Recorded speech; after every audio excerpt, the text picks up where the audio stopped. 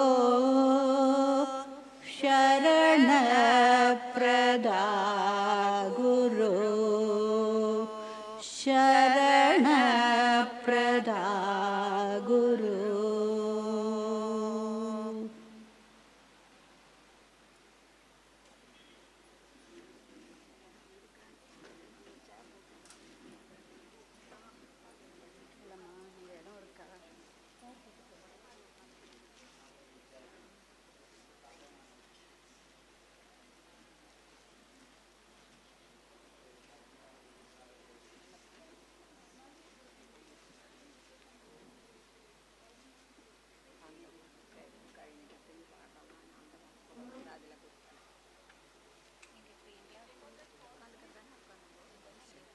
ശരി അങ്ങോട്ട് പറ കാല് ഇല്ലേ കൊല്ലം ഇത് കഴിഞ്ഞിട്ട് ഇങ്ങനെ പറയാം.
Jai Guru. Pranams at the holy lotus feet of our beloved Swamiji. Pranams to Nutun Swamiji. Pranams to Ma.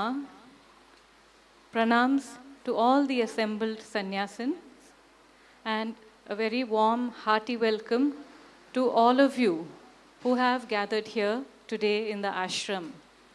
Not just the ashram, who are gathering in the CIRDs in Delhi, in Jamshedpur, in other parts of India, and most importantly, who are gathering in Purnashram, Dakshin Khanda. This day is very eagerly awaited by all of us.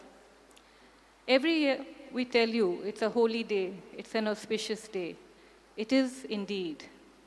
As you all know, last year on this day, we had to take Poojya Swamiji to Ashram City. And the 1 year since then has been extremely eventful in the ashram from the point of view of Swamiji's health, but also from the point of view of the numerous activities which Swamiji has taken up. Health or no health, Swamiji has gone ahead fully in his normal manner, all of us trailing in his wake. One of the most significant activities which have been taken up is the reconstruction of Purnashram Dakshin Khanda, the holy abode of Baba. Every one of you knows who Baba is, Poojya Swamiji's beloved Baba. What you don't know is that every Sunday from our ashram, there is a satsang in Bengali, an online Google Meet satsang which goes on with the blessed villagers of Dakshin Khanda. When the foundation stone was laid, Ma Guru Priya Ji, accompanied by Brahmacharini Nandita Swarupa and Brahmacharini Pranati Swarupa, had gone to Dakshin Khanda. And such a bond was re-established. We say re-established because in 2018 and 19 also, Poojya Swamiji had led the pilgrimages to Dakshin Khanda. After she returned, Ma told Swamiji about the interactions, about the satsangs she had there, and the keenness of the Dakshin Khandaites to have satsang with Poojya Swamiji. And Swamiji, they said once a month if Swamiji can give us some time. So Swamiji said, why once a month? It must be every week and it must start immediately. So from that time onwards, in the end of January, this satsang has been going on. It is quite amazing. Baba had expressed that something should be done for the upliftment, the enlightenment of the Dakshin Khanda villagers. And from the time Baba's holy abode has come to the Ashram Trust, Poojya Swamiji has been mentioning that something should be done. Nutun and Ma should go there and speak because, they are Bengali. So that was the thought, that Nutun Swamiji and Ma would have to speak because they are Bengali and they know the language. But it is so amazing that this Sunday satsang, in it Poojya Swamiji speaks, gives lectures in Bengali. And they, day by day, you can see week by week, their love for Swamiji, it shines on their faces. And when you imagine a remote village in Bengal, where Swamiji has gone only twice, Ma went the third time and rekindled this love and interest. And not only the love for Swamiji, Nutun Swamiji and Ma, they are growing such a love for the Shastras. They themselves asked Ma that, Ma, we would like to learn Bhagavad Gita. So now, not only is Swamiji teaching them Bhagavad Gita in Bengali, Swamiji, as you know, speaks Bengali, but Swamiji has decided and he has learnt Bengali script. So on his computer these days, Swamiji enters many shlokas in Bengali from Vishnu Sahasranama and others. So when we think of our Guru and we think whatever is happening with his body, it is amazing and we are so, so blessed to be exposed, to be even in the association of such a Mahatma. Whatever Swamiji teaches us, that is Swamiji's life. Swamiji lives the life. For those of us living in the ashram, we are increasingly blessed because we see that Nutun Swamiji and Ma also, despite whatever challenges there are to the health, and there are many, they just continue. So this is what the knowledge does. And today, Swamiji's 90th Jayanti is a celebration for all of us that our lives have become blessed. I am sure none of us imagined. When we were born and growing up and getting married or not getting married, none of us imagined that we would have the good fortune for such an association. And why good fortune? Because Swamiji is not one of those Mahatmas who will wave to us from a balcony or a TV screen. Swamiji is interested in each and every one of us, in our lives, in what we are doing, in helping us come back to the path time and again. And this direct love, which we all have an opportunity to experience, this is what makes us blessed. This is what makes our lives blessed. And a touch of it, whether you're fortunate enough to be renounced and living here in the ashram, whether you're fortunate enough to be living close by and coming often or coming seldom, or even if you're fortunate enough only to be hearing the satsangs on the YouTube. The touch our lives have of Poojya Swamiji, that will carry us through whatever we have to face. And today we are joined from around the world. All of us are gathered here to celebrate not just Poojya Swamiji's 90th Jayanti, but celebrate how God has gifted us. And if God has brought us to this point in our lives to give us the association of Swamiji, I feel that that is all we need to face whatever will come in our lives. Jai Guru. നമ്മുടെ പ്രിയപ്പെട്ട സ്വാമിജിയുടെ പാദങ്ങളിൽ പ്രണാമം. നൂതൻ സ്വാമിജിയുടെ പാദങ്ങളിലും പ്രണാമം. മാജിയുടെ പാദങ്ങളിലും പ്രണാമം. സംപൂജ്യ സ്വാമിജിയുടെ 90ാം ജയന്തി ആചരണത്തിനാണ് ഇന്ന് നമ്മളെല്ലാവരും ഇവിടെ ഒത്തുകൂടിയിട്ടുള്ളത്. നിങ്ങൾക്കെല്ലാവർക്കും അറിയാം, കഴിഞ്ഞ ജയന്തി ദിനത്തിലായിരുന്നു സംപൂജ്യ സ്വാമിജിയെ ആ പരിപാടി കഴിഞ്ഞതും നമുക്ക് ആശുപത്രിയിൽ കൊണ്ടുപോകേണ്ടി വന്നത്. ഒരു വർഷം ഞൊടിയിടയിൽ കഴിഞ്ഞ പോലെ തോന്നുന്നുണ്ട്. പക്ഷേ ആ ഒരു വർഷത്തിനിടയിൽ സ്വാമിജിയുടെ ആരോഗ്യത്തിലും ഉയർച്ചത്താഴ്ചകൾ ഉണ്ടായിട്ടുണ്ട്. എങ്കിലും ആരോഗ്യം എങ്ങനെയായിരുന്നാലും സ്വാമിജി നടത്തുന്ന പ്രവർത്തനങ്ങളിൽ അല്പം പോലും കുറവ് വന്നിട്ടില്ല. എന്തെങ്കിലും ഉണ്ടെങ്കിൽ അല്പം കൂടിയെന്നേ പറയാനുള്ളൂ. അതിൽ പ്രധാനപ്പെട്ട ഒന്നാണ് സ്വാമിജിയുടെ ഗുരുദേവായ ബാബ ഗംഗാധര പരമഹംസരുടെ വാസസ്ഥാനമായിരുന്ന പശ്ചിമ ബംഗാളിലെ ദക്ഷിൺ ഖണ്ഡ് എന്ന ഉൾഗ്രാമത്തിൽ പൂർണ്ണാശ്രമം എന്ന പേരിൽ അദ്ദേഹത്തിനുണ്ടായിരുന്ന ഒരു ധാമം. അത് നമ്മുടെ ആശ്രമത്തിലേക്ക് വന്നു ചേർന്നതിന് ശേഷം അവിടെ പൂർണ്ണാശ്രമം പുനഃസ്ഥാപിക്കാനുള്ള ശ്രമം ഊർജിതമായി ഈ കഴിഞ്ഞ ഒരു വർഷത്തിനുള്ളിൽ നടന്നു വരികയാണ്.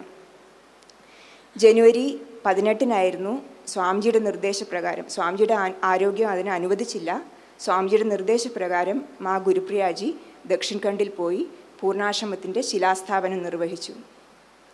അവിടെ ദ്രുതഗതിയിൽ പരിപാടികൾ നടന്നു വരികയാണ്. അവിടെ ഒരു കെട്ടിടം വരുന്നു എന്നുള്ളതിനേക്കാൾ അവിടെ ചെന്ന് ഒരു 3 തവണയെ അവിടുത്തെ ഗ്രാമീണർക്ക് സ്വാമിജിമാരുമായിട്ട് ഇടപഴകാനുള്ള സന്ദർഭം ലഭിച്ചിട്ടുള്ളൂ.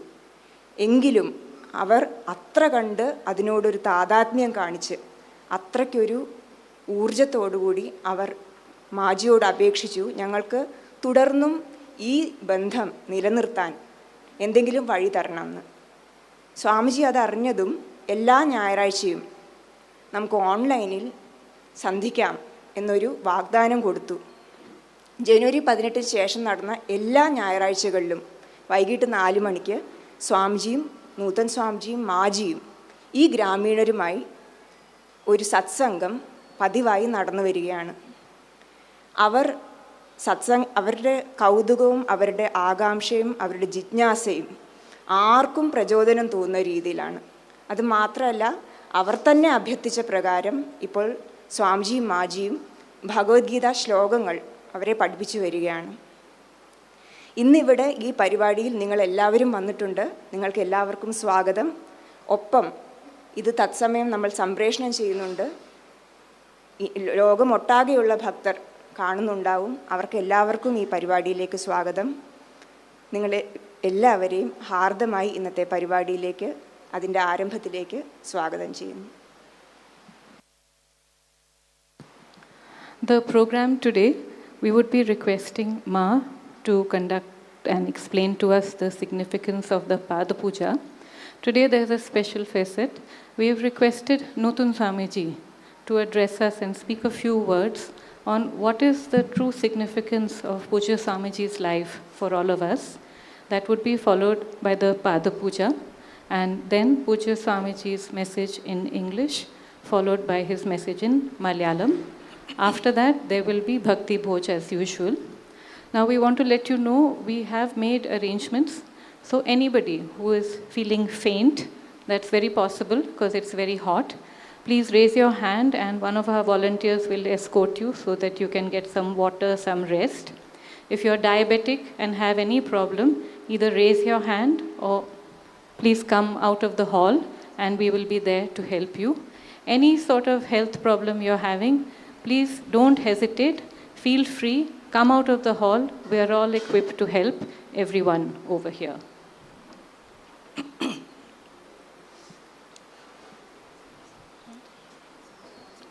Swamin namaste natalokabandho karunya sindho patitam bhavabdhau मामुद्धरात्मीय कटाक्ष दृष्ट्या ऋज्व्याति कारुण्य सुधाभिवृष्ट्या स्वामिन् नमस्ते Swamin Namaste, Swamin Namaste, Swamin Namaste.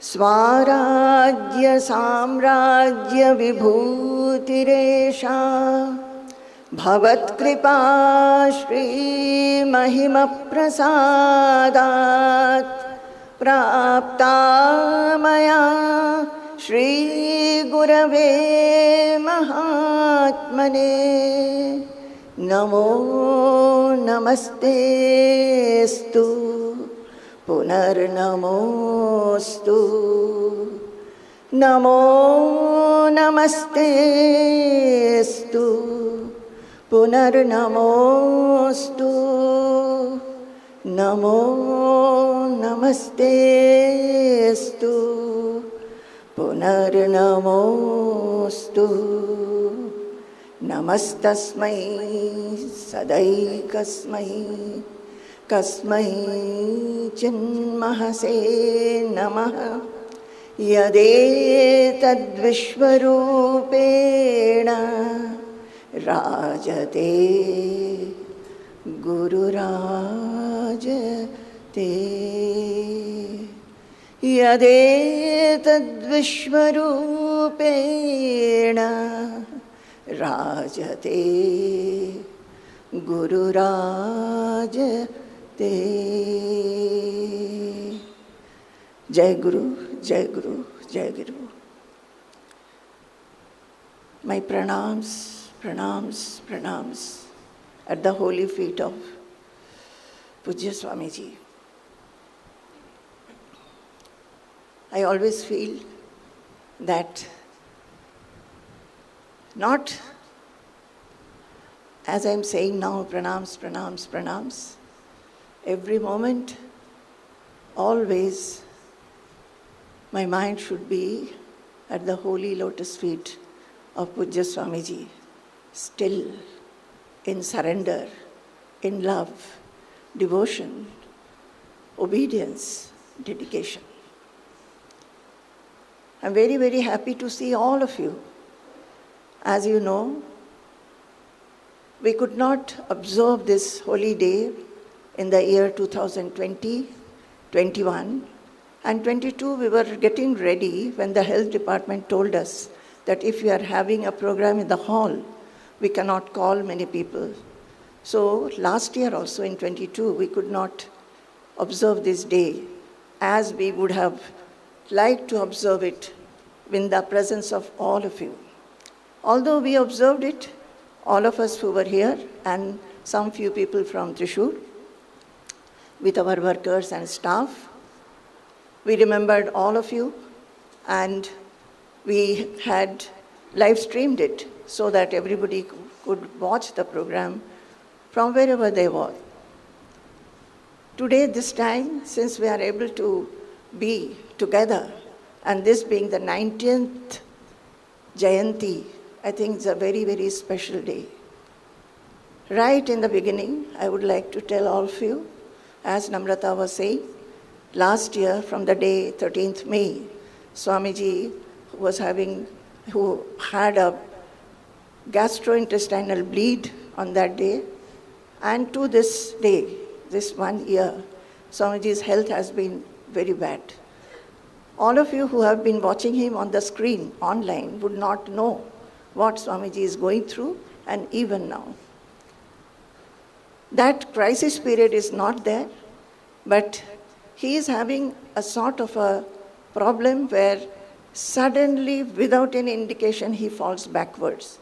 So we have consulted doctors, and the doctors have said it is some kind of disorder, but it is in the very initial stages.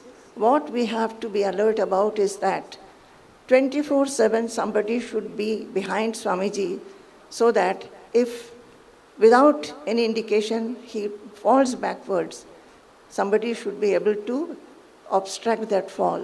Fall is the most risky thing at this age. For anybody, it is very bad, and definitely at this age.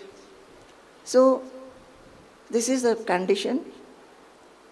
But we have been looking after him with whatever, in whichever manner we can, and being of service. I think during this whole period, many devotees got the joy and the blessedness of coming very near to Swamiji and looking after him.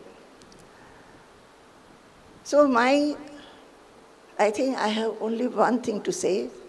We have assembled, so many of us. Our whole prayer should be that Swamiji's health is all right and he is with us for many, many years more to give us guidance, to give us knowledge and give us enlightenment. And not only that, instill in us those values and virtues which he represents. I've been thinking that we all come together on these special days, but what exactly should be our feeling? Our feeling should be to pray to him, apart from praying for his health, to keep himself healthy. Apart from that, for ourselves, we should pray that we become perfect and pure as he wants us to be. I think the best offering a devotee or a seeker, a disciple can give to the Guru is by following whatever the Guru tells us, whatever is his message to us, to live it by assimilating all that in oneself and living the life in that manner. That gives the Guru the supreme pleasure, supreme happiness, besides anything else that you offer. We may offer him many things, material things, but the happiness that a Guru gets when he sees that a devotee or a seeker or a disciple is eager to receive his knowledge, assimilate it, and bring it to practice in one's life. Not only that, in behavior with others, in the attitudes that one has, it should become like the Guru's. So I thought that we should all like to imbibe all the values and virtues which Swamiji represents. Many of you who are coming just for the program might not have had the association in such close manner to understand Swamiji's qualities. I would say that observe him, read his books, try to assimilate them and bring it to practice. As for me, what I have always watched, being very blessed to be at his feet for the last 36 years, to be able to serve him in very close quarters, I have found that Swamiji's, the greatest quality is the joy that he has. He is not affected by any situation, and the love that he has for everybody. Whatever a person is, he just embraces the person. He is so patient to hear others' sorrows, difficulties, woes. Even when he is very tired, he doesn't think about himself, but tries to give a helping hand to whosoever it is. As long as he could physically do so, in whatever activity we had here, he would come and physically help. But now for some years, even if he wants to, we just tell him not to do. But he gives his mind to everything. He gives his whole self to others. So even yesterday, he was telling some of the brahmacharinis, while they were serving food to him, that the whole thing in life is swa and para.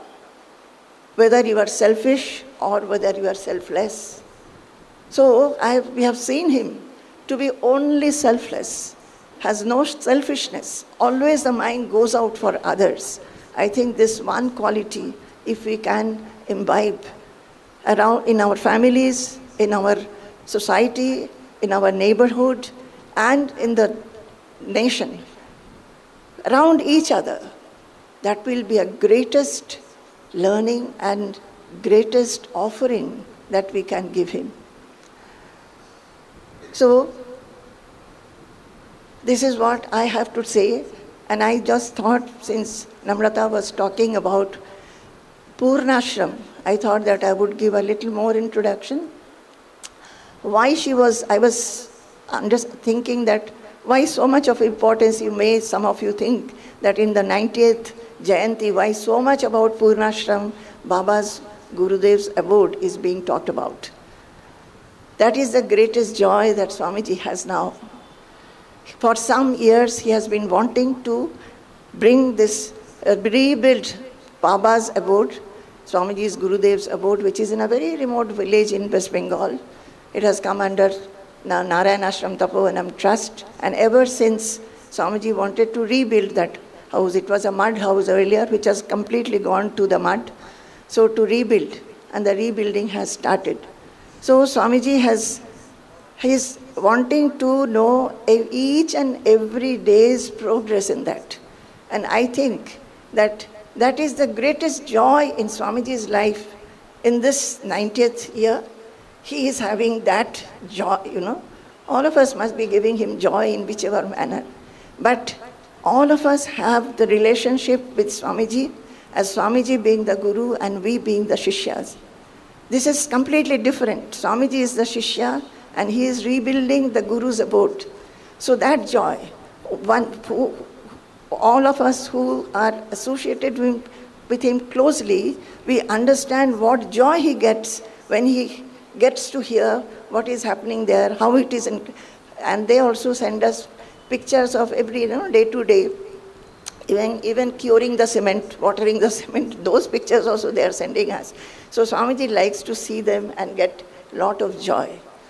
So that joy that some of the devotees who have taken up the responsibility of construction, being there, and I think that is a great offering that we are all making to him. The people of they have taken out a Prabhat Ferry. They are also very happy to hear that Swamiji's birthday is today and 90th birthday, so they thought that they will have some program. So our Swamiji is very, very happy for Nama Sankirtan. So they have taken out a Prabhat Ferry, which is, Prabhat Ferry means, doing Nama Sankirtana early morning, going around the neighborhood in procession. So with dholak and all that, and singing, and so many people of the Dakshin village, very simple village people. They are all going throughout the village. They started at 5 o'clock or so, and they sent some videos which I didn't have time to see. I showed a little bit to Swamiji, who was happy. And some of them came to the Jamshedpur when Swamiji visited Jamshedpur. I want to particularly say this, just to express to you the joy that Swamiji has when he talks about Baba. Many of you must have heard him talking about Baba. He just glows like a child, glows like a little child who has gone to his Gurudev and talks about him. And now that Baba is not there, when the Dakshin people meet him and he talks to them, when I, as a person who observes, I feel that Swamiji is feeling Swamiji is talking to his Baba. So that joy is particularly I want to share you on his 90th birthday, which many of you may not know, and I think it is very eager. So one of them called me yesterday and said, "Ma, please tell Swamiji to say 2 words in Bengali. Just he can say that I bless you. At least this much in Bengali, let him say when he talks." So I told Swamiji, I don't know whether he will remember to do so.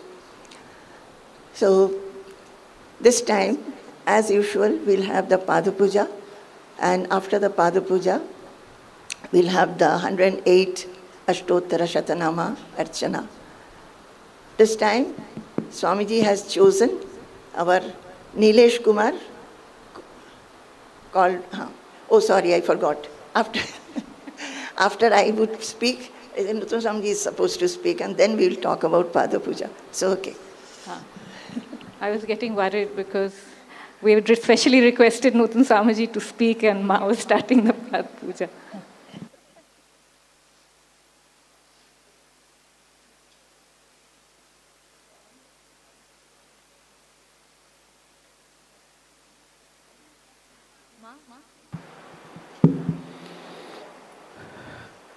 नमो नमस्ते गुरवे महात्मने विमुक्तसंगाय सदुत्तमाय नित्याद्वयानन्दरसस्वरूपिणे भूम्ने सदा पारदयां बुधाम् नमस्ते नमस्ते विभो विश्वमूर्ते नमस्ते नमस्ते चिदानन्दमूर्ते नमस्ते नमस्ते तपोयोगगम्य नमस्ते नमस्ते श्रुतिज्ञानगम्य नमस्ते नमस्ते तपोयोगगम्य नमस्ते नमस्ते श्रुतिज्ञानगम्य हरि ओम तत्सत्. A little echo is there.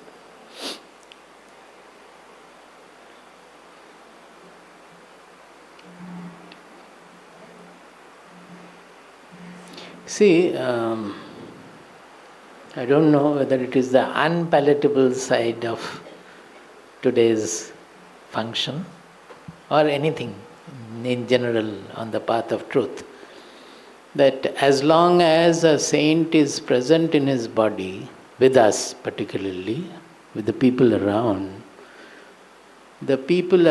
do not feel the blessedness of his presence. As long as he is present, we miss his presence to a large extent, not valuing it to the extent it should be done. And that is why we do not get the benefit of his presence also to a large extent. It's nothing new, it's very common everywhere. Baba used to, because Dakshin Khanda Mama, Namrata, everybody was speaking, so immediately I remember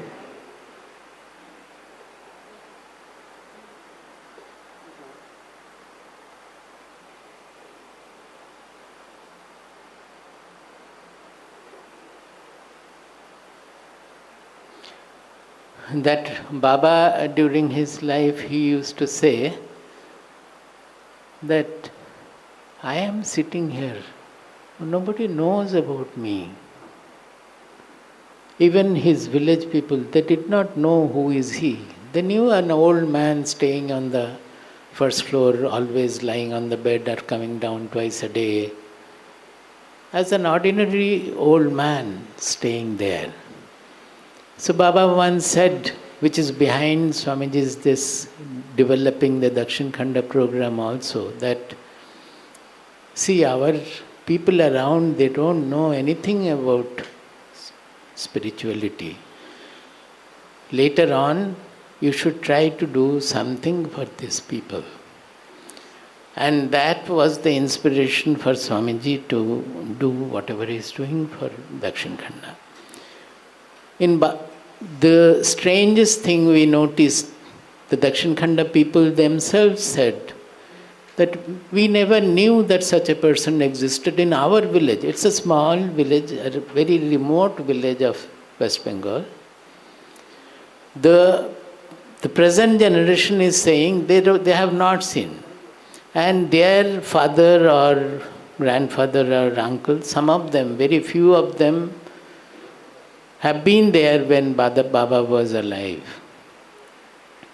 But the present generation even do not know about Baba.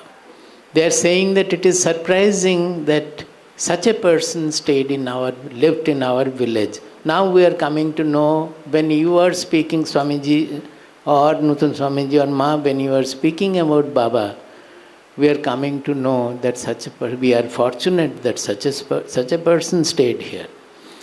This is the irony of our fate. Even Ramakrishna Dev, you must be knowing that during his lifetime, how many people knew about him? Maybe 20-25 people maximum. And the other people knew about him, but not with respect or honor. They used to ridicule him as a mad person given to all eccentric ways and all. Ramakrishna Dev was not famous during his lifetime.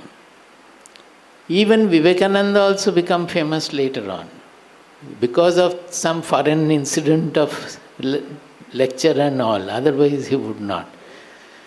It is true everywhere. Even Rabindranath Tagore, because he became Nobel Prize, he became famous. But even after Nobel Prize also, if you go into his life, you will find that people used to criticize him, ridicule him, to the extent that one person had written to him that, please tell us the secret. How did you manage to get the Nobel Prize? This was the attitude of general public. So generally the presence of a Mahatma, we don't value. Let us take it as a fact that it is so. And there comes the necessity of these functions like actually birthday has no other significance for Vedantic people. But it is very, very significant, or Guru Purnima, when we try to know what is the meaning of the presence of a Mahatma and how we should value it and how we should get benefited by that presence. That is very, very important, and that comes to light through these functions. Even those who know, come to know, what happens to the Mahatma generally, you can think of Rama was a great Mahatma, Krishna was a great Mahatma. Now what has happened to them? People don't even read. Our country people don't read Bhagavad Gita. They worship Krishna in the temple, they worship Rama in the temple. They have become Bhagavan, but not Mahatma. So they miss the qualities they represented. What are the qualities Krishna represented? What are the qualities Rama represented? Nobody cares about that. They like to worship him as a god. It is good than doing nothing, but we miss most of it, most of the spiritual culture and the evolution it really is meant for. It is an evolution of human personality to an altogether new dimension. And that we miss because we don't value the presence of the Mahatma, his qualities and all. Even in Bhagavad Gita, the second chapter, Sthita Prajna Darshana, in the beginning, that is most probably 54th verse, Sthita Prajna Saka Bhasha. There Shankaracharya is writing the Kritartha Lakshanani Yani Tani Eva Sadhanani. Kritartha Lakshanani Yani Tani Eva Sadhanani. Whatever are knower's characteristics, whatever the ways of the knower, they are the sadhana for the seekers. Tani eva sadhanani. Everywhere, he writes everywhere in the Shastras, this has been spoken about. Why do we have to know a Mahatma? Because we also would like to have the same dimension. In Gita, Bhagavad Gita, Krishna repeatedly says, Madbhavam sodhigacchati. That means he becomes like me. Is it not so? Anybody who comes to that realization becomes like the Mahatma. That is true of all the Mahatmas. So, this is very important that we should value the presence for what? For the qualities he represents, for the interactional life he represents, as Ma was pointing out that when will the Mahatma be happiest? when the people all around, they are taking to whatever he is saying, what he represents, and all of them try to become universal in their personality. They become loving to everybody, embracing everybody. They stop having jealousy amongst themselves, competition amongst themselves. They start loving the people without going into whether there is a poor, neglected person or he is a great person. These are the qualities of the Mahatma, to love everybody and all. If people around, they miss this in their behavior, the finding always having that universal dimension of their behavior, whatever to be done for the ultimate truth, they miss it. Then we cannot expect the Mahatma to be healthy also. It affects his health. The health will be most supported when people around are given to the ways he represents, the values he represents. And those are the things we should try to imbibe and practice and incorporate, cultivate in our behavior. That is what these functions are meant for. I would stop. It's already 10:15. We can go ahead with the program.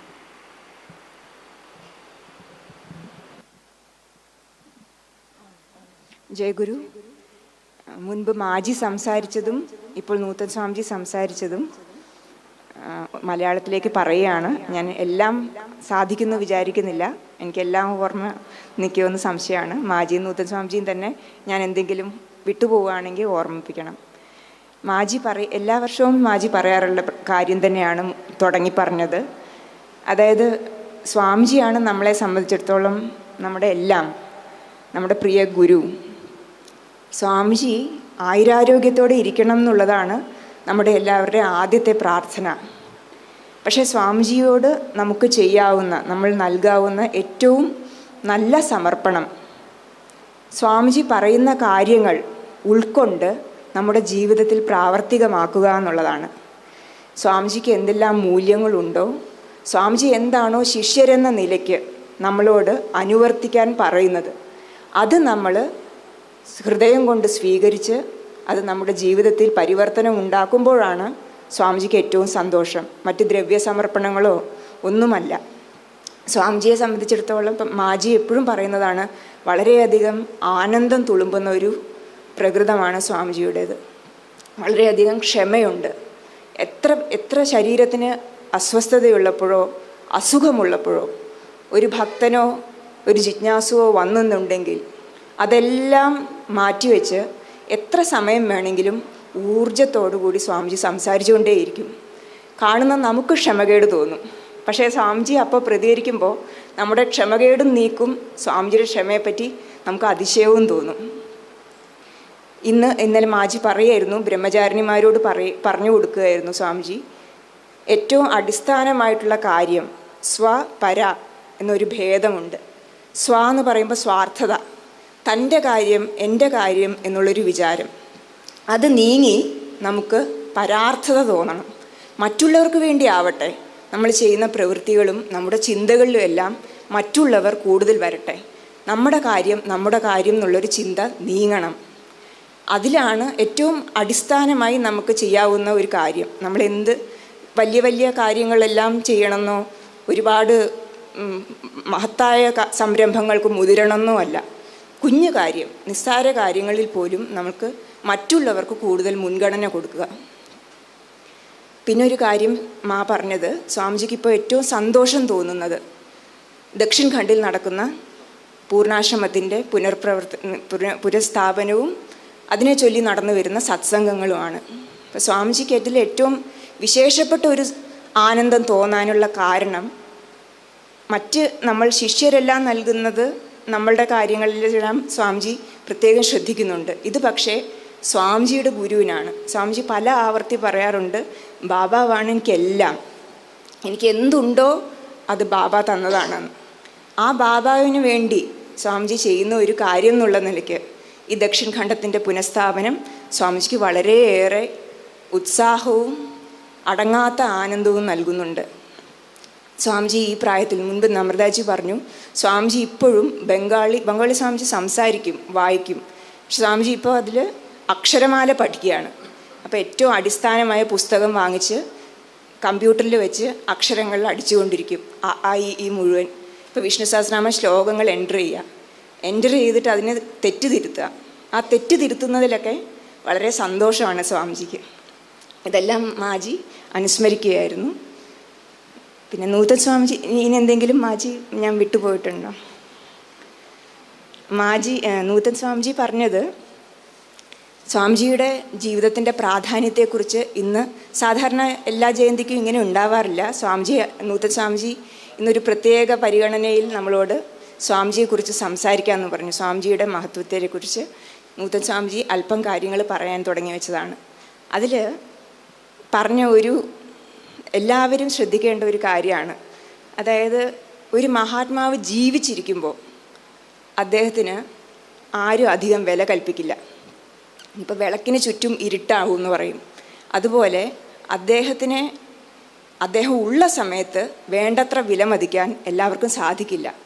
അതിന് നിരവധി ഉദാഹരണങ്ങൾ നൂതൻ സ്വാമിജി പറഞ്ഞു. ഇപ്പോൾ ശ്രീരാമകൃഷ്ണ പരമഹംസരുടെ ജീവിച്ചിരുന്ന സമയത്ത് അദ്ദേഹത്തെ ഒരു അല്പം പ്രാകൃതങ്ങളും ഒക്കെ ഉള്ള ഒരു ഭ്രാന്തൻ എന്നുള്ള നിലയ്ക്ക് വരെ പലരും കണക്കാക്കിയിരുന്നു. അദ്ദേഹത്തെ പറ്റി കേട്ടിരുന്നിരിക്കും. ഇത് കേട്ടുകേൾവി അല്ലെങ്കിൽ പ്രശസ്തി അല്ല ഉദ്ദേശിക്കുന്നത്. അദ്ദേഹത്തിൻ്റെ മഹത്വം എന്താണെന്ന് മനസ്സിലാക്കിയവർ അപൂർവമായിരുന്നു. ബാബാവിൻ്റെ കാര്യത്തിലാണെങ്കിലും ബാബ ദക്ഷിൺ ഖണ്ഡിൽ വർഷങ്ങളോളം ജീവിച്ചിട്ടും അവിടെ ചുറ്റുവട്ടത്തുള്ളവർക്ക് അദ്ദേഹം ഒരു വയോധികൻ എന്നതിൽ കവിഞ്ഞ് ഒരു ജ്ഞാനിയാണെന്നുള്ളൊരു മതിപ്പ് ഉണ്ടായിരുന്നില്ല. ഇപ്പോൾ സ്വാമിജിയൊക്കെ അവിടെ പോയി ഇങ്ങനെ ഒരു പൂർണ്ണാശ്രമത്തിൻ്റെ പുനർനിർമ്മാണത്തിന് വേണ്ടി ശ്രമങ്ങൾ നടത്തുമ്പോൾ, ഇത്രയധികം സത്സംഗങ്ങൾ നടത്തുമ്പോൾ, അപ്പോഴാണ് അവർ ബാബ ഇങ്ങനെ ആയിരുന്നോ എന്നറിയുന്നത്. ഇപ്പം നമുക്ക് സ്വാമിജി നമ്മുടെ കൂടെയുണ്ട്. അപ്പോൾ ആ തെറ്റ് നമ്മളാരും ആവർത്തിക്കാതെ കൂടുതൽ പേരിലേക്ക് ഒരു മഹാത്മാവിൻ്റെ സാന്നിധ്യവും അനുഗ്രഹവും ലഭിക്കാൻ, അത് നമുക്ക് ലഭിക്കാനുള്ള സദ്ബുദ്ധി എല്ലാവർക്കും ഉണ്ടാവട്ടെ. Anything else?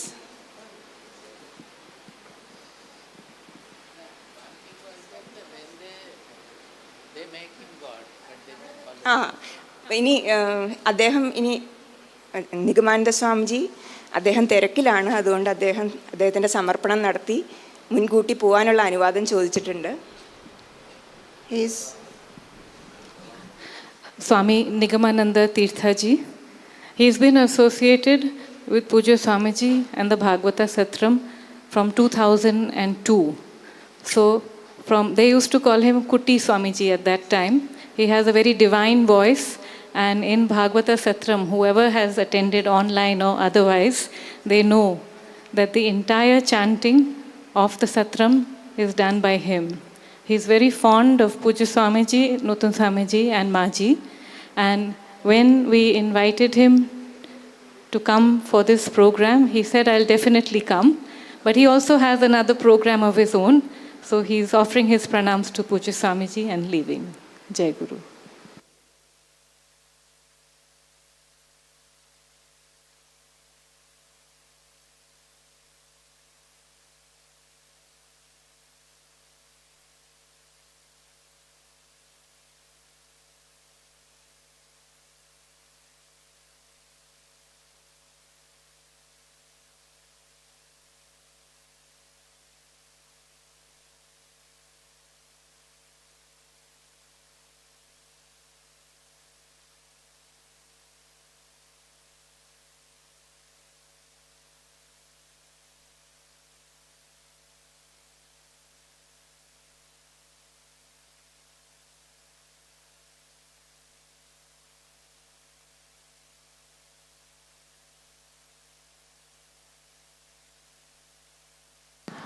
We would be requesting Ma to guide us in the Pada Puja.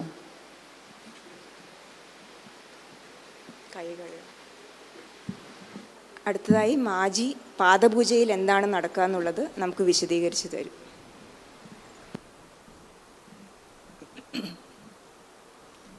Now we will start the Pada Puja. Many of you have observed it, and in Guru Purnima and Swamiji's birthday volume,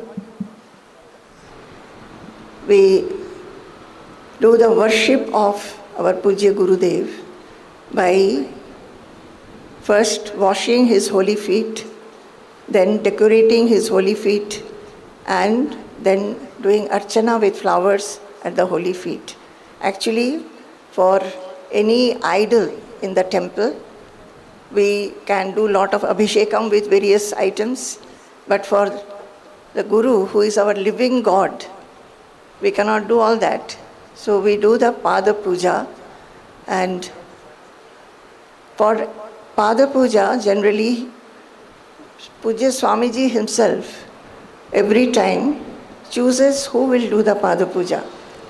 So this year, he has chosen Nilesh Kumar, who is called Bunty by us in the house, and we call him Bunty. He is associated with Swamiji from the age of 7 or 8, or maybe even earlier. His parents are Swamiji's disciples. He is from Jamshedpur, but he is now working in US. Also, for a long time now, with the new website that the ashram has started, he is the one who is really managing it in consultation with Nuthan Swamiji. So, we are very happy that he has been able to come for this occasion. And the second person, generally two will be doing, either a couple or 2 women or 2 men. So, along with Nilesh, it is Praveen. Praveen is from Alapura, and he has been invisibly associated with our ashram, though we did not know him, except when the global satsang lectures started, global Gita lectures started, we could understand that he is very much associated. Then we came to know him, and he has come to our ashram earlier, he did not come very close. He used to attend the satram also.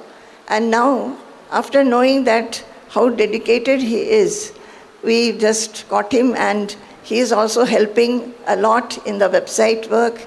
And not only that, being very near in Alapura, he very frequently comes and does a lot of physical service to Swamiji. And also now he is also looking after the publication department. Anything else I want to tell Swamiji?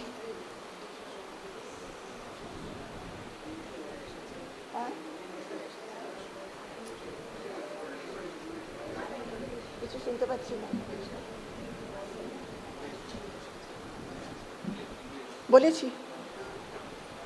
I have told everything.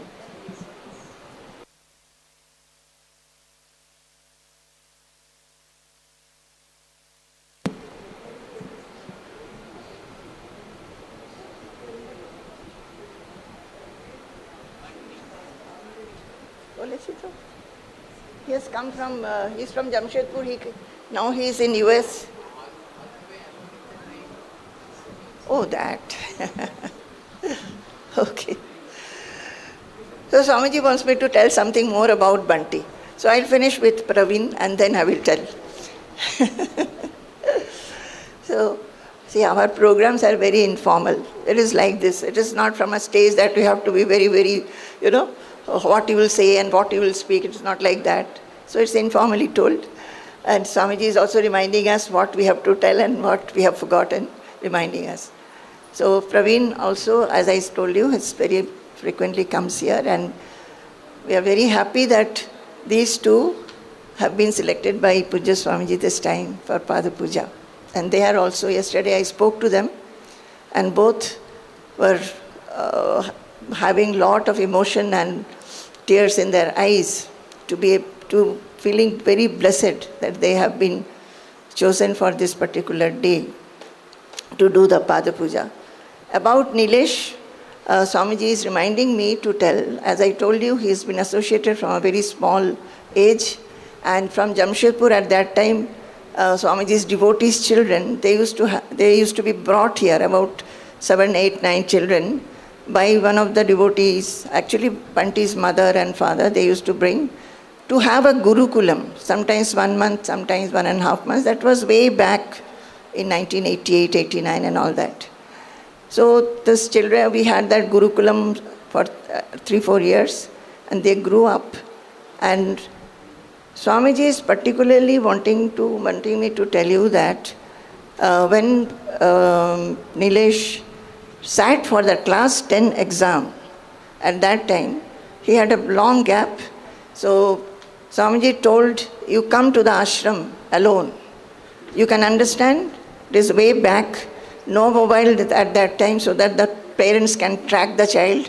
If you put the child on the train, you don't know, and it's a long distance to Kerala, 2 days journey.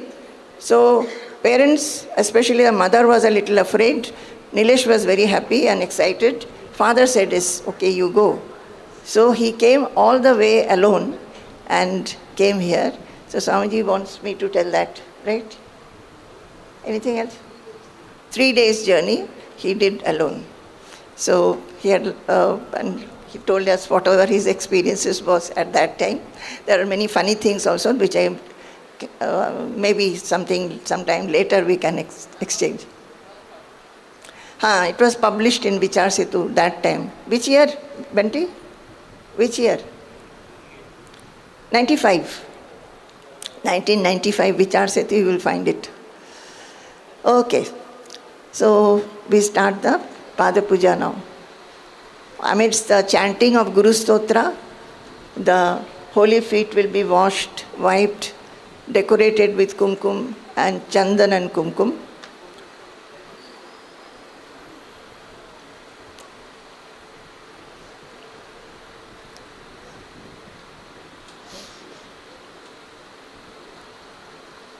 Bunty, उस side बैठो.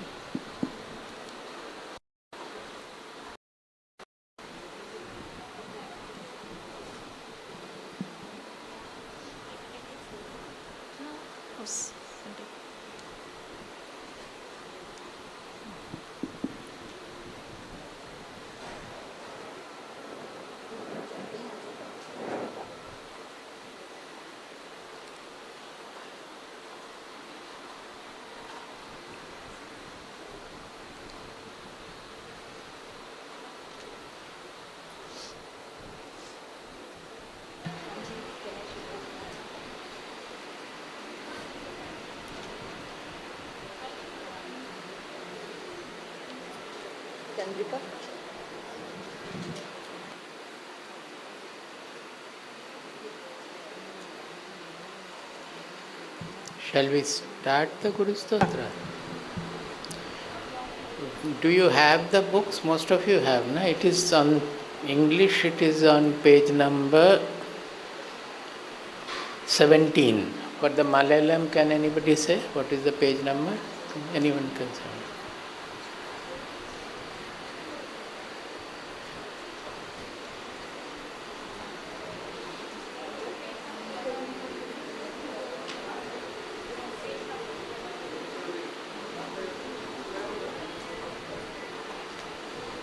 Malayalam?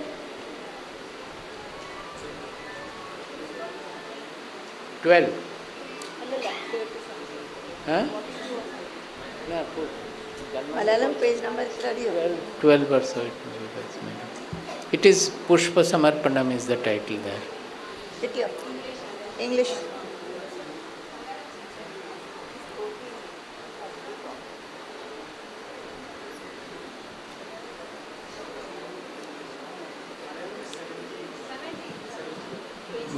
English is 17, Malayalam also 17. Okay. Okay.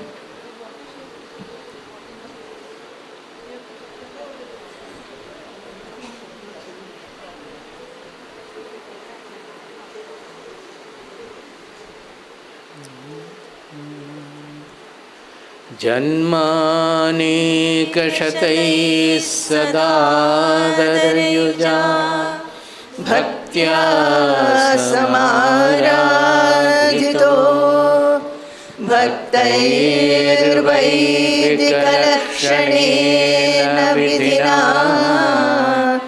santushtaisha swayam sakshat श्री गुरुरूपमेत्य कृपया दृग्गोचरः सन् प्रभुः तत्त्वं साधु विबोध्य तारयति तान् संसारदुःखार्णवात् तत्त्वं साधु विबोध्य तारयति तान् संसारदुःखार्णवात्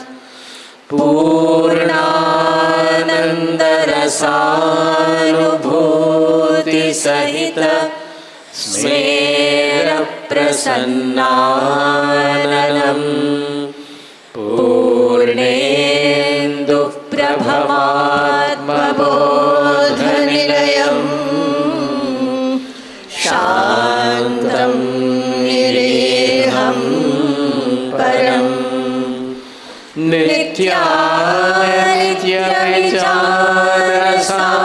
नित्यानित्यविचारसारचतुरं निर्मत्सरं पावनं श्रीभुवानन्दमहं नतोऽस्मि कलितानन्दं परं श्रेयसे श्रीभुवानन्दमहं नतोऽस्मि कलितानन्दं परं श्रेयसे गुरुर्ब्रह्मा गुरुर्विष्णुः गुरुर्देवो महेश्वरः गुरुः साक्षात् परं ब्रह्म तस्मै श्री गुरवे नमः।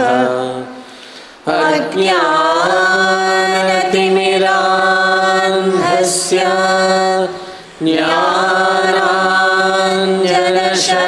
ज्ञानाञ्जनशलाकया चक्षुरुन्मीलितं येन तस्मै श्री गुरवे नमः।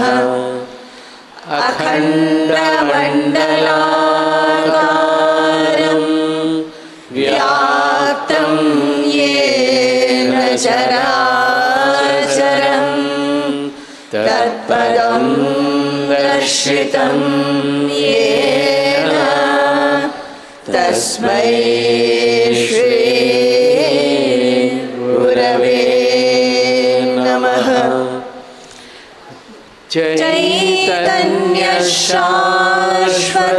चैतन्यशाश्वतशान्तो व्योमातीतो निरञ्जनः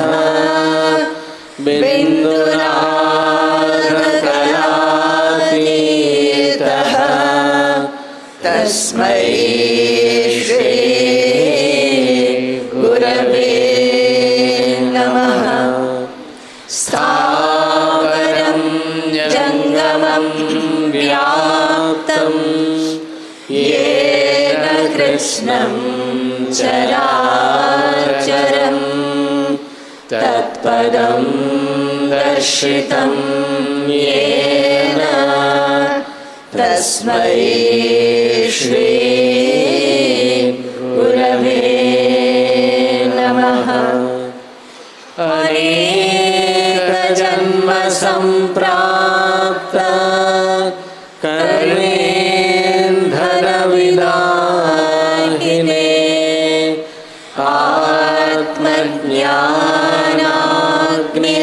आत्मज्ञानाग्निदानेन तस्मै श्री गुरवे नमः। न गुरोरधिकं तत्त्वं न गुरोरधिकं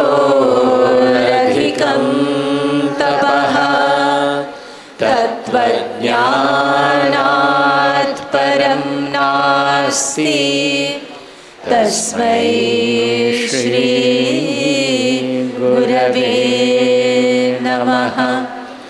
मन्नाथ श्री जगन्नाथो मद्गुरु श्री जगद्गुरुः मदात्मा सर्वभूतात्मा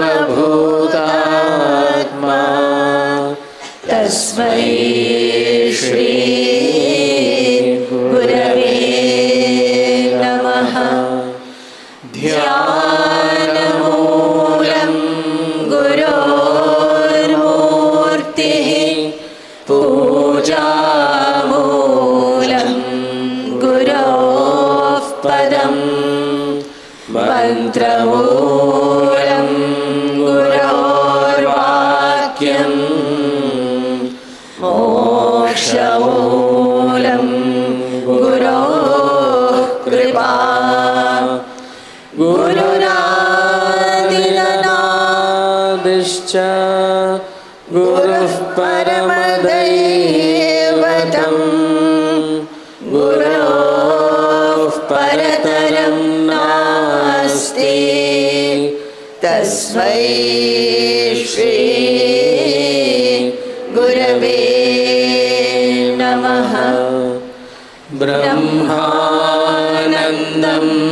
परमसुखदं केवलं ज्ञानमूर्तिं द्वन्द्वातीतं गगनसदृशं तत्त्वमस्यादिलक्ष्यम् एकं नित्यं विमलमचलं सर्वधी साक्षिभूतं भावातीतं त्रिगुणरहितं सद्गुरुं तं नमामि। नित्यं शुद्धं निराभासं निराकारं निरञ्जनं नित्यबोधं चिदानन्दं गुरुं ब्रह्म नमाम्यहम्। शरीरं स्वरूपं तथा वा कलत्रं यशश्चारुचित्रं धनं मेरुतुल्यं मनश्चेन्न लग्नं गुरोरङ्घ्रिपद्मे ततः किं ततः किं ततः किं ततः किं कलत्रं धनं पुत्रपौत्रादि सर्वं गृहं बान्धवा सर्वमेतद्धि जातं मनश्चेन्न लग्नं गुरोरङ्घ्रिपद्मे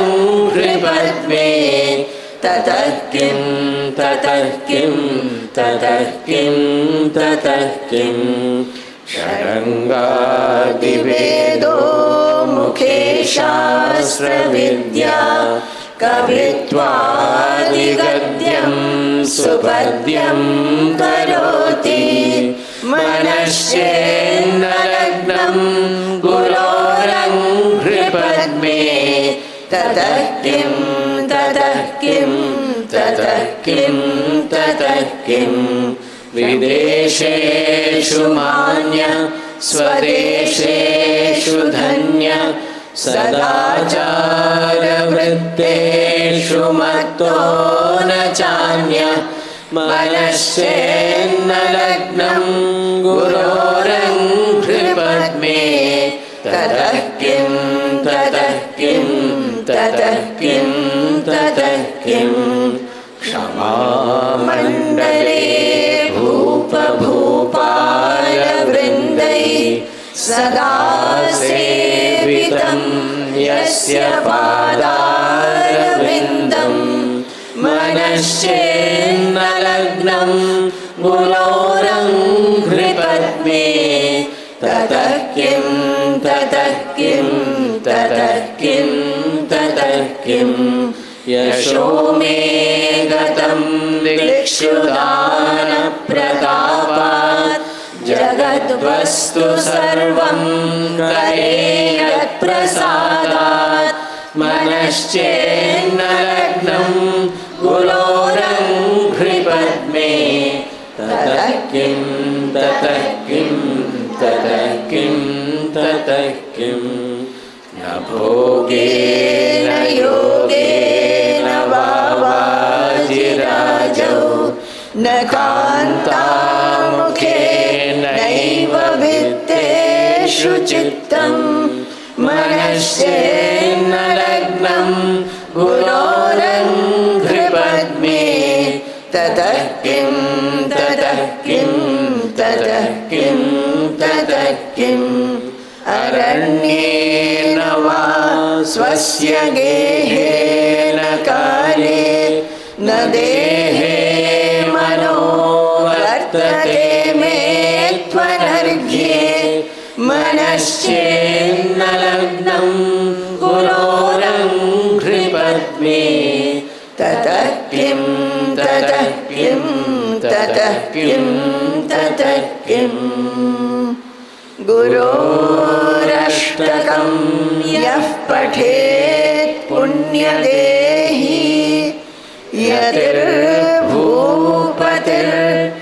यतिर्भूपतिर्ब्रह्मचारी च गेही लभेत् वाञ्छितार्थं पदं ब्रह्मसंज्ञं गुरोरुक्तवाक्ये मनो यस्य लग्नं गुरोरुक्तवाक्ये मनो यस्य लग्नम् ॐ गुरुदेव जय गुरुदेव ॐ गुरुदेव जय गुरुदेव श्री गुरुदेव जय गुरुदेव श्री गुरुदेव जय गुरुदेव ॐ गुरुदेव जय गुरुदेव ॐ गुरुदेव जय गुरुदेव गुरु हमारे मन मंदिर में गुरु हमारे प्राण गुरु हमारे मन मंदिर में गुरु हमारे प्राण सारे विश्व के वो हैं धाता नारायण भगवान सारे विश्व के वो हैं धाता नारायण भगवान ओम गुरुदेव जय गुरुदेव ओम गुरुदेव जय गुरुदेव श्री गुरुदेव जय गुरुदेव श्री गुरुदेव जय गुरुदेव ओम गुरुदेव जय गुरुदेव ओम गुरुदेव जय गुरुदेव गुरु हमारे तन मन धन है गुरु हमारे साथ गुरु हमारे तन मन धन है गुरु हमारे साथ ज्ञान भक्ति के वो है दाता नारायण भगवान ज्ञान भक्ति के वो है दाता नारायण भगवान ओम गुरुदेव जय गुरुदेव ओम गुरुदेव जय गुरुदेव श्री गुरुदेव जय गुरुदेव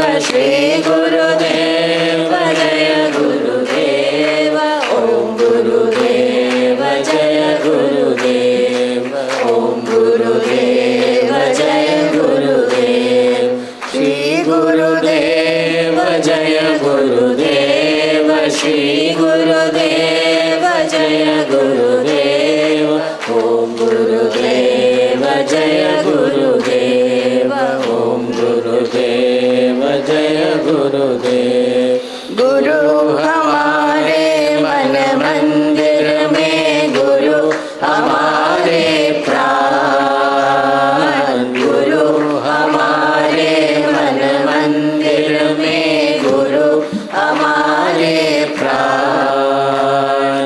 सारे विश्व के वो है दाता नारायण भगवान। सारे विश्व के वो है दाता नारायण भगवान।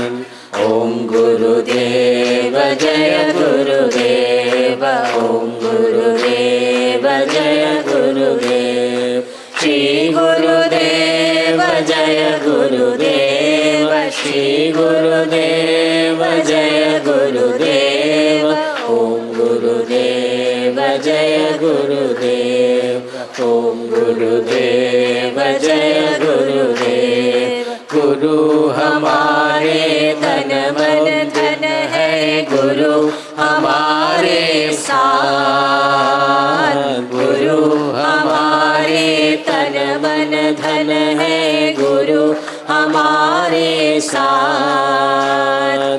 ज्ञान भक्ति के वो है दाता नारायण भगवान। ज्ञान भक्ति के वो है दाता नारायण भगवान। ओम गुरुदेव जय गुरुदेव ओम गुरुदेव जय गुरुदेव श्री गुरुदेव जय गुरुदेव श्री गुरुदेव जय गुरुदेव ओम गुरुदेव जय गुरुदेव ओम गुरुदेव जय गुरुदेव।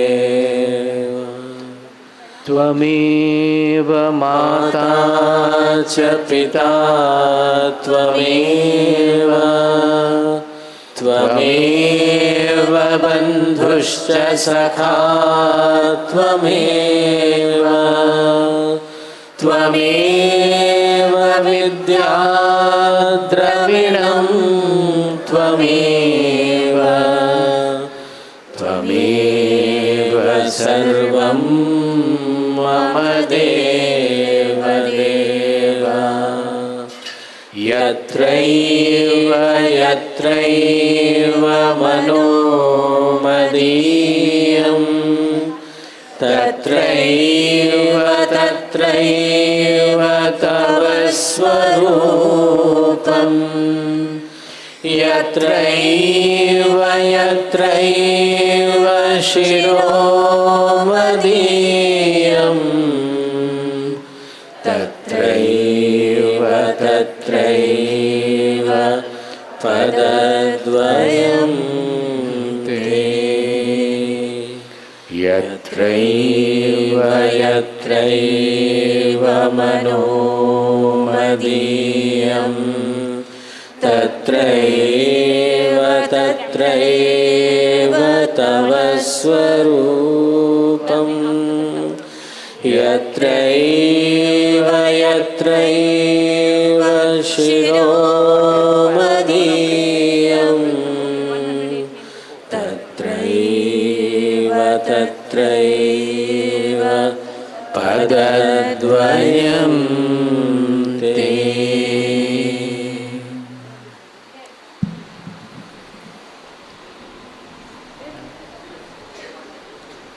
Ma.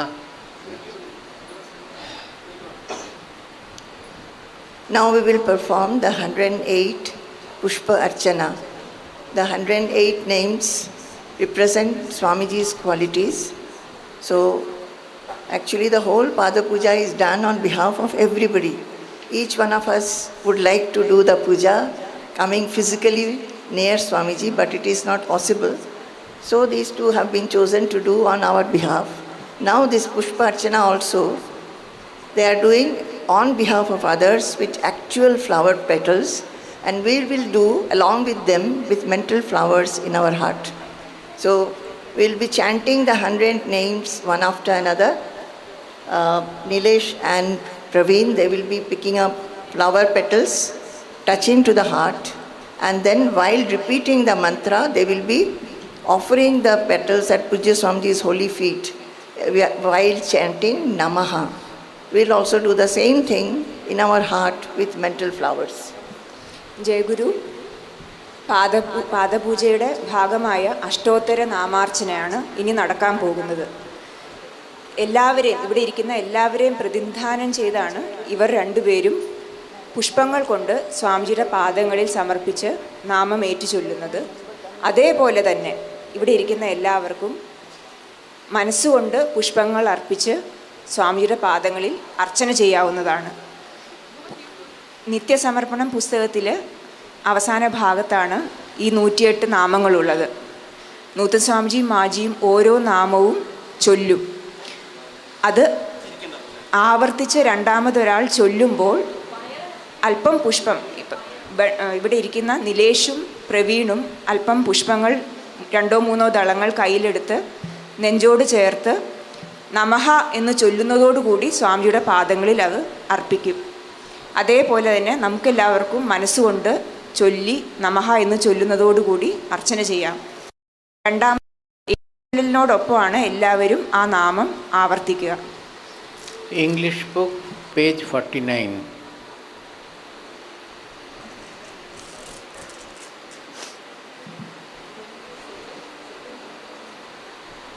Shall we start?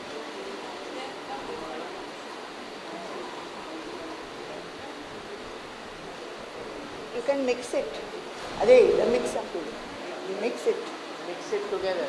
Mix it together. അല്ലെങ്കിൽ ഭയങ്കര സമയം പിടിക്കും.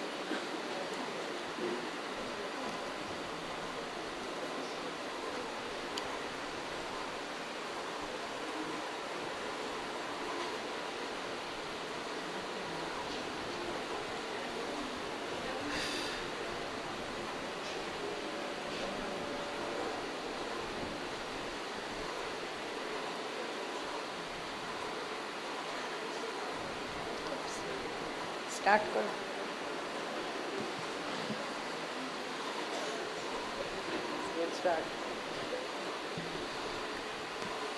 ओम श्री परमहंस कर कमल संजात.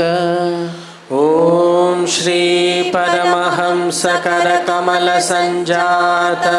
अस्मत् श्री गुरुभ्यो नमः. अस्मत् श्री गुरुभ्यो नमः. ओम अकिंचनाय नमः. ओम अकिंचनाय नमः. ओम अखंडमंडलाकाराय नमः.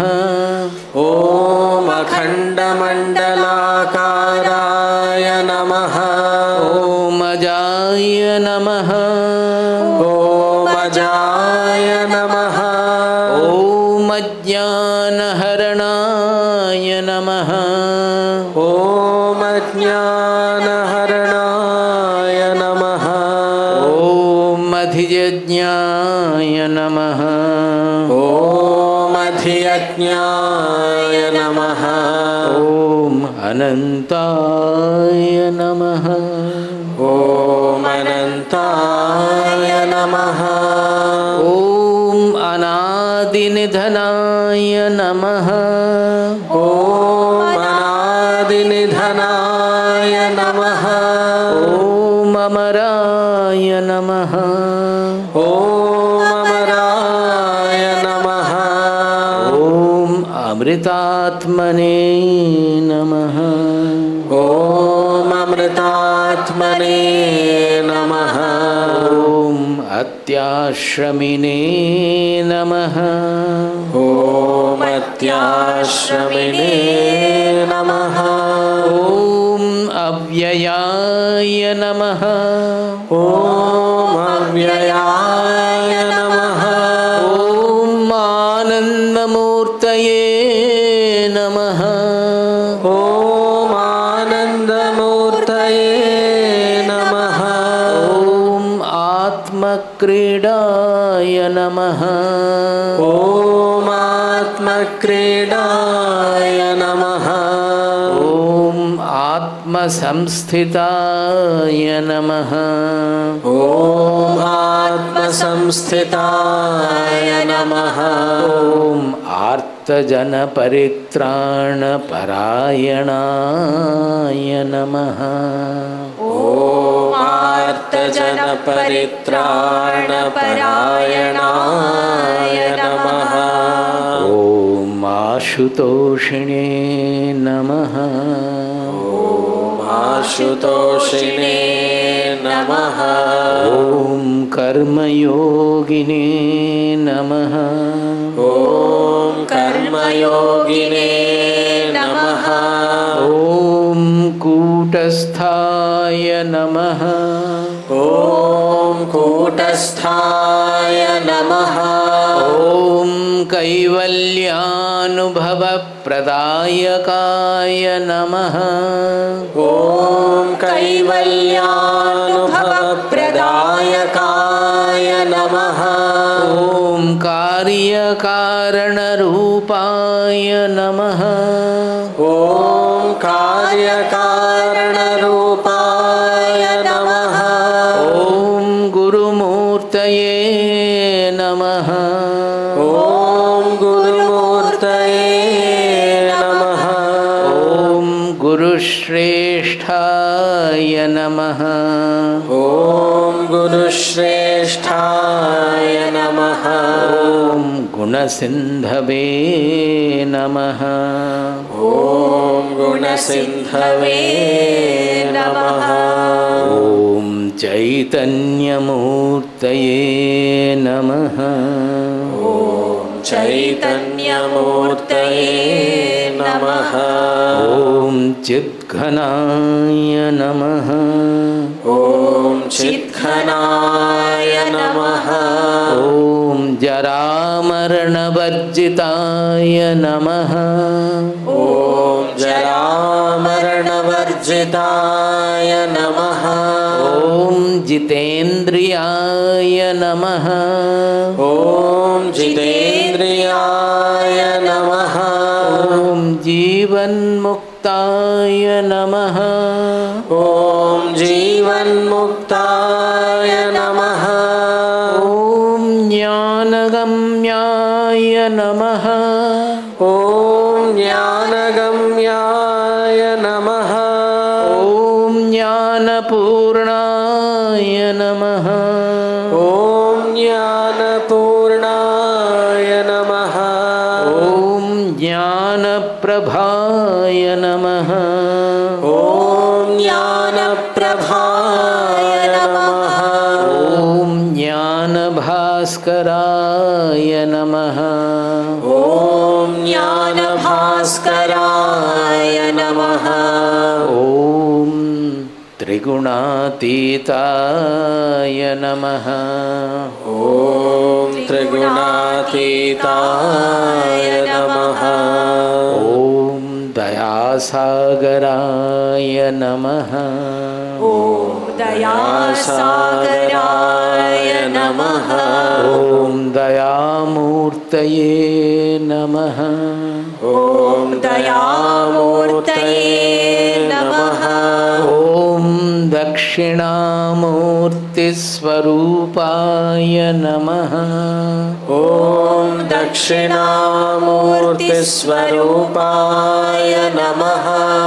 ॐ द्वन्द्वरहिताय नमः। ॐ द्वन्द्वरहिताय नमः। ॐ धर्माधर्मविवर्जिताय नमः। ॐ धर्माधर्मविवर्जिताय नमः। ॐ निर्गुणाय नमः। ॐ निर्गुणाय नमः। ॐ नित्यबोधाय नमः। ॐ नित्यबोधाय नमः। ॐ नित्याय नमः। ॐ नित्याय नमः। ॐ निरपेक्षाय नमः। ॐ निरपेक्षाय नमः ॐ निरीहाय नमः ॐ निरीहाय नमः ॐ निस्पृहाय नमः ॐ निस्पृहाय नमः ॐ निःश्रेयसनिधये नमः ॐ निःश्रेयसनिधये नमः ॐ नित्यानित्यविवेक ॐ नित्यानित्यविवेक प्रबोधकाय नमः प्रबोधकाय नमः ॐ परब्रह्मणे नमः ॐ परब्रह्मणे नमः ॐ परतत्त्वप्रबोधकाय नमः ॐ परतत्त्वप्रबोधकाय नमः ॐ प्रसन्नवदनाय नमः ॐ प्रसन्नवदनाय नमः ॐ परात्पराय नमः ॐ परात्पराय नमः ॐ पवित्रतास्वरूपिणे नमः ॐ पवित्रतास्वरूपिणे नमः ॐ परिपूर्णस्वरूपाय नमः ॐ परिपूर्णस्वरूपाय नमः ॐ परिव्राजकाय नमः ॐ परिव्राजकाय नमः ॐ परमात्मने नमः ॐ परमात्मने नमः ॐ पावनाय नमः ॐ पावनाय नमः ॐ पुरुषोत्तमाय नमः ॐ पुरुषोत्तमाय नमः ॐ प्रेमस्वरूपाय नमः ॐ प्रेमस्वरूपाय नमः ॐ ब्रह्मविद्याप्रचारकाय नमः ॐ ब्रह्मविद्याप्रचारकाय नमः ॐ ब्रह्मानन्दप्रदायकाय नमः ॐ ब्रह्मानन्दप्रदायकाय नमः ॐ भगवन्नामपारायण ॐ भगवन्नामपारायण प्रियाय नमः प्रियाय नमः ॐ भक्ताभीष्टप्रदायकाय नमः ॐ भक्ताभीष्टप्रदायकाय नमः ॐ भक्तिज्ञानवर्धकाय नमः ॐ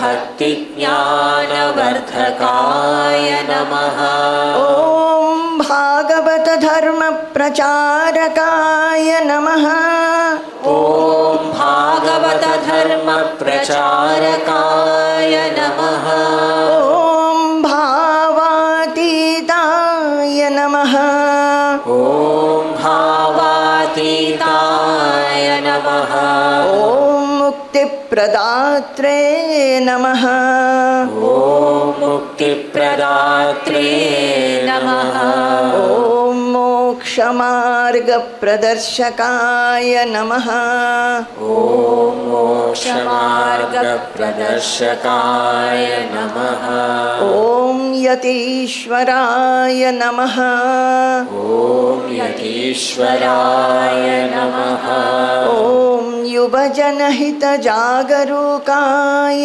नमः ॐ युवजनहितजागरूकाय नमः ॐ योगीन्द्राय नमः ॐ योगीन्द्राय नमः ॐ लोकनाथाय नमः ॐ लोकनाथाय नमः ॐ लोक लोकसंग्रहकाङ्क्षिणे नमः।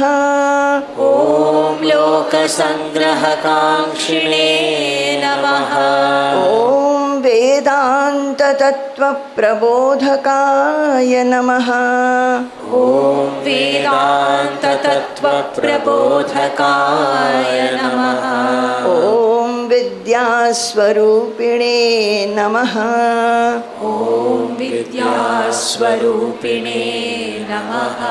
ॐ विवेकचक्षुषे नमः। ॐ विवेकचक्षुषे नमः। ॐ विवेकवैराग्यनिधये नमः। ॐ विवेकवैराग्यनिधये नमः। ॐ विश्वबन्धवे नमः। ॐ विश्वबन्धवे नमः। ॐ शाश्वताय नमः। ॐ शाश्वताय नमः। ॐ शिवात्मने नमः। ॐ शिवात्मने नमः। ॐ शिवाय नमः। ॐ शिवाय नमः। ॐ शुद्धाय नमः। ॐ शुद्धाय नमः। ॐ शुभांगाय नमः। ॐ शुभांगाय नमः। ॐ शुभेक्षणाय नमः। ॐ शुभेक्षणाय नमः। ॐ श्री शंकराचार्य। ॐ श्री शंकराचार्य गुरुपरंपरा अनुवर्तिने नमः। अनुवर्तिने नमः। ॐ सज्जनहितैषिणे नमः। ॐ सज्जनहितैषिणे नमः। ॐ सच्चिदानन्दस्वरूपिणे नमः। ॐ सच्चिदानन्दस्वरूपिणे नमः। ॐ सच्चित्सुखात्मने नमः। ॐ सच्चित्सुखात्मने नमः। ॐ सत्सङ्गपोषकाय नमः। ॐ सत्सङ्गपोषकाय नमः। ॐ सताङ्गतये नमः। ॐ सताङ्गतये नमः। ॐ सत्यानन्दस्वरूपाय नमः। ॐ सत्यानन्दस्वरूपाय नमः। ॐ सदाचारतत्पराय नमः। ॐ सदाचारतत्पराय नमः। ॐ सदानन्दाय नमः। ॐ सदानन्दाय नमः। ॐ सदाशिवाय नमः। ॐ सदाशिवाय नमः। ॐ सदैकरूपाय नमः। ॐ सदैकरूपाय नमः। ॐ सम्पूर्णाय नमः। ॐ सम्पूर्णाय नमः। ॐ समदर्शिने नमः। ॐ समदर्शिने नमः। ॐ संयमिने नमः। ॐ संयमिने नमः। ॐ सर्वभूतात्मने नमः। ॐ सर्वभूतात्मने नमः। ॐ सर्वसङ्गविवर्जिताय नमः। ॐ सर्वसङ्गविवर्जिताय नमः। ॐ सर्वात्मने नमः। ॐ सर्वात्मने नमः। ॐ संसारार्णवसेतवे नमः।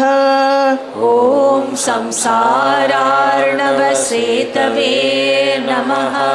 ॐ साकार निराकार वर्जिताय नमः। ॐ साकार निराकार वर्जिताय नमः। ॐ साधुजन वत्सलाय नमः। ॐ साधुजन वत्सलाय नमः। ॐ स्थितधिये नमः। ॐ स्थितधिये नमः। ॐ स्वतन्त्राय नमः। ॐ स्वतन्त्राय नमः। ॐ स्वस्वरूप प्रकाशकाय नमः। ॐ स्वस्वरूप प्रकाशकाय नमः। ॐ क्षेत्रज्ञाय नमः। ॐ क्षेत्रज्ञाय नमः। ॐ नारायणाश्रम तपोवन। ॐ नारायणाश्रम तपोवन। प्रतिष्ठापक श्री भूमानन्दतीर्थपादेभ्यो नमः। श्री भूमानन्दतीर्थपादेभ्यो नमः। ॐ नारायणाश्रम तपोवन। ॐ नारायणाश्रम तपोवन। प्रतिष्ठापक श्री भूमानन्दतीर्थपादेभ्यो नमः। श्री भूमानन्दतीर्थपादेभ्यो नमः। यस्यान्तर्नादिमध्यं न हि करचरणं नाम गोत्रं न सूत्रं नो जातिर्नैव वर्णं न भवति पुरुषो नो नपुंसं न च स्त्री नाकारं नो विकारं न हि जनिमरणं नास्ति पुण्यं न पापं नो तत्त्वं तत्त्वमेकं सहजसमरसं सद्गुरुं तं नमामि। नो तत्त्वं तत्त्वमेकं सहजसमरसं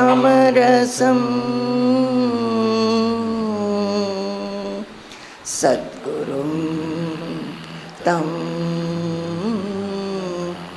Namami.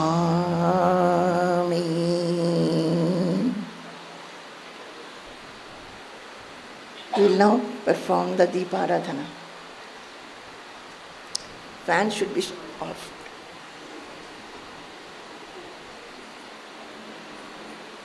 Put off the fan. Last. Up. Very good.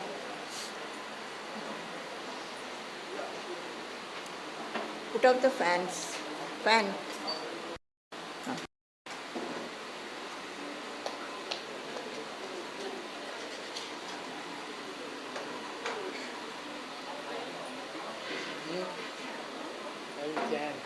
Both of you go there.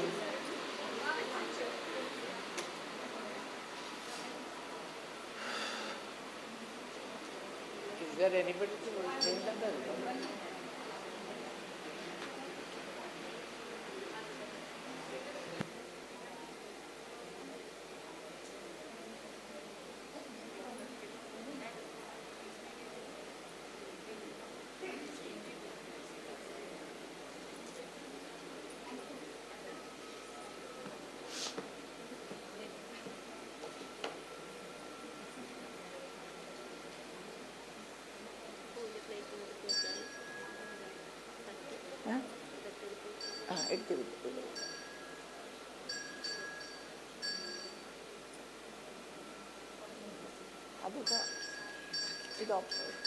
They have not offered this. ഇല്ല, അത് പറയണ്ട. All should be offered. അത് ബാക്കി വെക്കാൻ പാടില്ല. അത് അവരോട് please let them offer it. മനസ്സിലായോ? ഇവിടെ ഉണ്ടാകുന്നു അതൊക്കെ.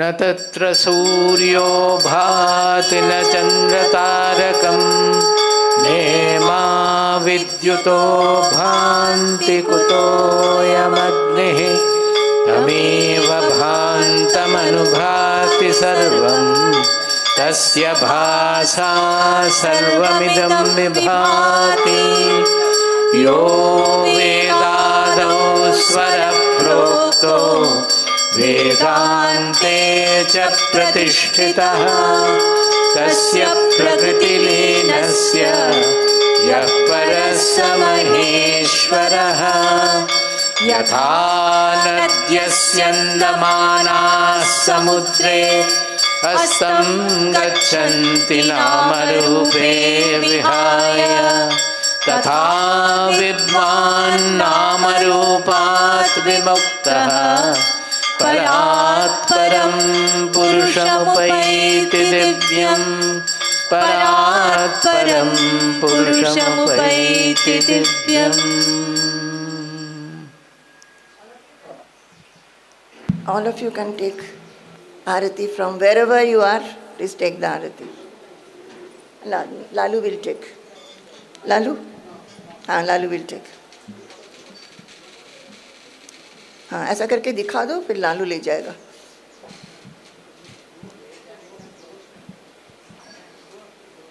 Okay, both of you go up to the door. Be very careful. Up to the door you go, then let Lalu take.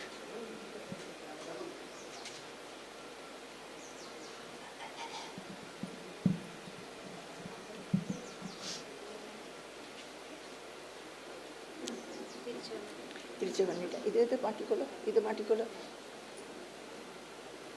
മാറ്റിയിട്ട് അവിടെ കൊണ്ടുപോക്കോളൂ.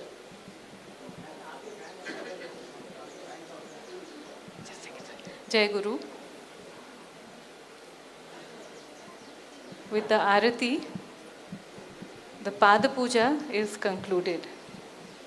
Now, the moment all of us have been waiting for, Poojya Swamiji's message.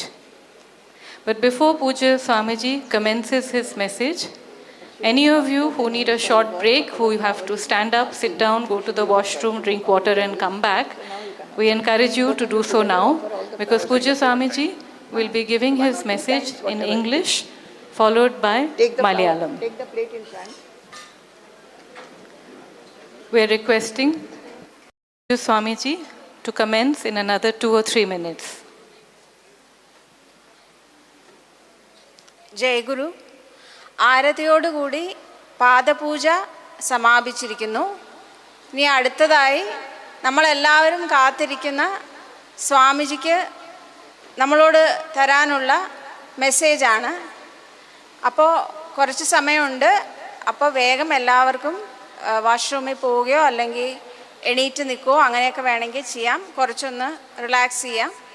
അതിനുശേഷം സ്വാമിജി അദ്ദേഹത്തിൻ്റെ തത്വപ്രവചനം നമുക്ക് നൽകുന്നതാണ്.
Sadada sulabhadainye nissukhe jeevaloke.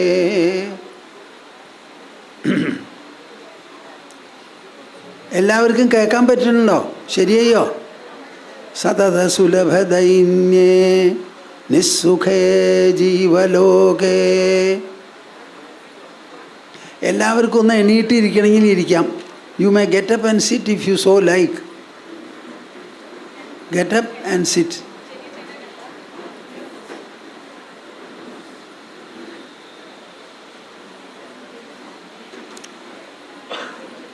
Govindana Sankirtanam. Govinda Govinda.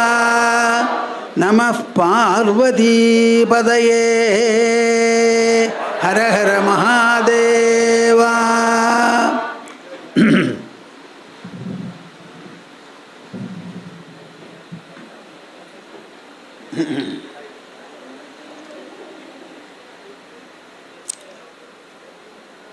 എല്ലാവരും ഇരിക്കൂ. അനക്കങ്ങളൊന്ന് നിർത്തുക.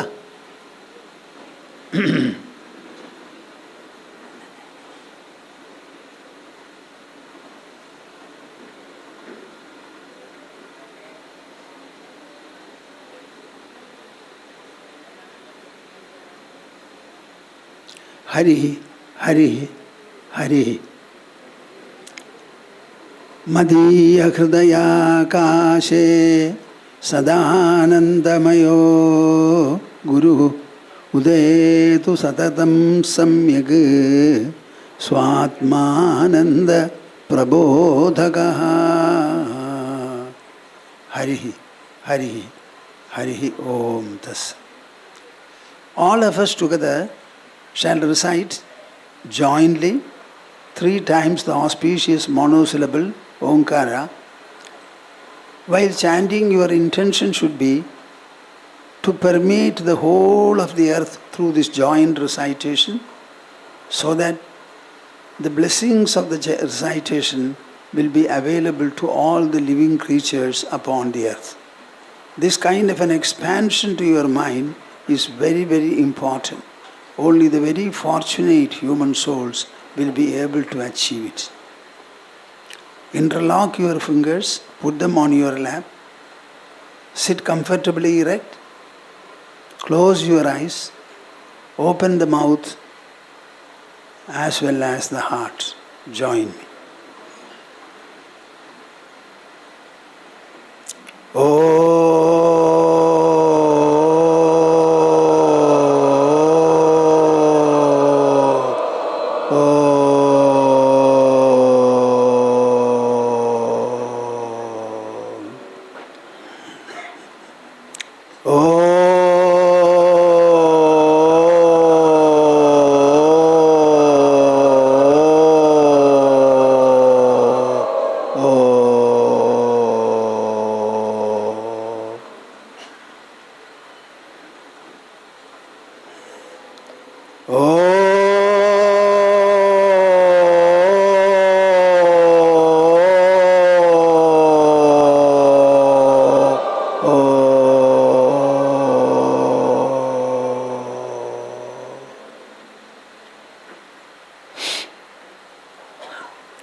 Dear and blessed children of immortality, this is the way our Upanishadic seers used to address those in front. Yes, yes, yes. Whenever a human is born, he is anointed with a twofold crown or heredity. One is the mortal body and the other is the immortal soul. Both everyone has. There is no question or a doubt about the matter. Our body is mortal, always so. The mortal body is able to live. It is enlivened by the immortal spirit. You cannot think of a living body without the immortal spirit enlivening it. So, our twofold heredity is absolutely a fact.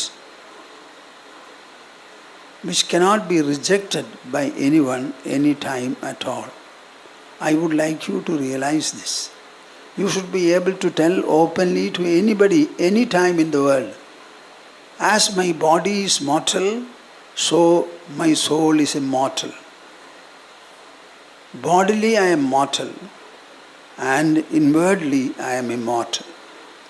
To understand this and say this, I don't think you have to have a great degree of academic education. But you should certainly have the grace, particularly the loving association of a Sadguru. I was thinking about today, this assembly which was to be. And I was wondering, on earlier birthdays also, many of you have assembled here, and at the end of the Pada Puja, I was asked to address the audience. This time also I felt I would have to address all of you. Every time the message will necessarily be the same. It is the message of what I have already said. You are not the body. You are not the body. You only have the body. You are not the body, you only have the body.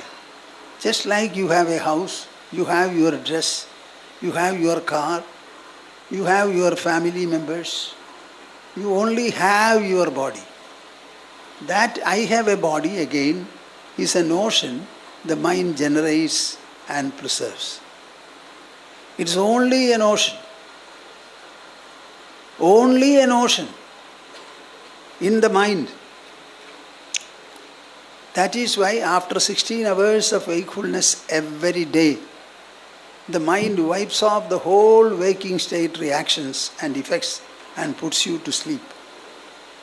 In sleep, you have no body, no mind, no intelligence, no ego. And the world is certainly not there.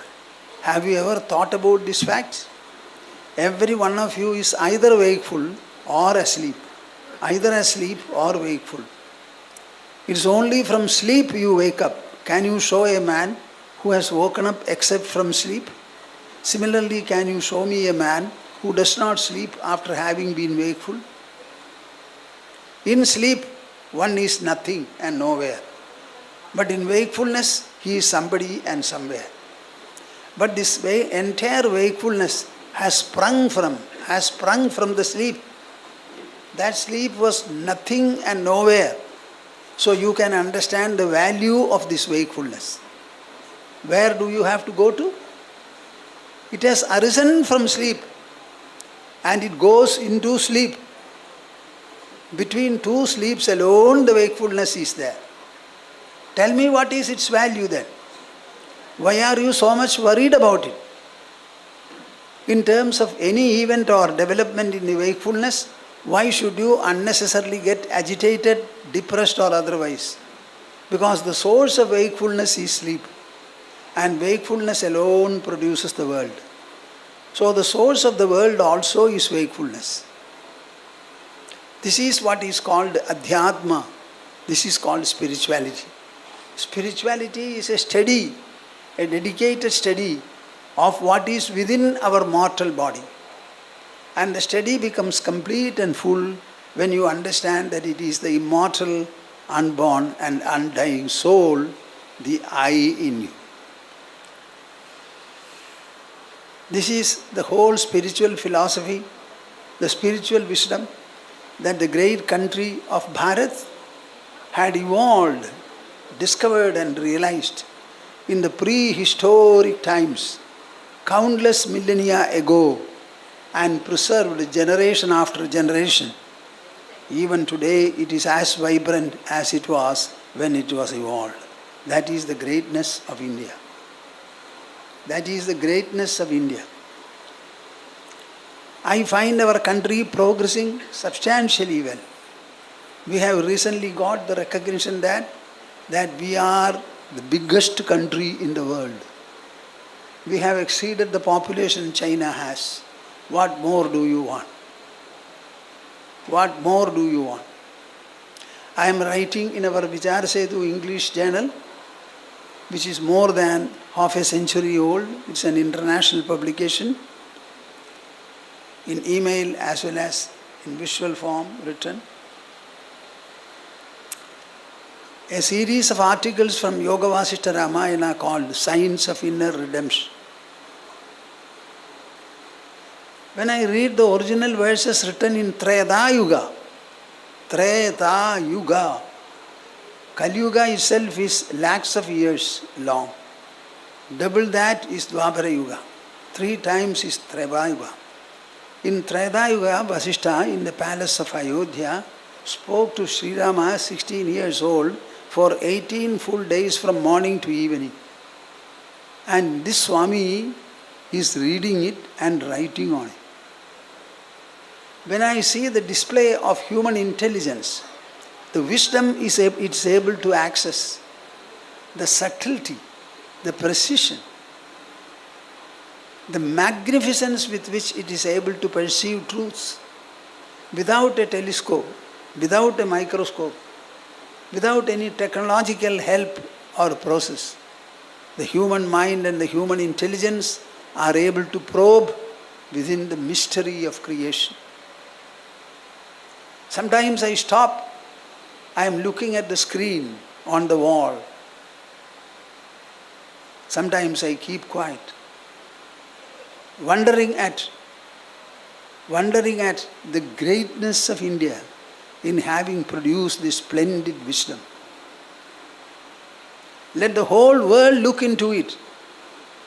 Not a syllable of it has to be changed, can be changed. It is entirely a probe within the body,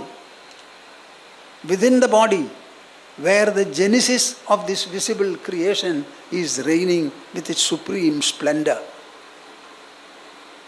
With its supreme splendor, they have been able to unveil it, discover it, realize it, relate it with so much of precision, confidence, authority, supremacy and sovereignty that their revelations stand unassailed even today. I throw a challenge to the entire world to study what Vasishtha had spoken, what sage Valmiki had recorded. It's in written form, to see whether they can change or recast the writing in any place. This is the greatness of India. I am an ascetic, and whatever words I utter is the power and magnetism of asceticism. What is this ascetic life? I would like you to think.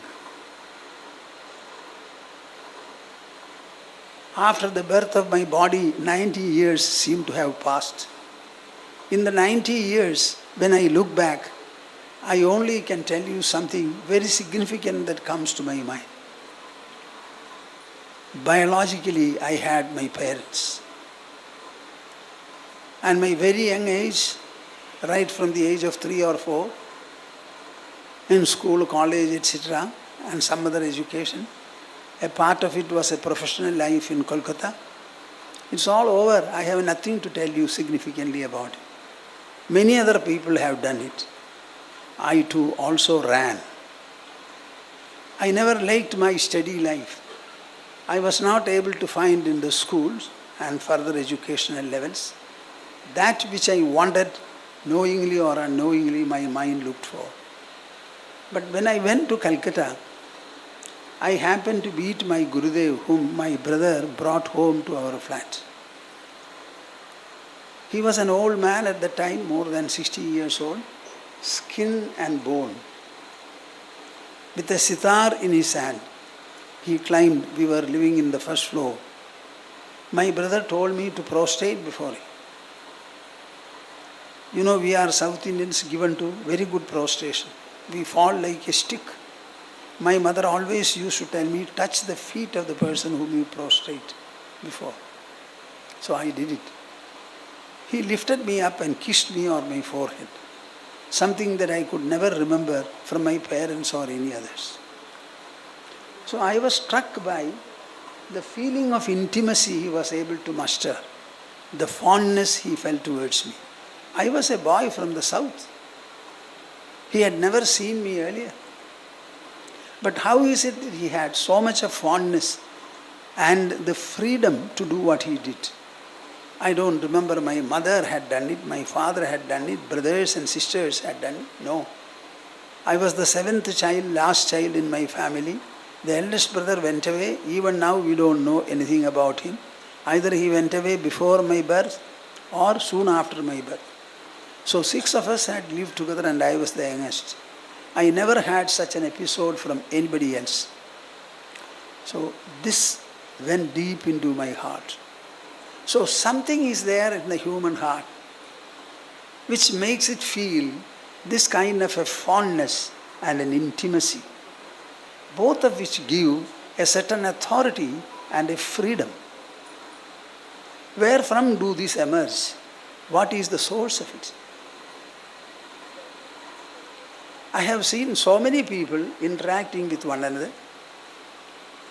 All their interactions are very formal, customary and conventional, but nothing of this kind.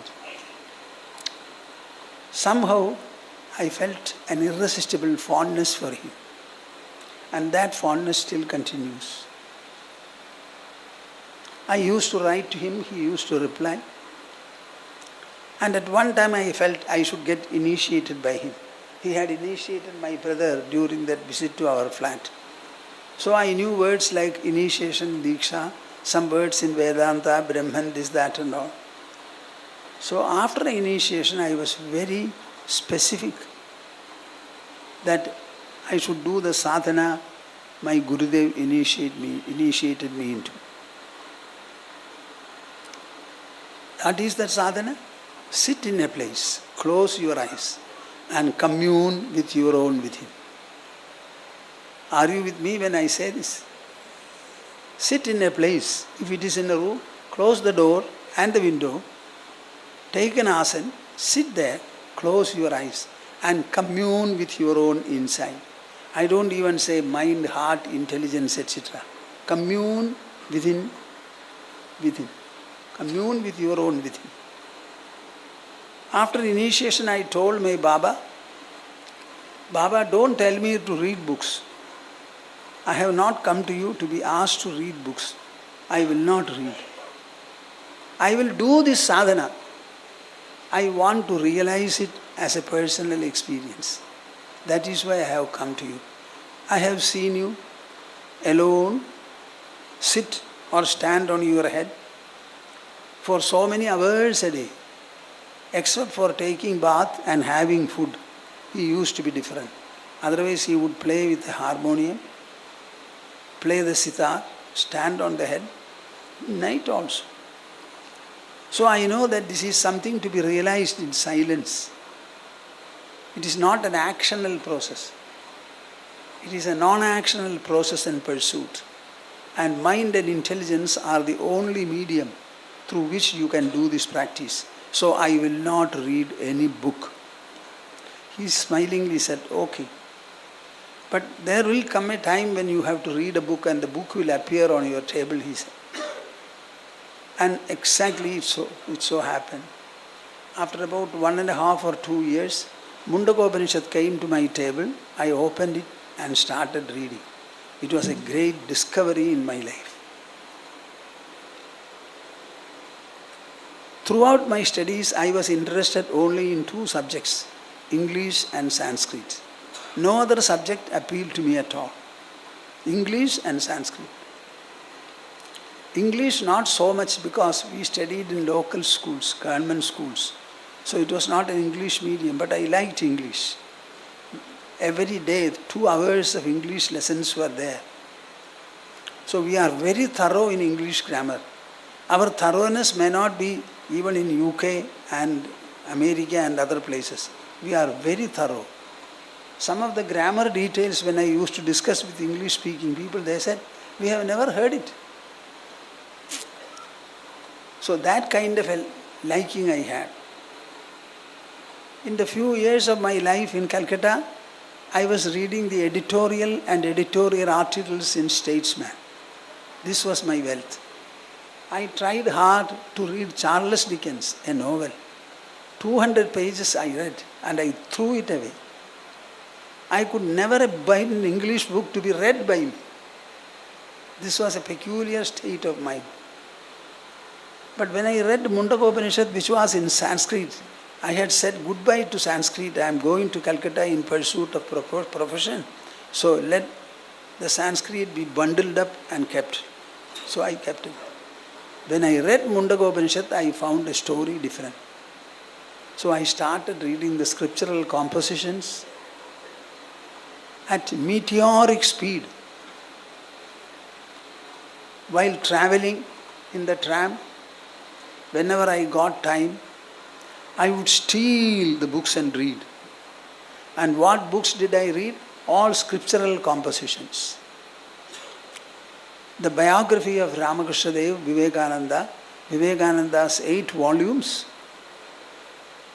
Chaitanya Mahaprabhu's biography, Sharada Devi's, Vivekananda's also. Otherwise, it was all scriptural reading. My scriptural learning gave me an exposure into the unknown. Beautiful exposure. Very alluring, inspiring, attractive, persuasive, capturing, engulfing. Everywhere I found this. And I could easily understand Sanskrit with translations. I never was interested in commentary. I only wanted to know Sanskrit words and their language. I could understand somehow. My interest grew. Sadhana also grew. Scriptural reading intensified the sadhana. And sadhana led to more of scriptural reading. Like the 2 birds of a wing, I started flying into the spiritual dimensions, horizons. And I found in Mandukya Kariga, which clearly says this knowledge is to be pursued wholeheartedly, wholesomely, whole-timely. This knowledge is the greatest that human can acquire. There is nothing greater than this. Once you are sure and you are after it, here are the words. Nistutihi nir namaskaraha niswadhakare evacha. Never praise a god.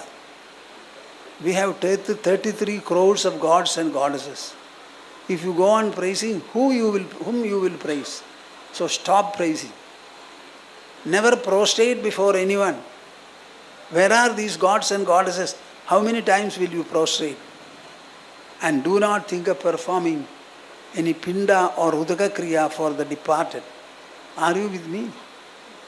Are you hearing me? Or are you afraid? Nistudir nir namaskaro niswadhakara evacha. You have only 2 refuges in this world. One is the mobile body, another is the immobile soul. You cannot say, I have only the mobile body. Mobile body cannot live by itself. It is enlivened by the spirit. So there is no living body. When I look at you, you will think that Swamiji is looking at the body. But Swamiji is actually looking at the soul. I am not finding dead bodies in my friend, living bodies. So the living bodies give me the idea of the living. The idea of the livingness. Chala jala niketascha yadihi yadrichiko bhavi. Become an ascetic and depend upon chance, providence. My dear souls, I had found what I wanted. I had found what I wanted. My course was not to pursue the profession. It was not to spend the day eating, sleeping and acting. There is something greater. When Shankaracharya left the widowed mother with no other child by the side, I always felt that what was that call which made Shankara leave the solitary mother and walk to see Govindapada living in a hermitage on the bank of Narmada. What was that call? What was that strength? What was that persuasion? I used to wonder as a child. I had 3 influences in my life. Rama, for his truthfulness and character. Krishna, for his pleasantness. Later I knew for his wisdom. And Shankara, for the sense of renunciation. I have embodied these 3 influences in ample measure in my life. Rama could not satisfy me. Poor Rama always suffered. Krishna was always delightful. But he was involved in slaughter, trick, this, that and all. He was a Kshatriya, but I am not a Kshatriya. I am a Brahmana lad. So there is no comparison with either Sri Rama or Sri Krishna. But with Shankara I had full comparison. So Shankara's influence was the dominant influence in me, and even now I am that. So that is how I decided, no more. I put in my resignation, asking the company to allow me to retire. The time has come for me to renounce my professional life, and I am going to be an ascetic. Maybe I would come to Calcutta as an ascetic. I went to my Gurudev. He smiled and said he had given me a name earlier also. So with the Geruva cloth he gave me, I put on after shaving my hair and beard, and I said goodbye to Calcutta. I always say the streets of India welcomed me thereafter, and the invisible providence graced me. I would like to use these 2 phrases ever and ever. The streets of India welcomed me because I had no freedom to go anywhere else. I can only walk on the streets of India. Nobody will stop me. That is the inherent freedom we have. The street is nobody's. It is the government, it's the public property. You can walk there. And the invisible providence graced me. Even today I am sitting here, it is the same story. My dear souls, I had an openness. I never concealed anything. So whatever was happening to me after initiation, even before my Gurudev visited the flat, I used to keep the family members informed. Unlike my brother was not given to such openness. After initiation, we wanted to bring our Gurudev home.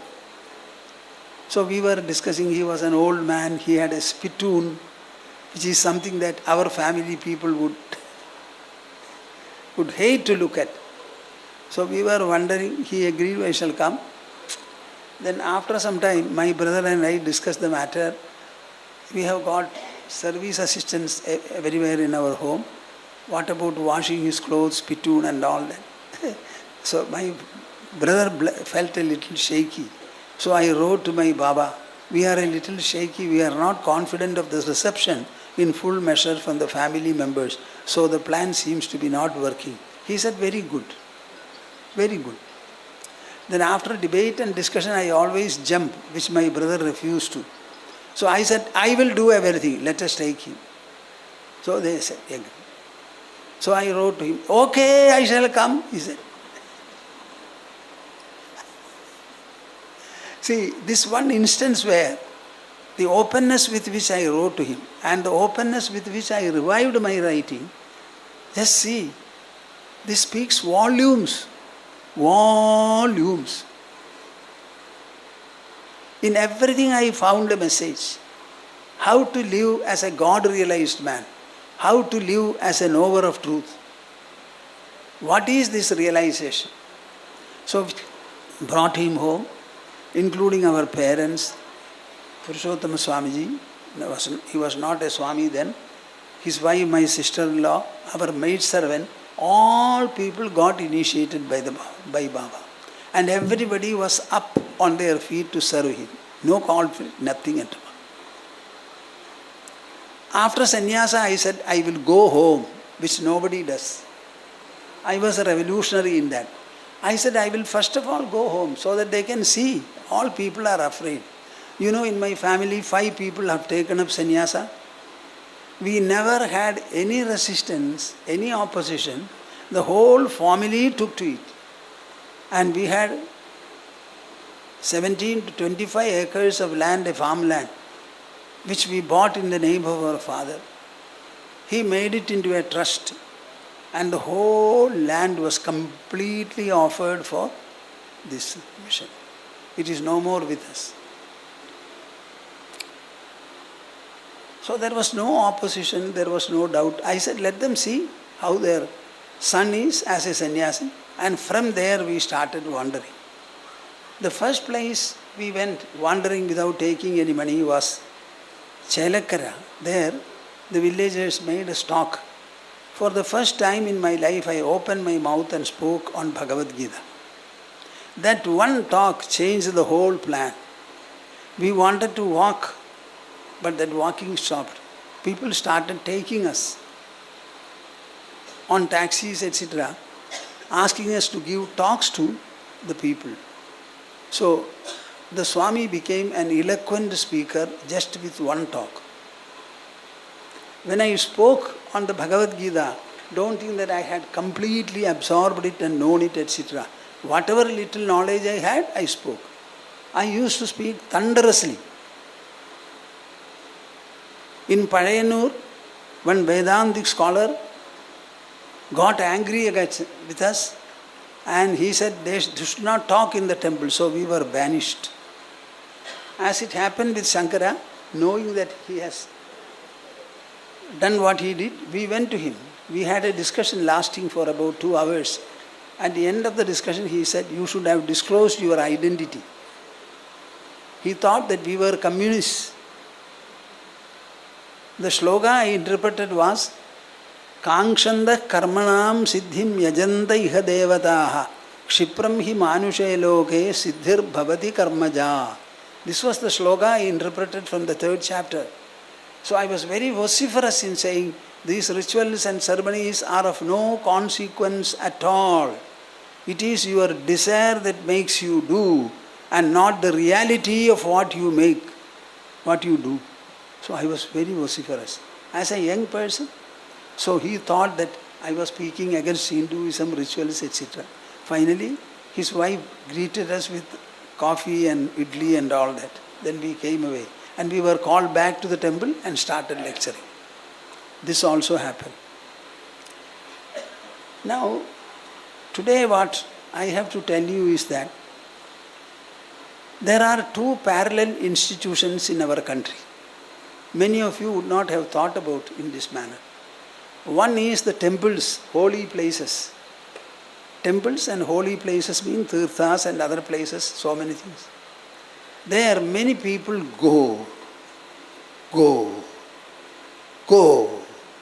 That place never comes. You have to go there and receive whatever spiritual or devotional inspiration you will have. The deity or the water will not speak to you. We go on worshipping, and your worship yields some results. But nothing yields from there. But quite a number of people go, millions of people visit shrines. This is one influence. But the greater influence is spiritual abodes where spiritual seers and knowers live.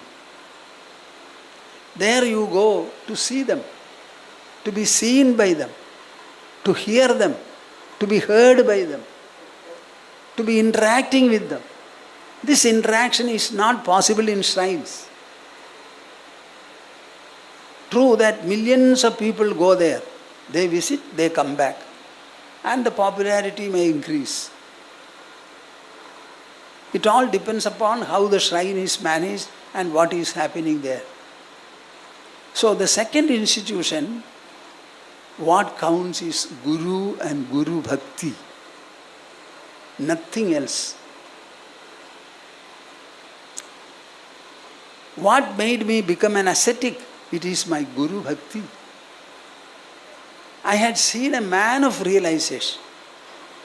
I had wanted to see nothing else and nobody else. After seeing my Gurudev, I have never worshipped God at all. Not at all. Everything was bundled up. What he said, what he represented, I was observing him, asking him, whenever questions were there, he was also telling me. One day I asked him, Baba, I have heard that Ramakrishna Dev had 12 disciples and he was very happy. I would like to know, we are not 12, but we are a much smaller number. But are you happy with us? Do you have sufficient fulfillment? He said, good fulfillment I have. You are all associated with me. I have gained my trust, confidence, etc. Every one of you has received something from me, and you will know about it as days pass. I accompanied him in Dakshin Kanda to a house where he was going. So during the conversation, Baba was saying, referring to me, here is an unexploded volcano. I remember the words. Here is an unexploded volcano, he said. I never asked him what he meant, but I heard it. And his statement had sufficient impact in my mind. So in the sphere of spirituality, I am an Advidiya person. Advidiya. Nothing can shake me, even God cannot shake.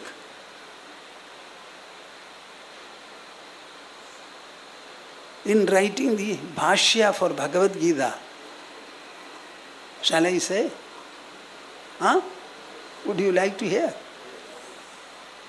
Vinasham avyayasya na kaschit kartum arhadi. There is a verse in the second chapter.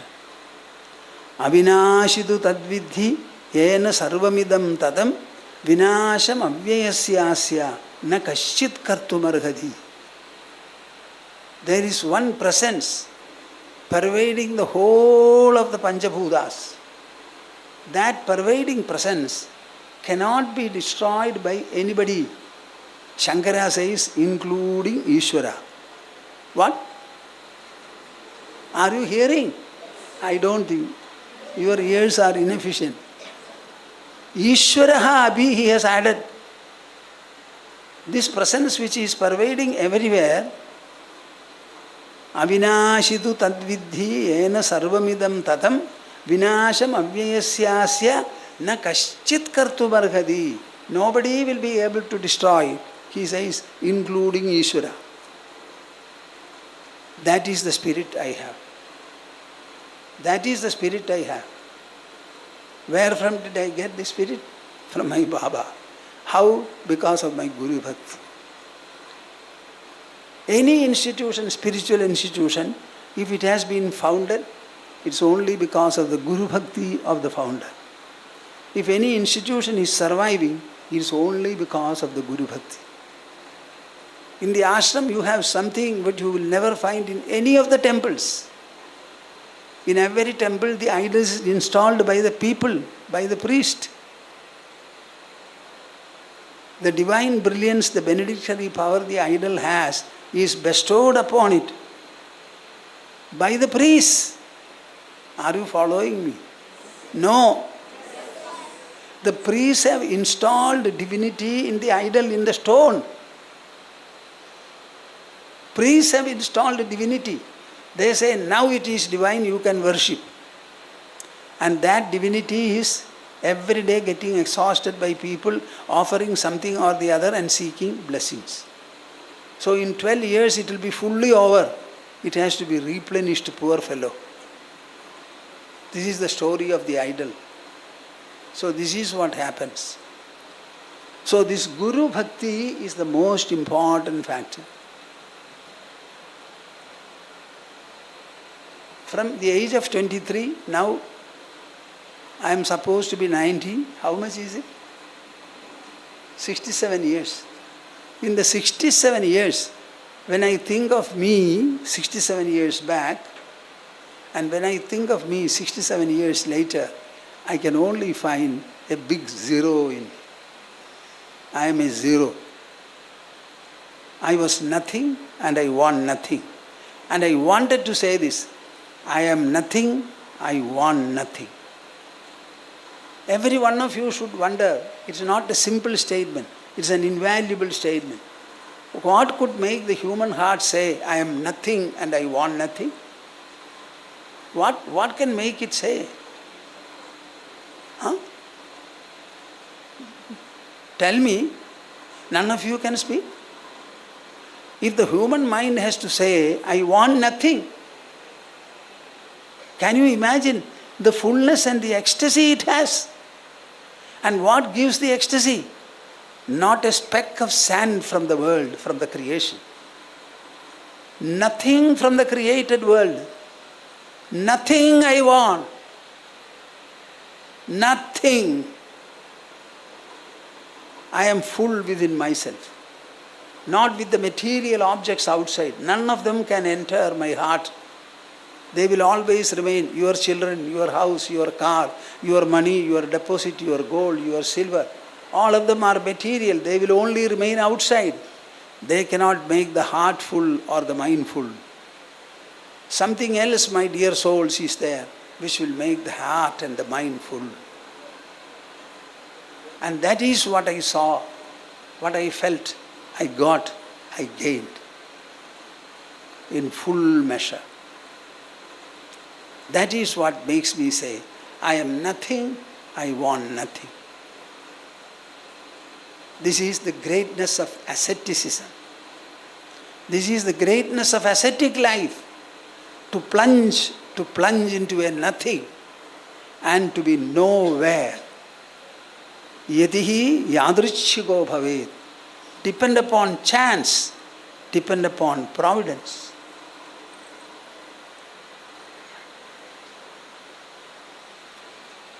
We wanted to build a Sabhaniketan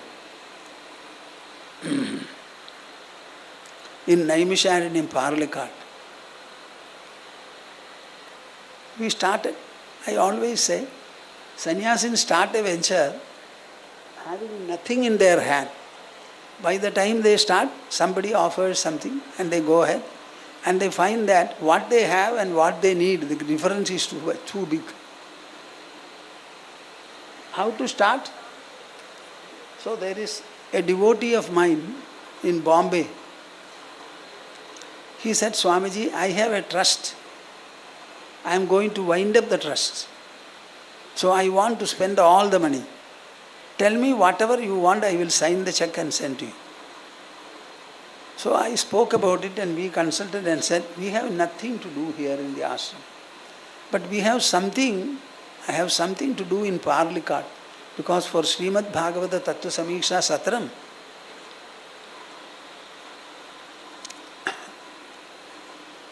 we would like to have a building so that people can sit comfortably and eat without dust, wind, etc. Whatever it may be, you tell me. How much money do you have? He said, I have got 1.5 crores of rupees. But it is for this event. Anyway, anything that you want, we shall send. He sent the money. But the plan was not coming up. There was difficulty in getting the land and all that. So we mentioned to him. So it has to be given. The progress is not as we expected. So you keep it in a corpus, I will write a letter to that effect. And he wrote a letter. So by the time we started the venture, the architect gave us an estimate of 7.5 crores. But we had maybe 2.5 or 3, something like that. And we started. You know, even the COVID helped us. Because the COVID stopped all work. So we got a 2-year period for it to complete it. So even the COVID was a beautiful blessing in the construction of the whole Sabhaniketan. Work had to be suspended and now it is completed.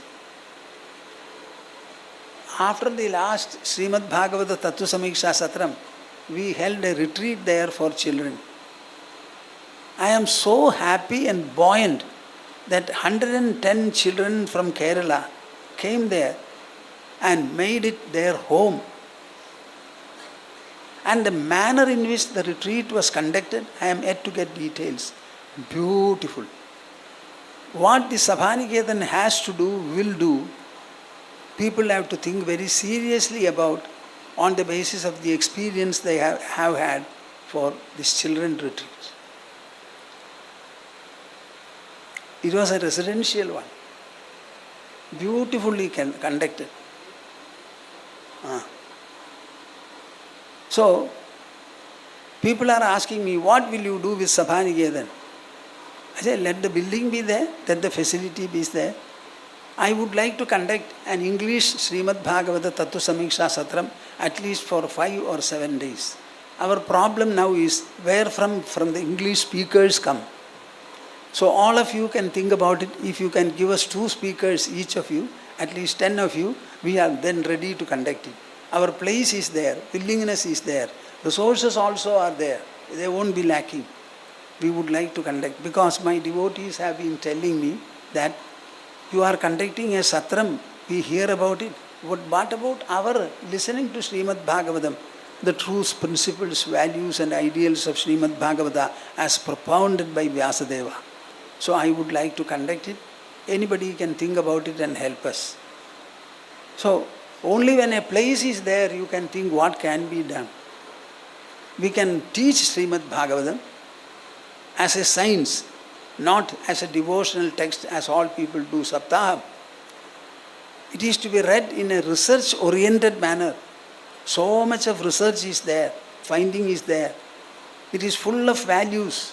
The Srimad Bhagavatam should be read by postdoctorate scholars. Postdoctorate scholars. Vidyavatam Bhagavate Pariksha. In Srimad Bhagavatam is a great test for all the enlightened people, erudite people, they say. So I only have to say that if you look at Bhumananda Swamiji, understand that he is a shadow of Guru Bhakti. Nothing else I have.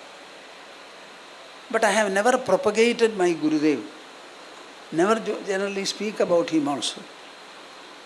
Now, as you were told, we are constructing that Purnashramam where our Baba lived, and I am waiting for the day when the building will be complete and we shall be able to go there and spend at least 5 days.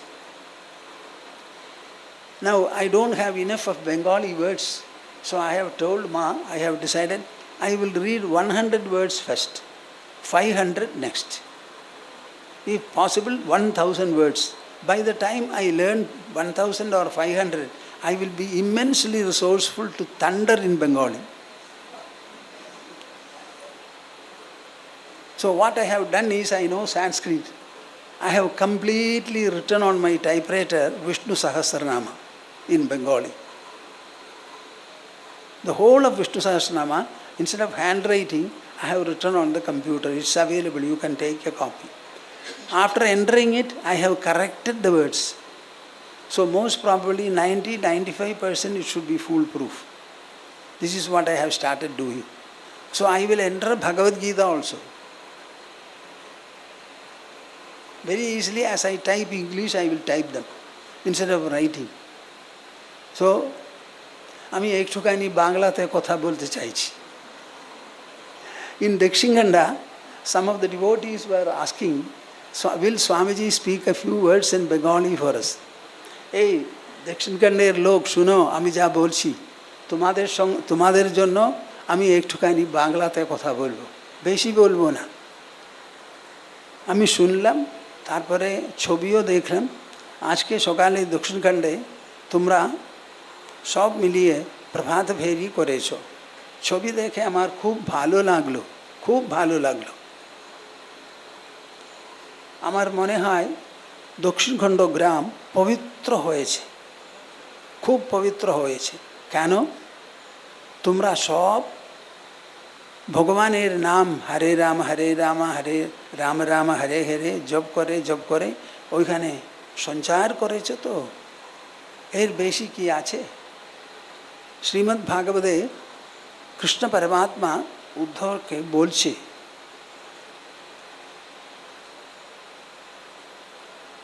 মদ ভক্তিযুক্ত ভুবনম পুনাতি. একটু ভালো করে শুনো না, বুঝে নাও. मद भक्ति युक्तो भुवनम पुनाति আমার নাম নিয়ে খুব জোর করে জপ করে উৎসাহ নিয়ে যারা ভূমিতে সঞ্চার করছে তারা ভূমিকে পবিত্র করে দিচ্ছে বলছে। ভগবানের নাম নিয়ে যদি আমরা চলি, সেই চলবার সময় সারা জগৎ সারি ধরিত্রী পবিত্র হয়ে যাচ্ছে। এইরকম দক্ষিণখণ্ড আজকে পবিত্র হয়ে গেছে। এরপরে অনেক কিছু ওইখানে করার আছে। আমরা যা ওইখানে নির্মাণ করছি সেটা শেষ হওয়ার জন্য খুব অ্যাংশিয়াসলি ওয়েট করছি। যখন শেষ হবে আমরা ওইখানে আসব, 5 দিন মিনিমাম থাকব। সেই 5 দিনে আমি বাবার কাছ থেকে যা শুনেছি সেটা তোমাদের শোনাব। আমার বেশি মা আর নতুন স্বামীজি তোমাদের শোনাবে। সেই জন্য আমি তৈয়ার, আমি খুব সন্নদ্ধ হয়ে এখানে থাকছি। যা হচ্ছে ভালো করে করো, আমরা ঠিক করব।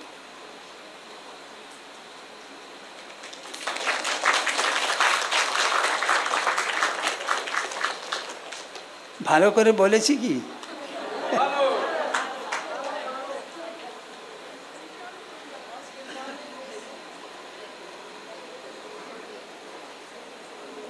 Suresh, mic.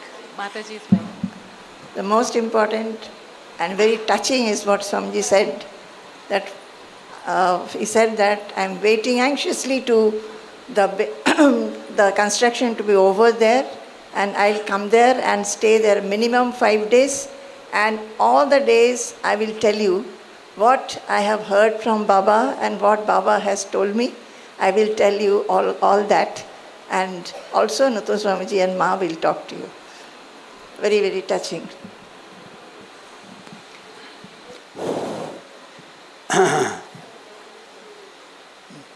Jai Guru. Before Poojya Swamiji concludes his English lecture and starts the Malayalam version, we are going to have Bhojana Pavitrikaranam. Ma would just explain to us the significance of the Bhojana Pavitrikaranam. Ma will tell us about Bhojana Pavitrikaranam. Banti, thoda wait. Usha.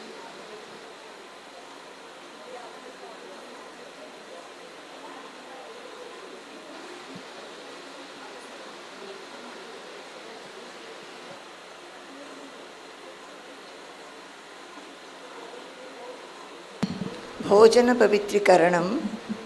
This is the name of the small ceremony that we are going to have now. As from the name itself you understand, Bhojana Pavitrikaranam is purifying the food. Whatever food we eat, that helps in the growth of our personality, bodily growth, mental growth, intellectual growth, and spiritual growth. So, for the growth to be proper and pure, we must have pure food. But very often, our food, when we prepare, it gets mixed up with some impurities. One is, say, the place where we cook food, that place may not be clean. We may miss some of the cleanliness. The materials with which we cook, the vessels and the vegetables and other things which we use, they may not be clean, and we might have missed the cleanliness. And most importantly, many times our mind is not clean. Mind is not pure.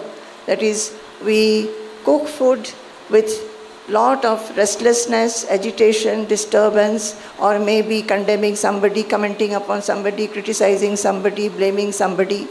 So, the food gets mixed up with all these emotions and attitudes which are undesirable. So, here we always cook food, and wherever Swamiji travels to, we always bring the food to Swamiji for purification. So we will give the food to Swamiji. Every item is brought in small quantities. Swamiji looks at the food. With his glance, he purifies the food. And then he has a sankalpa that whoever takes this purified food will grow bodily, mentally, intelligentially, and spiritually.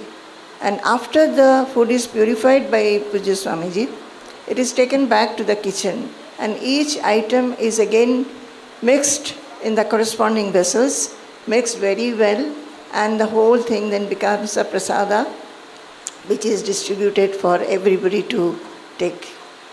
So we'll have it. We have got some particular shlokas. Today the food will be given. Where is Praveen? Praveen, you also stand. Well, wait. Huh? She'll tell in Malayalam. ജയ് ഗുരു. അപ്പോൾ ഇനി നടക്കാൻ പോകുന്ന ഒരു ചടങ്ങാണ് ഭോജന പവിത്രീകരണം.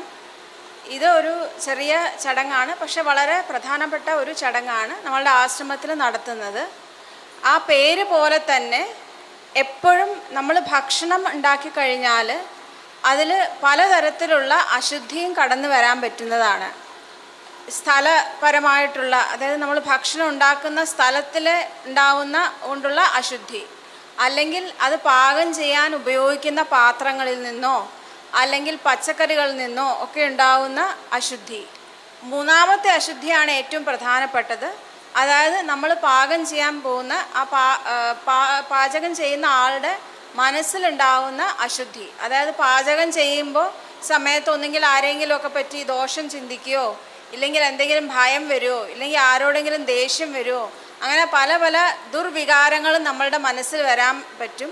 ആ വികാരങ്ങൾ കൊണ്ട് നമ്മൾ ഉണ്ടാക്കുന്ന ഭക്ഷണത്തിൽ അശുദ്ധി ഉണ്ടാവാം. അപ്പോൾ ഈ അശുദ്ധിയെല്ലാം മാറ്റാനായിട്ടാണ് നമ്മളിവിടെ ആശ്രമത്തിൽ ഭക്ഷണം പാചകം ചെയ്ത ശേഷം അതിൻ്റെ ഒരു ചെറിയ ഭാഗം നമ്മൾ പൂജ്യ സ്വാമിജിയുടെ മുന്നിൽ നമ്മൾ കൊണ്ടുവരും. ചെറിയ ചെറിയ പാത്രങ്ങളായിട്ട് എല്ലാ ഭക്ഷണ ഐറ്റത്തിൻ്റെയും ഓരോ ചെറിയ ചെറിയ പോർഷൻസ് നമ്മൾ സ്വാമിജിയുടെ മുന്നിൽ കൊണ്ടുവരും. അപ്പോൾ സ്വാമിജി ആ ഭക്ഷണത്തിനെ ദർശിക്കുക വഴി ആ ഭക്ഷണത്തിലുണ്ടാവുന്ന അശുദ്ധികളെല്ലാം മാറിപ്പോകുന്നു എന്ന് മാത്രമല്ല, സ്വാമിജി അതിൻ്റെ കൂട്ടത്തിൽ തന്നെ സങ്കല്പിക്കുകയും ചെയ്യുന്നുണ്ട്. അതായത് ഈ ഭക്ഷണം കഴിക്കുന്ന ആളുടെ ശാരീരികമായിട്ട് അവർക്ക് ആരോഗ്യം കൂടുതൽ ഉണ്ടാവട്ടെ, മാനസികമായിട്ട് കൂടുതൽ പവിത്രത വരട്ടെ, ബുദ്ധി കൂടുതൽ സൂക്ഷ്മമാവട്ടെ എന്ന് മാത്രവുമല്ല ആധ്യാത്മികമായിട്ട് അവർക്ക് പുരോഗതിയും ഉണ്ടാകട്ടെ. ഇങ്ങനെ 4 തരത്തിൽ നമ്മൾക്ക് മേന്മ ഉണ്ടാവട്ടെ എന്ന് സ്വാമിജി സങ്കല്പിക്കുന്നു. അപ്പോൾ അങ്ങനെ സങ്കല്പിച്ച് പവിത്രീകരിച്ച ഭക്ഷണം ആ ഭാഗം നമ്മൾ തിരിച്ച് അന്നക്ഷേത്രത്തിൽ കൊണ്ടുപോയി അത് അതിൻ്റെ പാത്രങ്ങളിലേക്ക് പകരുന്നു.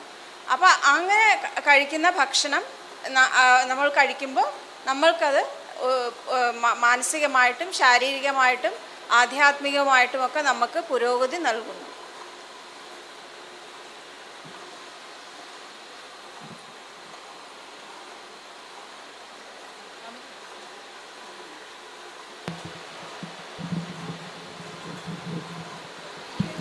यस्य पादप्रभाद्यस्तः प्रपञ्चो भाति भासुरः तमहं सद्गुरुं वन्दे भूमानन्दं चिदात्मकं नन्दितानि दिगन्तानि यस्यानन्दाश्रुबिन्दुना तमहं सद्गुरुं वन्दे भूमानन्दं चिदात्मकम्.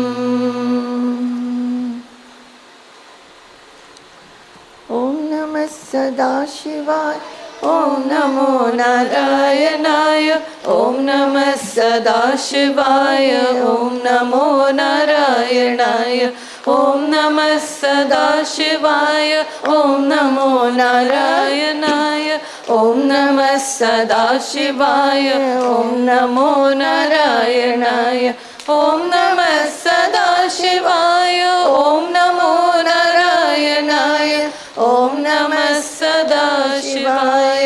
ॐ नमो नारायणाय. Now will be Poojya Swamiji's message to all of us in Malayalam.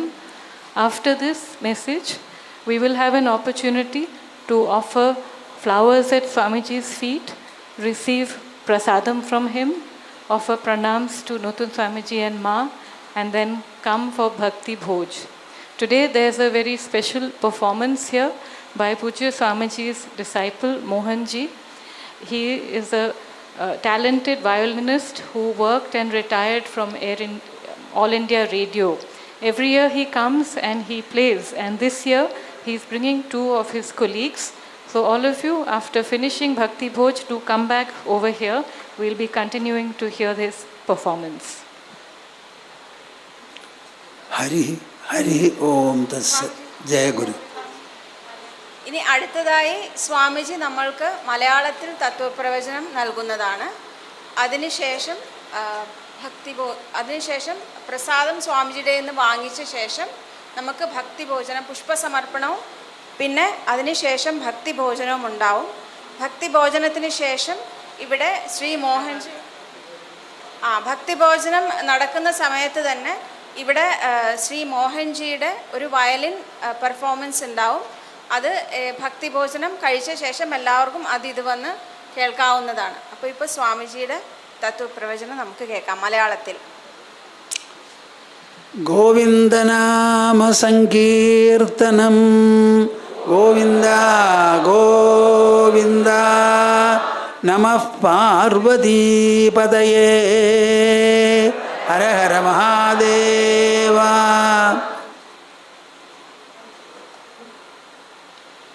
അമൃതസന്താനങ്ങളായ എല്ലാവരും കേൾക്കുവിൻ. അമൃതസന്താനങ്ങളായ എല്ലാവരും കേൾക്കുവിൻ. ഇങ്ങനെ ഒരു അഭിസംബോധനയാണ് നമ്മുടെ ഉപനിഷത്ത് കർത്താക്കളെല്ലാം മുൻപിലുള്ള സദസ്സിനെ നോക്കി പറഞ്ഞുകൊണ്ടിരുന്നത്. ഇത് വളരെ ശരിയാണ്. അമൃതപുത്രന്മാരും അമൃതപുത്രിമാരുമാണ് നമ്മൾ. എങ്ങനെയാണെന്നറിയാമോ? ഒരു കുട്ടി ജനിക്കുന്ന സമയത്ത് ആ കുട്ടി ശരീരം മാത്രമായല്ല ജനിക്കുന്നത്. അങ്ങനെയാണെങ്കിൽ അത് ജഡമായിരിക്കും കുട്ടി. ആ ശരീരത്തിനെ ഉജ്ജീവിപ്പിച്ച് നിർത്തുന്നത് ശരീരത്തിൻ്റെ ഉള്ളിലുള്ള വിശേഷപ്പെട്ട ഒരു അമര സാന്നിധ്യമാണ്. നിങ്ങൾ കേൾക്കുന്നുണ്ടോ പറയണത്? ഒന്ന് കേൾക്കിനപ്പാ, എത്ര എളുപ്പമായിട്ട് പറഞ്ഞു തരുന്നു ഞാൻ. ശരീരത്തിനെ ഉജ്ജീവിപ്പിച്ച് നിർത്തുന്നത് അമര സാന്നിധ്യമാണ്, ജീവൻ എന്ന് പറയണത്. ജീവനില്ലാത്തൊരു കുട്ടിയല്ലല്ലോ ജനിക്കണത്, ജീവനുള്ളതല്ലേ. അപ്പോൾ ആ ജീവനുള്ള കുട്ടി ജനിക്കുമ്പോൾ അതിന് 2 തരത്തിലുള്ള കിരീടമാണുള്ളത്. ഒന്ന് നശ്വരമായ ശരീരം. ശരീരം എങ്ങനെ നശ്വരമോ അതേപോലെ അനശ്വരമാണ് ഉള്ളിലുള്ള ജീവൻ ചൈതന്യം. ഇത് രണ്ടോടുകൂടിയല്ലാതെ ഒരു കുട്ടിയും ജനിക്കുന്നില്ല. നമ്മളാണെങ്കിൽ ഈ നശ്വര ശരീരത്തെക്കുറിച്ചൊരു ബോധം മാത്രമേ നമുക്കുള്ളൂ. അനശ്വരമായ അമര സാന്നിധ്യമാണ് ഈ നശ്വര ദേഹത്തെ ഉജ്ജീവിപ്പിച്ച് നിർത്തുന്നത് എന്ന് ആരും ചിന്തിക്കുകയോ മനസ്സിലാക്കുകയോ ചെയ്യുന്നില്ല. അവരെ കൊണ്ട് ചിന്തിപ്പിച്ച് മനസ്സിലാക്കിക്കുന്നതാണ് വാസ്തവത്തിൽ ഞങ്ങളെപ്പോലെയുള്ളവരുടെ ദൗത്യം. നമ്മുടെ ഉപനിഷത്ത് കർത്താക്കൾ എല്ലാവരും തന്നെ കാട്ടിലിരുന്ന് ഏകാന്തതയിൽ തപസ് ചെയ്ത് അവനവൻ്റെ ശരീരത്തിൻ്റെ ഉള്ളിൽ മുങ്ങിത്തപ്പി മുങ്ങിത്തപ്പി മുങ്ങിത്തപ്പി മുങ്ങിത്തപ്പി അവിടെ കണ്ടുപിടിച്ച് കടഞ്ഞെടുത്ത് അത് മനുഷ്യർക്ക് ഹൃദ്യമായ രീതിയിൽ വിജ്ഞാപകമായ രീതിയിൽ കൊടുത്തതാണ് നമ്മുടെ ഉപനിഷത്ത് സാഹിത്യങ്ങൾ മുഴുവനും. ആ ഉപനിഷത്ത് സാഹിത്യം മാത്രമേ ഇവിടെ അനശ്വരമായി ഇന്നോളം വാണിട്ടുള്ളൂ. ആദിമ ചിന്തകന്മാർ ഭാരതത്തിൽ എന്നാണ് ഉത്പത്തിയായത് എന്ന് ചരിത്രത്തിനൊന്നും പറയാൻ പറ്റില്ല. നമ്മുടെ ചരിത്രം ചെല്ലുന്നത് ക്രിസ്തുവർഷം ആരംഭിക്കുന്നതിന് ഒരു 500-600 കൊല്ലം മുൻപ് വരെയാണ്. ഇപ്പോൾ 2023 ഒരു 500 കൂട്ടിക്കോളൂ, 2723. ഇത്രയും പഴക്കമേ ചരിത്രത്തിനുള്ളൂ. എന്നാൽ നമ്മുടെ വേദങ്ങളും വേദസാഹിത്യങ്ങളുമെല്ലാം ഉത്പത്തിയായിട്ടുള്ളത് എത്രയോ മുമ്പാണ്. ഇന്ന് കലിയുഗമാണ്. ആ കലിസംഖ്യ എനിക്കിപ്പോൾ പെട്ടെന്ന് ഓർമ്മയില്ല. ഈ കലിയുഗത്തിൻ്റെ 2 ഇരട്ടിയാണ് ദ്വാപരയുഗം, 3 ഇരട്ടിയാണ് ത്രേതായുഗം, 4 ഇരട്ടിയാണ് കൃതയുഗം. ത്രേതായുഗത്തിലാണ് ശ്രീരാമൻ ജനിച്ചത്. 16 വയസ്സുള്ള ശ്രീരാമന് വസിഷ്ഠദേവൻ 18 ദിവസങ്ങളിലായി കാലത്ത് മുതൽക്ക് വൈകുന്നേരം വരെ അയോധ്യ രാജധാനിയിൽ വെച്ച് ഉപദേശിച്ച യോഗവാസിഷ്ഠ രാമായണമാണ് ഞാൻ വളരെയധികം ജനങ്ങളെ പല പ്രകാരത്തിലും പറഞ്ഞു ധരിപ്പിക്കുന്നത്. അതിൽ പുസ്തകവും എഴുതിയിട്ടുണ്ട്. വിചാരസേതു, വിചാരസരണി എന്ന് പറയുന്ന 2 മാസികകൾ, ഇംഗ്ലീഷ് മലയാളം. അതിൽ ഈ യോഗവാസിഷ്ഠ രാമായണത്തിലെ വിഷയങ്ങളാണ് ചർച്ച ചെയ്യുന്നത്.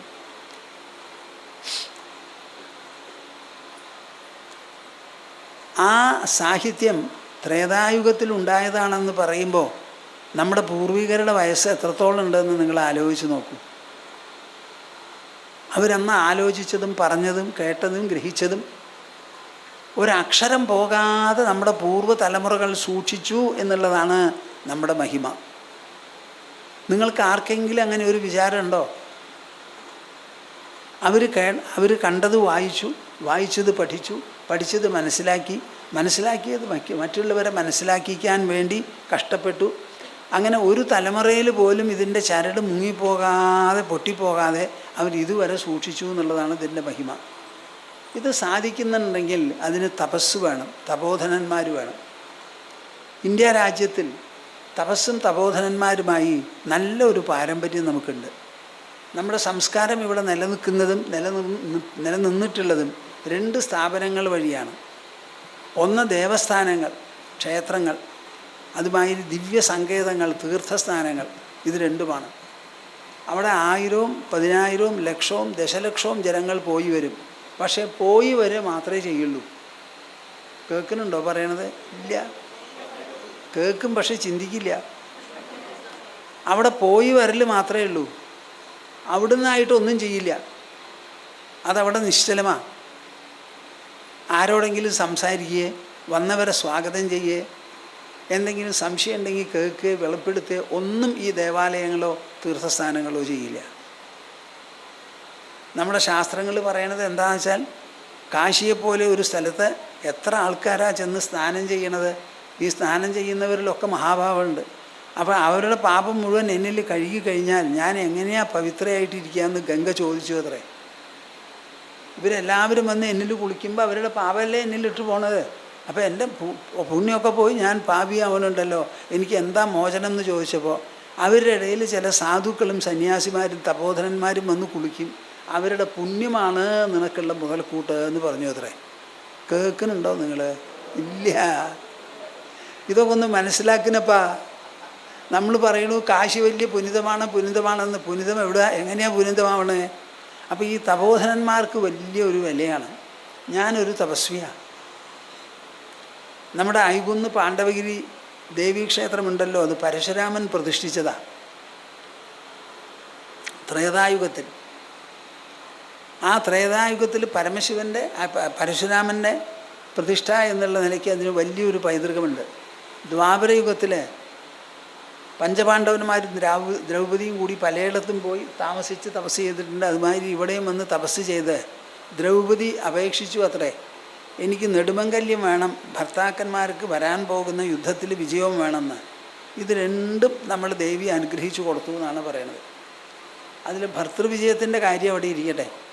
ദ്രൗപദിക്ക് നെടുമംഗല്യം എന്നുള്ളതൊരു വലിയ മലയാള പ്രയോഗമാണ്. ദീർഘകാലം നിൽക്കുന്ന മംഗല്യം വേണമെന്ന്. നമുക്ക് പ്രധാനപ്പെട്ട 3 ആൾക്കാരാണ് എൻ്റെ മനസ്സിൽ വരുന്നത്. രാമനും സീതയും കൃഷ്ണനും രുക്മിണിയും. അത് കഴിഞ്ഞാൽ ദ്രൗപദിയും പാണ്ഡവന്മാരും. ഇതിലെ സീതയ്ക്ക് പാവം രാമനെ കല്യാണം കഴിച്ചാലും സന്തോഷമായിട്ട് കൂടെയിരിക്കാൻ സാധിച്ചിട്ടില്ല. രുക്മിണി മരിച്ചത് കൃഷ്ണൻ ശരീരം വിട്ടു എന്ന് പറഞ്ഞ് കേട്ടതിന് ശേഷമാണ്. ദാരുകനാണ് സന്ദേശം പോയി പറയൂന്ന് കൃഷ്ണൻ പറഞ്ഞത്.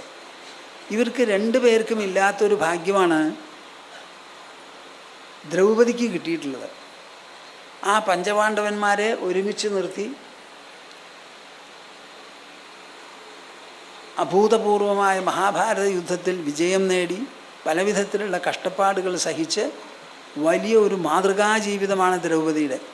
എന്നിട്ട് എല്ലാവരും കൂടി ചെയ്യേണ്ടത് ചെയ്തു എന്ന് പറഞ്ഞ് ഹിമാലയത്തിലേക്ക് നടന്ന് മേപ്പെട്ട് ഇങ്ങനെ പോകുമ്പോൾ ഹിമാലയത്തിന് നല്ല ഉയരമുണ്ടല്ലോ. ഓരോ അടി വയ്ക്കുന്തോറും ജീവവായു കുറഞ്ഞു വരും. അങ്ങനെ തന്നെ നമ്മുടെ ശരീരം വീണോളും. നമുക്കൊന്നും ചെയ്യേണ്ട ആവശ്യമില്ല. ആദ്യം വീണത് ദ്രൗപദിയാണ്. പിന്നെയാണ് പാണ്ഡവന്മാർ ഓരോരുത്തരായി യുധിഷ്ഠിരൻ്റെ അവസാനവും വീണത്. അപ്പോൾ അവരുടെ നെടുമംഗല്യത്തിന് വലിയൊരു വിശേഷമാണ്. അപ്പം ഞാൻ ഈ കുന്നിൻ്റെ മുകളിൽ ഇവിടെ വന്ന ആദ്യം ചെന്ന് കിടക്കും 4:30 മണി 5 മണിയായ വെയിൽ കുറഞ്ഞാൽ. അപ്പോൾ ഈ നാട്ടിലുള്ളവർ ഇവിടെ വന്ന് എന്നോട് ചോദിച്ച്, എല്ലാവരും വരില്ലല്ലോ, പറഞ്ഞ ഐതിഹ്യമാണ്. അപ്പോൾ ആ ഒരു ഐതിഹ്യത്തിൽ ഈ ക്ഷേത്രത്തിൻ്റെ മാനേജ്മെൻറ്റ് തന്നെ നാട്ടുകാരും കൊച്ചിൻ ദേവസ്വം ബോർഡും കൂടി ഞങ്ങളെ ഏൽപ്പിച്ചു. ഞങ്ങൾ നടത്തി വരുന്നു. അവിടെ ഒരു ദ്രൗപദി ദിനം 19-ാം തീയതി ആഘോഷിക്കുന്നുണ്ട്, വൈശാഖ മാസത്തിൽ. എല്ലാവരും വന്ന് അതിൽ പങ്കെടുക്കേണ്ടത് വളരെ അത്യാവശ്യമാണ്. ഇങ്ങനെ ഒരു ഐതിഹ്യം ഭാരതത്തിൽ എത്ര സ്ഥലത്തുണ്ടെന്ന് എനിക്കറിയില്ല. ഞാൻ എപ്പോഴും പറയുന്ന പ്രധാനപ്പെട്ട ഒരു കാര്യം, personal stories are the prevailing influence in mankind.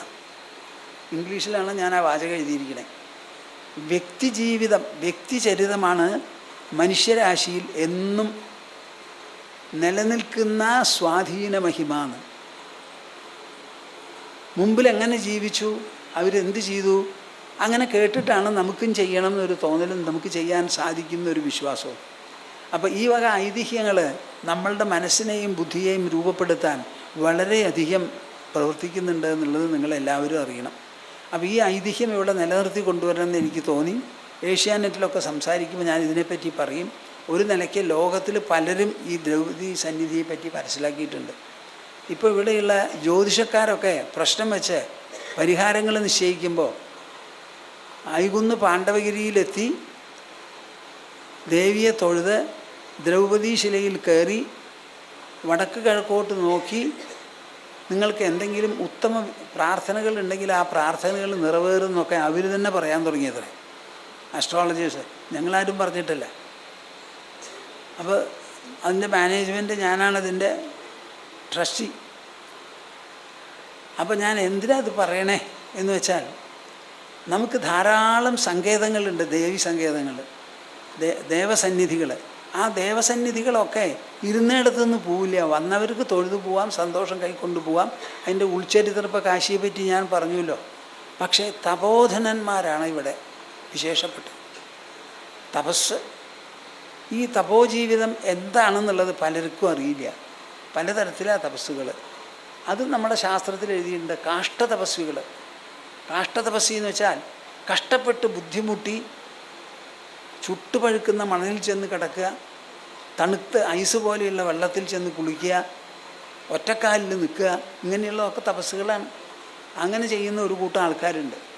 എന്നാൽ സാത്വികമായി മനസ്സുകൊണ്ടും ബുദ്ധി കൊണ്ടും വിചാരം ചെയ്ത് തത്വങ്ങൾ മനസ്സിലാക്കി ഗ്രഹിച്ച് ഉൾക്കൊണ്ട് മനസ്സിനെ പവിത്രമാക്കി ബുദ്ധിയെ വിശാലമാക്കി തത്വജ്ഞാന നിർഭരമായ ഒരു ജീവിതം പടുത്തുയർത്തുന്നതാണ് ഉത്തമമായ തപസ്, സാത്വിക തപസ്. ഇങ്ങനെ ഒരു തപസ്സാണ് ഞാൻ എൻ്റെ ഗുരുവിൽ കണ്ടത്. ഒരു ഭാഗത്ത് ക്ഷേത്രങ്ങൾ ലക്ഷോപലക്ഷം ജനങ്ങൾ വരുന്നവരുണ്ടെന്ന് പറഞ്ഞു. പക്ഷെ അവിടെ ചെന്നാൽ ദേവീദേവന്മാരും മിണ്ടില്ല, പൂജാരിമാരും മിണ്ടിയാൽ നമ്മൾ കേൾക്കൂല. അപ്പം ജനങ്ങൾക്ക് മനസ്സിലാക്കാനും ഗ്രഹിക്കാനും ഉൾക്കൊള്ളാനും നമ്മുടെ സംസ്കാരം നിലനിർത്താനുമായി എന്താണ് വഴി എന്ന് ചോദിച്ചാൽ ആശ്രമങ്ങളാണ്, തപോധാമങ്ങളാണ്. ആ തപോധാമത്തിൽ എപ്പോഴും ഒരു വിശേഷം, ഒരാളെ ചൊല്ലിയാണ് ഒരു തപോധാമം ഉണ്ടാവുക. ഇപ്പോൾ പൂർണ്ണാശ്രമം എന്നാണ് ദക്ഷിണഖണ്ഡത്തിലുള്ള തപോധാമത്തിന് പേര്. എൻ്റെ ഗുരുദേവ് അവിടെ താമസിച്ചുകൊണ്ടിരുന്നു. ഒരക്ഷരം മിണ്ടില്ല, ആരെയും കാണാനും പോവില്ല. അദ്ദേഹം എഴുതിയിട്ടുള്ള പ്രധാനപ്പെട്ട ഒരു വാചകമാണ്, come to a man of business, talk to him of business, your business, do your business, complete your business, leave the place leaving the man of business to his business. ഇതാണ് അദ്ദേഹം അവിടെ എഴുതി വച്ചിരിക്കുന്നത്. അപ്പോൾ അത്രത്തോളം സൈലൻ്റായിരുന്ന ആളാണ്. ഇങ്ങനെ നിശ്ചലമായിരിക്കുന്ന ഒരു ജീവിത രീതി ഉണ്ടോ, അത് നയിക്കാൻ പറ്റുമോ, അതാണോ വാസ്തവത്തിൽ ഈ ബ്രഹ്മജ്ഞാനം, ജീവൻ മുക്തി എന്നൊക്കെ പറയണത് എന്ന് ഈ വക ആലോചനകൾക്ക് എല്ലാമുള്ള ഒരു പൂർണ്ണ ഉത്തരമായിരുന്നു എൻ്റെ ഗുരുദേവ്. അപ്പോൾ അദ്ദേഹത്തിൻ്റെ അടുത്ത് നിന്ന് കണ്ടതും കേട്ടതും ദീക്ഷ വാങ്ങി ഞാൻ എൻ്റെ തപസ്സും കാര്യങ്ങളൊക്കെ ചെയ്ത് അതിൻ്റെ ഫലമായി എൻ്റെ മനസ്സിൽ തോന്നിയതാണ് എന്ത്, ഈ ഔദ്യോഗിക ജീവിതവും സാധാരണ മനുഷ്യരെ ഉൾക്കൊള്ളുന്ന ഗൃഹസ്ഥാശ്രമവും ഒന്നുമല്ല ഇതിന് ശരി. ഇതിന് പൂർണ്ണമായും നമ്മുടെ ജീവിതവും പൂർണ്ണ സമയമായി അതിനുവേണ്ടി സമർപ്പിക്കുക. ആ ശ്ലോകം ഇതാണ്, നിസ്തുതിർ നിർനമസ്കാരോ നിസ്വധാകാരയേവച ചലാചല നികേതശ്ച യതിർ യാദൃശ്ചികോ ഭവേത് നീ വായിച്ചോ, മനസ്സിലാക്കിയോ, സാധന ചെയ്തോ, അനശ്വരമായ ഉൾസാന്നിധ്യത്തെപ്പറ്റി മനസ്സിലായോ? മനസ്സിലായി കഴിഞ്ഞാൽ പിന്നെ നീ എന്തു വേണം? ഈ നിലയിൽ ഇരിക്കരുത്. എന്തു വേണം? 33 കോടി ദേവന്മാരിൽ ഒരൊറ്റ ആളെയും സ്തുതിക്കരുത്, ഒരാളെയും ചെന്ന് നമസ്കരിക്കേണ്ട ആവശ്യമില്ല. മരിച്ചുപോയി എന്ന് പറയണത് മനുഷ്യരെ കൊല്ലല. ആരും മരിച്ചിട്ടില്ല. ശരീരം നശ്വരമാണ്, മറ്റതോ അനശ്വരവുമാണ്. അപ്പം പിന്നെ ആരാ മരിക്കുകയെന്ന് നിങ്ങൾ പറയും? ശരീരം ജഡമാണ്. ജഡശരീരത്തിന് മരണമുണ്ടോ? എന്താ മിണ്ടാത്തേ? പിന്നെ ജഡമല്ലാത്ത അനശ്വരമായ ചൈതന്യത്തിന് മരണമുണ്ടോ? അപ്പോൾ പിന്നെ ആര് മരിച്ചു എന്നാണ് നിങ്ങൾ പറയണേ? അപ്പോൾ ചെത്തുപോയിട്ടില്ലാത്ത അച്ഛനെ കൊന്നു എന്ന് പറഞ്ഞിട്ടാണ് നിങ്ങളുടെ ശ്രാദ്ധം. കേൾക്കുന്നുണ്ടോ? പറയുമ്പോൾ പേടിയാവണു അല്ലേ? അപ്പോൾ നമ്മൾക്ക് ശ്രാദ്ധം എന്ന് പറഞ്ഞൊരു കർമ്മവും അനുഷ്ഠാനവും ഉണ്ട്, അതൊക്കെ നടത്തിക്കോളൂ. പക്ഷേ സത്യം ഇതാണ്, ശരീരം എങ്ങനെയായാലും നമ്മൾ മറവ് ചെയ്ത് കഴിഞ്ഞു, മറ്റേ ജീവന് നിങ്ങൾക്ക് കിട്ടൂല. അപ്പോൾ അത് ആലോചിക്കാൻ ഒരവസരമാണ് നമുക്ക് ജീവിതത്തെക്കുറിച്ച്, മരണം എന്ന് പറയുന്നത്. അപ്പോൾ ഇതൊന്നും ചെയ്യാതെ യാദൃശ്ചികോ ഭവേ എന്നാണ് പറയുന്നത്. യതിയായി യാദൃച്ഛിക ജീവിതം ഉൾക്കൊള്ളൂ എന്ന്. ഇതങ്ങോട്ട് വായിച്ചപ്പോൾ എൻ്റെ മനസ്സിൽ തോന്നി, ഇനി ഒരു മിനിറ്റ് ഇരിക്കാൻ പറ്റില്ല. ഇത് വായിച്ച് മനസ്സിലാക്കിയിട്ട് നമ്മളത് അനുസരിച്ചില്ലെങ്കിൽ ഒന്നാന്തരം വ്യഭിചാരമാണത്. ഭക്തിരവ്യഭിചാരിണി എന്ന് ഗീതയിൽ പറയുന്നുണ്ട്, വ്യഭിചരിക്കാത്ത ഭക്തി എന്ന്. അപ്പോൾ വ്യഭിചരിക്കാത്ത ഒരു പ്രതിബദ്ധതയാണത്. അതങ്ങോട്ട് കണ്ടപ്പോൾ ഞാൻ ഉടനെ ഇനി ഈ ജീവിതം വേണ്ട, നമുക്ക് നിർത്തുക. അല്ലെങ്കിൽ തന്നെ ഉണ്ട് സന്യാസത്തിന് ഒരു ബുദ്ധിയും പ്രേരണയും ഒക്കെ. അങ്ങനെ എൻ്റെ ഗുരുദേവൻ്റെ അടുത്ത് ചെന്ന് കാവ്യവസ്ത്രമൊക്കെ തയ്യാറാക്കി തരാൻ പറഞ്ഞു, തന്നു കൊടുത്ത് അങ്ങനെ ഞാൻ അന്ന് പുറപ്പെട്ടതാ. 67 കൊല്ലമായി. അന്നും ഇന്നുമായിട്ട് എന്തെല്ലാം ഉണ്ടായിട്ടുണ്ടോ ഞാൻ ഉള്ളത് മുഴുവനും. ഇപ്പോൾ ക്ഷേത്രങ്ങളിൽ പ്രതിഷ്ഠയാണ്, പൂജാരിമാർ പ്രതിഷ്ഠിച്ച പൂജാരിമാർ ചൈതന്യം പകർന്നു കൊടുക്കുന്നതാണ് ക്ഷേത്രപ്രതിഷ്ഠകളിലുള്ളത്. എന്നാൽ ആശ്രമങ്ങളിലോ തപോധാമങ്ങളിലോ ഉള്ളത് അവിടെയുള്ളവരുടെ ഗുരുഭക്തിയാണ്. ഗുരുഭക്തി കേട്ടിട്ടുണ്ടോ നിങ്ങൾ? ഇല്ല, കേൾക്കില്ല. ഗുരുഭക്തി, ആ ഗുരുവിനോടുള്ള ഭക്തി, അദ്ദേഹം പറഞ്ഞത്, അദ്ദേഹം ജീവിച്ചത്, അദ്ദേഹം മാതൃക രചിച്ചത്, അതൊക്കെയാണ് ഈ ശിഷ്യന്മാരുടെ കൈമുതൽ. ആ കൈമുതൽ ഉള്ളിടത്തോളം കാലം ഈ തപോധാമങ്ങളൊക്കെ നല്ലോണം ഫ്ലറിഷ് ചെയ്യും. അത് വിട്ടുകളഞ്ഞാൽ നശിക്കും. അതാണ് അതിൻ്റെ ഗതി. അപ്പോൾ ആ തപോധാമങ്ങളുടെ വളർച്ച മുഴുവനും ഈ ഗുരുഭക്തി, അതിൻ്റെ നിഴലിലാണ് എല്ലാം നടക്കുന്നത്. നമ്മുടെ ജീവിതത്തിൽ ഞാൻ പറയുണ്ടായി, ഒരു സഭാനികേതൻ നിർമ്മിക്കാൻ വേണ്ടി മനസ്സിൽ അഭിപ്രായം തോന്നി, പുരുഷോത്തം സ്വാമിജിയൊക്കെ ഉള്ള കാലമാണ്. പക്ഷെ എങ്ങനെ പറഞ്ഞ മാതിരി നിർമ്മിക്കാൻ പറ്റുമോ? അപ്പം അതിന് ഒരാൾ കുറച്ച് പൈസ തരാമെന്നൊക്കെ പറഞ്ഞു. നമുക്ക് അറിയുന്ന ആളും ഒരു ശിഷ്യനുമാണ്. പക്ഷെ അതുകൊണ്ടൊക്കെ കാര്യങ്ങൾ നടക്കുമോ? അത് കഴിഞ്ഞു. പിന്നെ ഒരു കാര്യം അത് ഞാൻ ഇപ്പോൾ പറയാം. ഞാൻ കണ്ടിട്ടുമില്ല കേട്ടിട്ടുമില്ല അങ്ങനെ ഒരു ദമ്പതികൾ ഇവിടെ വന്നു അത്രേ. ഇവിടെ വന്നു പോയി, ഞാൻ ഉണ്ടായിരുന്നില്ല, അവർ പോവുകയും ചെയ്തു. അത് കഴിഞ്ഞ് അവരെ ഒരു ദിവസം വിളിച്ചിട്ട് പറയുകയാണ്, സ്വാമിജിക്ക് സഭാനികേതൻ നിർമ്മിക്കണമല്ലോ, അപ്പോൾ നിർമ്മിക്കുന്നതിന് കാശ് വേണ്ടേ? അപ്പോൾ എനിക്ക് ബംഗളൂർ ഒരു കെട്ടിടമുണ്ട്, ആ കെട്ടിടം ഞാൻ വിറ്റിട്ട് ആ കാശ് അയച്ചു തരാമെന്ന് ഉദ്ദേശിക്കുന്നു. അപ്പോൾ ഞാൻ ചോദിച്ചു, വരട്ടെ, നിങ്ങൾ ഇരിക്കാൻ നിങ്ങൾക്ക് വേറെ ഉണ്ടോ ഫ്ലാറ്റ്? ഇരിക്കാൻ വേറെ ഫ്ലാറ്റ് ഉണ്ട്. അപ്പോൾ ഞാൻ ചോദിച്ചു, നിങ്ങൾക്ക് ഞങ്ങളെ അറിയോ? എനിക്കറിയില്ല. അപ്പോൾ നിങ്ങൾക്ക് സ്വാമിജിയൊക്കെ അറിയാം, പുരുഷോത്തമ സ്വാമിജി അറിയാം, ഞങ്ങൾ പാറലിക്കാട്ടിനടുത്താണ്. അപ്പോൾ സ്വാമിജിക്ക് ഉടൻ പണം വേണമെങ്കിൽ ഇപ്പോൾ തന്നെ വിൽക്കാൻ ഒരു ഡിസ്ട്രസ് സെയിൽ, അപ്പോൾ വില കുറച്ച് കുറയും. ഞാൻ പറഞ്ഞു, ഒരു തിരക്കുമില്ല, ഡിസ്ട്രസ്സായിട്ടൊന്നും വിൽക്കണ്ട, പതുക്കെ സൗകര്യം നോക്കി വിറ്റോളൂ എന്ന് പറഞ്ഞു. അത് കഴിഞ്ഞ് ഒരു ഡോക്ടറാണ്, അദ്ദേഹം വന്ന് പറഞ്ഞു, സ്വാമിജിക്ക് സഭാനികേതന് പൈസയൊക്കെ വേണമല്ലോ, എനിക്ക് എൻ്റെ കയ്യിൽ പൈസയൊന്നും തരാനില്ല, ഞങ്ങൾ നിസ്സാര കാശ് 5, 10, 1000 തരുന്ന കൂട്ടരാണ്. അപ്പോൾ പക്ഷേ ഞാനൊരു കാര്യം ചെയ്യട്ടെ, ശങ്കരാചാര്യ കനകധാരാ സ്തോത്രമുണ്ട്, അദ്ദേഹം സ്വർണ്ണമഴ പെയ്യിപ്പിച്ച ഒരു സ്തോത്രമാണല്ലോ, നിങ്ങൾക്ക് അറിയില്ലേ ആ കഥ? എല്ലാവർക്കും അറിയോ? ശങ്കരാചാര്യർ ഭിക്ഷയ്ക്ക് പോയി. അവിടെ ഭിക്ഷയ്ക്ക് പോയ സമയത്ത് അവിടെ കൊണ്ടു കൊടുത്തത് ഉണക്ക നെല്ലിക്ക. ആ അന്തർജനം കൊണ്ടു കൊടുത്തത്. അപ്പോൾ അദ്ദേഹത്തിന് മനസ്സിലായി ഈ വീട്ടിൽ പണമില്ല, കാശില്ല എന്ന്. അവിടെ നിന്ന് കനകധാരാ സ്തോത്രം ചൊല്ലിയപ്പോൾ സ്വർണ്ണ നെല്ലിക്ക മഴയായിട്ട് വീണു എന്നാണ് ഐതിഹ്യം. അപ്പം ഞാൻ കനകധാരാ സ്തോത്രം ചൊല്ലട്ടെ എന്ന് പറഞ്ഞു. ഞാൻ കുറച്ച് ചിരിച്ചു. ആയിക്കോളൂ, ഇപ്പം എന്താ വിരോധം? കനകധാരാ സ്തോത്രം ചൊല്ലി ഒരാഴ്ച 10 ദിവസം ആകുമ്പോഴേക്കാണ് ഈ ബംഗളൂരിൽ നിന്ന് വന്ന് പറഞ്ഞ ആൾ. അപ്പോൾ ഞാൻ അദ്ദേഹത്തിനെ വിളിച്ച് പറഞ്ഞു, നിങ്ങളുടെ കനകധാരാ സ്തോത്രം എന്തെങ്കിലും ചെയ്തോ എന്നറിയില്ല, ഒരു ബംഗളൂരുകാരനിങ്ങനെ പറയണ്ടായി. ഇതാ ഇങ്ങനെയൊക്കെയാണ് ഞങ്ങളുടെ കാര്യങ്ങൾ. ഒരു സാധനവും ഞങ്ങളുടെയല്ല. ഞാൻ മുമ്പൊന്നും ഇതിങ്ങനെ തുറന്ന് പറയുക, ഇപ്പം എനിക്ക് പറയാൻ തോന്നുക, ചിരിച്ചുകൊണ്ട് പറയാൻ തോന്നുക. എൻ്റെ കയ്യിലുള്ള മുതൽ ഞാനൊന്നുമല്ല, എനിക്കൊന്നും വേണ്ട. പക്ഷേ നിങ്ങൾ മനസ്സിലാക്കണം, ഒന്നുമല്ല ഒന്നും വേണ്ടാന്ന് ഒരു മനസ്സിനെ കൊണ്ട് തോന്നിക്കണമെങ്കിൽ ആ മനസ്സിൻ്റെ ധനികത്വം എത്ര വേണമെന്ന് ആലോചിച്ച് നോക്കണം നിങ്ങൾ. ഏത് മനസ്സാണ് പറയുക എനിക്കൊന്നും വേണ്ടാന്ന്? ഇപ്പം നിങ്ങളൊരു സാധനം ഇപ്പം ഇത് വേണമെന്ന് പറഞ്ഞു, ഇത് ഉള്ളിലേക്ക് പോവോ? നിങ്ങളുടെ വീട് ഉള്ളിലേക്ക് പോവോ? അപ്പം സന്തോഷം മനസ്സാണ് രചിക്കുന്നത്. സന്തോഷം എന്ന് പറയുന്നത് ഒരു വികാരമാണ്, ഭാവമാണ്. അത് മനസ്സിൻ്റെ ഗുണമൂല്യമാണ്. അപ്പം മനസ്സാണ് സന്തോഷം രചിക്കുന്നത്. ആ മനസ്സിന് സന്തോഷം രചിക്കാൻ പുറമേയുള്ള എന്ത് വിഭവങ്ങളും സഹായകമാകുമോ?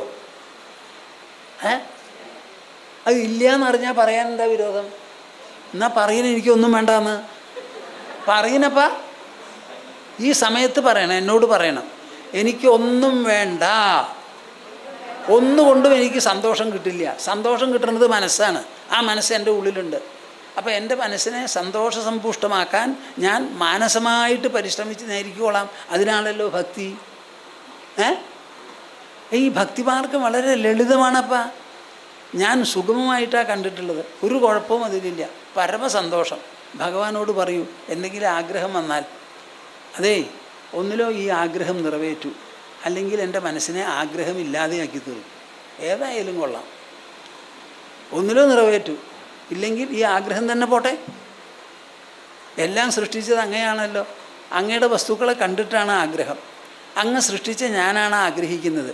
അപ്പോൾ ആഗ്രഹിക്കുന്ന എന്നിലും ആഗ്രഹിക്കപ്പെടുന്ന വസ്തുക്കളിലും എല്ലാം തന്നെ ഭഗവാന്റെ സാന്നിധ്യമാണ്. അപ്പോൾ ഭഗവാനോട് പറഞ്ഞൂടെ, അദ്ദേഹം ശരിയാക്കി തരും. നിങ്ങളൊന്നും ചെയ്യണ്ട, ഒരിടത്തേക്കും പോണ്ട. തുറന്നു പറയാനുള്ള മനസ്സുണ്ടായാൽ മതി. തുറന്നു പറയണം. അതാരും ചെയ്യില്ല. ഭഗവാന് മുൻതൂക്കം കൊടുക്കണം. പരമസ്ഥാനം നൽകണം ജീവിതത്തിൽ. പരമസ്ഥാനം ജീവിതത്തിൽ നൽകണം. അത് നൽകിയില്ലെങ്കിൽ കുഴപ്പമാണ്. നമ്മൾ അവസാനത്തെ സ്ഥാനം നൽകുക. ആരെങ്കിലും ക്ഷേത്രത്തിൽ ചെന്ന് ഭഗവാനൊരു പുഷ്പാഞ്ജലി നടത്താറുണ്ടോ അദ്ദേഹത്തിൻ്റെ നക്ഷത്രത്തിൽ? ഭഗവാന്റെ നക്ഷത്രത്തിൽ ഒരു പുഷ്പാഞ്ജലി ലോകമൊട്ടാകെ നന്നാവാൻ വേണ്ടി എന്ന് പറഞ്ഞ് നടത്തുന്ന ആരെങ്കിലും ഉണ്ടോ അവിടെ? എത്ര ആളാ? ഒരാൾ പകുതി, ഒരാൾ മുഴുവൻ. അതിന് നമ്പർ കൂടി തുടങ്ങി, നമ്മുടെ വോട്ട് കൂടി. അങ്ങനെ മനസ്സിനെ വിശാലമാക്കുക, അതാണ് നമുക്ക് ആവശ്യം. ഇതാണ് വളരെ പ്രധാനം. അപ്പോൾ ഇവിടെ എന്തൊക്കെ ഉണ്ടാവുന്നുണ്ടോ, ഉണ്ടായിട്ടുണ്ടോ, അതിനൊന്നിനും യാതൊരു ഉടമസ്ഥാവകാശവും ഞങ്ങൾക്ക് ആർക്കുമില്ല. ഞങ്ങളുടെ ആശ്രമത്തിലുള്ള ട്രസ്റ്റിമാരുടെ പേരിൽ ഒരു പൈസയില്ല, ഒരു മില്ലിമീറ്റർ ഭൂമിയില്ല. എന്നാലും ഞങ്ങൾക്കൊരു പാൻ കാർഡ് വേണമെന്നാണ് പറയുന്നത്. ആര്? Income tax department. എന്തിനാണെന്ന് എനിക്കറിയില്ല. പാൻ കാർഡ് അത് വേണത്രേ. എന്താ ചെയ്യുക? അവർ പറഞ്ഞാൽ കൂട്ടാക്കാൻ പറ്റിയിരിക്കാൻ പറ്റുമോ? ഇതാണ് നമ്മുടെ കാര്യം. അപ്പോൾ ഇതൊക്കെ എങ്ങനെ ഉണ്ടായി എന്ന് ചോദിച്ചാൽ, ഞാൻ എൻ്റെ ഗുരുവിൻ്റെ അടുത്ത് ദീക്ഷ മേടിച്ചു. ദീക്ഷ മേടിച്ചത് മുതൽക്ക് ഞാൻ ആ ദീക്ഷ സാധന ചെയ്തു വരുന്ന ആളാണ്. ഞാൻ പറഞ്ഞു എന്നെക്കൊണ്ട് പുസ്തകം വായിക്കാൻ പറയരുതെന്ന്. വായിക്കില്ല. ഞാനിവിടെ വന്നത് അങ്ങയുടെ അടുത്ത് ദീക്ഷ മേടിച്ച് ദീക്ഷ സാധന ചെയ്യാനാണ്. ആ സാധനയിൽ പൂർണ്ണമായി വ്യഗ്രതയോടുകൂടി ചെയ്യാം. അതുമാത്രം എനിക്കിത് അനുഭവസിദ്ധമായി കിട്ടേണ്ടതാണെന്ന് പറഞ്ഞപ്പോൾ ചിരിച്ചു. വേണ്ട, പക്ഷേ നിനക്ക് വായിക്കേണ്ട പുസ്തകം ശരിക്കുള്ള സമയത്ത് എത്തിക്കോളൂ പറഞ്ഞ് മുണ്ടക്കോപനിഷത്ത് വന്നുപെട്ട് അന്ന് പഠിച്ച് അങ്ങനെയാണ് എൻ്റെ ജീവിതമൊക്കെ വളർന്നു വന്നത്. അപ്പം ഞാൻ ഒരു തരത്തിലും ബുദ്ധിമുട്ടിയിട്ടില്ല കൂട്ടരെ. എന്ത് ബുദ്ധിമുട്ടുണ്ടെങ്കിലും നമ്മൾ അറിഞ്ഞ് ആസ്വദിച്ച് ഐച്ഛികമായി സ്വീകരിക്കുമ്പോൾ പിന്നെ ബുദ്ധിമുട്ടാവുമോ? ആവുമോ? ഒരു തപോധനാവണം, സന്യസിക്കണമെന്ന് വിചാരിച്ചു, എല്ലാം ഉപേക്ഷിച്ചു, വന്നു. ചിലപ്പോൾ കയ്യിലൊന്നും ഉണ്ടാവില്ല, കഷ്ടപ്പാടാവും. പട്ടിണി കിടന്നു എന്ന് പറഞ്ഞുകൂടെ, ഏതായാലും പട്ടിണിയുടെ വക്കിലൊക്കെ ആദ്യം ഇവിടെ വന്നിട്ടുണ്ട്. അങ്ങനെ ആയാലും അതിലൊരു വിഷമല്ല, സന്തോഷമാണ് തോന്നുന്നത്. എന്താ, കഷ്ടപ്പെടാൻ ബുദ്ധിമുട്ടാണ്. എന്നെപ്പോലെ ഒരാൾക്ക് 25 കിലോമീറ്റർ അപ്പുറത്താണ് നമ്മുടെ മൂലസ്ഥാനം. അവിടെ എല്ലാവരും ഉണ്ട്. അവർ ഊണില്ല എന്ന് പറഞ്ഞാൽ അവർ മിണ്ടാണ്ടിരിക്കുമോ? പക്ഷേ അവിടേക്ക് പോകണമെന്നൊരു തോന്നലോ എന്തെങ്കിലും സഹായം വേണമെന്നൊരു വിചാരമോ പരമസന്തോഷമാണ്. ഇന്നും അത് തന്നെയാണ്. പക്ഷേ ഇന്നത്തെയും സന്തോഷത്തിന് ഒരു ചെറിയ വ്യത്യാസമുണ്ട്. ഇന്ന് ഞങ്ങൾക്ക് ഇവിടെ നല്ലൊരു ആശ്രമവും 3-4 സ്ഥലത്ത് അതും ഇതും അങ്ങനെ ഇങ്ങനെയൊക്കെ. അന്ന് 50 പൈസയും 1 പൈസയുമാണ് ചെലവ് ചെയ്തിരുന്നത്. വാതിലില്ലാത്ത മുറികളിലാണ് താമസിച്ചുകൊണ്ടിരുന്നതെന്ന് വെച്ചാൽ ഇന്ന് വാതിലുകളുടെ എണ്ണം നമുക്ക് കണക്കാക്കിയിട്ട് വേണം പറയാൻ. നമ്മുടെ മാജിക്ക് വലിയ വിഷമമാണ്, വാതിലൊക്കെ അടച്ചു പോകുന്നു. അന്ന് അടയ്ക്കാൻ ഒരു വാതിലുമില്ല. ഏതാ നല്ലതെന്ന് നിങ്ങളെന്താ പറയും? അപ്പോൾ ഇങ്ങനെയാണ്. ഇത് മൊക്കെ ഈ ഗുരുഭക്തിയുടെ ഒരൊറ്റ കാര്യമാണ്. ഈ ഗുരുവിൻ്റെ അടുത്ത് പോയി ദീക്ഷ മേടിച്ചതിന് ശേഷം ഭഗവാനെ ചെപ്പിട്ട് പൂട്ടിയ ആളാണ് ഞാൻ. പിന്നെ ഭഗവാനെ പൂട്ടി അവിടെ വച്ചു, മിണ്ടിയിട്ടില്ല. ഭഗവാൻ എന്നൊരു വാക്ക് പോലും പറയില്ല എന്ന് പറഞ്ഞ മാതിരിയ. അല്ല, അത് പറയട്ടോ. ആ ഭക്തി. അപ്പം അങ്ങനെ ഒരു ഗുരുഭക്തി വരണമെന്നുണ്ടെങ്കിൽ ആ ഗുരുവിന് എന്തെങ്കിലും ഒരു മഹാത്മ്യം, ഒരു യോഗ്യത ഉണ്ടാവണ്ടേ. അപ്പം അദ്ദേഹം പറഞ്ഞത്, കേട്ടത്, അദ്ദേഹത്തിൽ നമ്മൾ നേരിട്ട് കണ്ടത്, ഇതൊക്കെയാണ് ഞങ്ങളുടെ മുതൽക്കൂട്ട്. ആ മുതൽക്കൂട്ട് സൂക്ഷിച്ചു പോരുന്ന സമയത്ത് എപ്പോഴും ആ ധാമം വളരെ വിശേഷപ്പെട്ട ഒരു അനുഗ്രഹമായി തുടരും. ഇപ്പോൾ കൃഷ്ണൻ പറയുന്നുണ്ടല്ലോ, ചെയ്യുന്ന ജോലിയൊക്കെ ലോകസംഗ്രഹമായി ചെയ്യണം എന്ന്. ലോകസംഗ്രഹം. നിങ്ങൾക്ക് വീട്ടിൽ കുട്ടികളുണ്ടാവുന്നുണ്ട്. ഏതെങ്കിലും ഒരു കുട്ടിയെക്കുറിച്ച് നിങ്ങളുടെ മനസ്സിലൊരു തോന്നൽ വന്നിട്ടുണ്ടോ? ജനിച്ചത് എൻ്റെ ജഠരത്തിലാണെങ്കിലും ഈ കുട്ടി പെറ്റ് വീണത് ഭൂമണ്ഡലത്തിലാണ്, ശ്വസിക്കണത് ഭൂമിയിലുള്ള കാറ്റാണ്. അപ്പം ആ കുട്ടിയുടെ നിലനിൽപ്പിന് വേണ്ടി ഞാൻ എന്ത് ചെയ്യണു? ആ കുട്ടി നിൽക്കാനായിട്ട് ഭൂമി നിങ്ങൾ സൃഷ്ടിച്ചിട്ടുണ്ടോ? കാറ്റ് നിങ്ങൾ സൃഷ്ടിച്ചിട്ടുണ്ടോ? കുടിക്കാൻ വെള്ളം നിങ്ങൾ ഉണ്ടാക്കിയോ? പിന്നെ എന്താ നിങ്ങൾ പറയണേ എൻ്റെ കുട്ടിയാന്ന്? ആ കുട്ടി വീട്ടിൽ ജനിച്ചാലും ദേശപുത്രനാണ്, ദേശസന്താനമാണ്, ലോകസന്താനമാണ്, ഈശ്വരൻ്റെ കുട്ടിയാണ്. ഈശ്വര സൃഷ്ടമായ ഭൂമിയിലാണ് നിൽക്കാൻ പോകുന്നത്. കാറ്റാണ് ശ്വസിക്കാൻ പോണത്, വെള്ളമാണ് കുടിക്കാൻ പോണത്. അതുകൊണ്ട് ആ കുട്ടി എൻ്റെ അല്ല, ഈശ്വരൻ്റെ ആണ് എന്നൊരു തോന്നൽ നിങ്ങൾക്ക് വരുന്നുണ്ടോ? ജനിക്കണത് തന്നെ, ഗർഭമായി പ്രസവിക്കുന്നത് തന്നെ ഈ വിചാരം വരാനാ. ഈ കുട്ടി എൻ്റെ അല്ല, ഈശ്വരൻ്റെ ആണ് എന്ന് വിചാരിക്കാനാണ് മനുഷ്യജന്മം. മൃഗങ്ങൾക്കത് ആവശ്യമില്ലല്ലോ. പക്ഷെ എന്തിനു വേണ്ടി കുട്ടി ജനിക്കണോ ആ വിചാരം നിങ്ങൾക്ക് ഉണ്ടാവണില്ല. അത്രയ്ക്ക് പാപ്പരന്മാരാണ് നിങ്ങൾ. മനോദാരിദ്ര്യം അടിച്ചാലും തുടച്ചാലും പോവില്ല ഞങ്ങളുടെ മനസ്സിൽ നിന്ന്. ആ മനസ്സൊന്ന് വികസിക്കട്ടെപ്പാ, ധനാഢ്യമാകട്ടെ, ധനികമാകട്ടെ. കൃഷ്ണനോട് ചോദിക്കുകയാണ് ഉദ്ധവൻ, എന്താണ് ധനം എന്ന്? എന്താണ് ധനം എന്നാ ചോദിക്കണേ? ആഗ്രഹമില്ലാതെ ഇരിക്കലാണ് മികച്ച ധനം എന്നാ കൃഷ്ണൻ്റെ മറുപടി. ഒന്ന് വായിക്കണപ്പാ. ഇതാണ് ഇന്ത്യയിലെ സംസ്കാരം. സംസ്കാരം സംസ്കാരം ഏറ്റവും വലിയ ധനം ആഗ്രഹമില്ലായ്മയാണ്. ആഗ്രഹമില്ലായ്മ ഏത് രാജ്യത്തിലാണ് കൊത്തിവെച്ചിരിക്കുന്നത് എന്നൊന്ന് നിങ്ങൾ പറയും. നമ്മൾ ഈ സംസ്കാരത്തിൽ തഴച്ച് പഴകി വന്നിട്ടുള്ളവരാണ്. അതാണ് ഇവിടെയുള്ള ചില കുട്ടികൾക്ക് ഈ സന്യാസ ബുദ്ധി വരണതും തപസ് ചെയ്യണമെന്ന് തോന്നണതും ലോകസംഗ്രഹത്തിന് വേണ്ടി എന്തും ചെയ്യാനുള്ള ഒരു ഉത്സാഹമൊക്കെ വരണത് അതുകൊണ്ടാണ്. അപ്പോൾ ഇതിൻ്റെയൊക്കെ പിന്നിൽ കിടക്കുന്നത് എൻ്റെ ഗുരുഭക്തിയാണ്. ആ ഗുരുഭക്തി ഇവർക്കെല്ലാം എത്രത്തോളം കാലമുണ്ടോ ആ ഉള്ളിടത്തോളം കാലം നമ്മൾ നല്ല പ്രവൃത്തികൾ ചെയ്യും. ഈ സ്ഥലം വികസിക്കും, അത് നന്നായി വരും, കൂടുതൽ കൂടുതൽ നന്നായി വരും. പക്ഷേ ഒരു കാര്യമുണ്ട്, ഞങ്ങളുടെ കൂടെ നിൽക്കാനായിട്ട് നിങ്ങൾ ചില ആൾക്കാരെയൊക്കെ തരണം. എല്ലാ കുട്ടികളും കുടുംബ കുട്ടികളാവരുത്. ചിലരെ ആശ്രമത്തിലേക്ക് വരാനുള്ളവരും വേണം. എല്ലാം നിങ്ങൾ കുടുംബങ്ങൾക്ക് എന്ന് പറഞ്ഞാൽ നടക്കില്ല. അപ്പോൾ എനിക്കതിനെപ്പറ്റി ഒരു പരിഭവമോ ഒരു വിഷമവും ഇല്ല. എന്താ കാരണം? സമാജം നമുക്ക് സന്താനങ്ങളെ തന്നാൽ ഇവിടെ തുടർച്ചയുണ്ടാവും, തന്നില്ലെങ്കിലോ നശിച്ചു പോകും. അപ്പോൾ ഞങ്ങൾക്കുള്ള വിഭവങ്ങൾ മുഴുവൻ സർക്കാർ എടുത്തോളും, എന്തെങ്കിലുമൊക്കെ ചെയ്തോളും. കുറച്ച് സ്നേഹമുണ്ടാവട്ടെപ്പാ. ഇത് തങ്ങളും പെങ്ങളും തങ്ങളും പെങ്ങളും തങ്ങളും പെങ്ങളും ഇങ്ങനെ ഒരു വിചാരം മാത്രമായിട്ട് ജീവിക്കുന്നതിൽ എന്താ അർത്ഥമുള്ളത്? സമാജം നിലനിൽക്കണ്ടേ? സമാജത്തിൻ്റെ നന്മയ്ക്ക് വേണ്ടി കുറേ തപോധാമങ്ങൾ, എത്ര ക്ഷേത്രങ്ങളുണ്ടോ അതേമാതിരി തപോധാമങ്ങളും വേണം. അത് വളരെ അത്യാവശ്യമാണ്. ഈ തപോധാമത്തിൽ ഗുരുഭക്തി മാത്രമേ ഉള്ളൂ, അവിടെ വേറെ ഒന്നുമില്ല.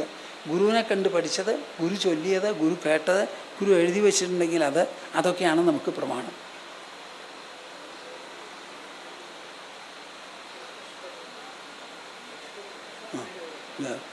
ശേഷം വെച്ച്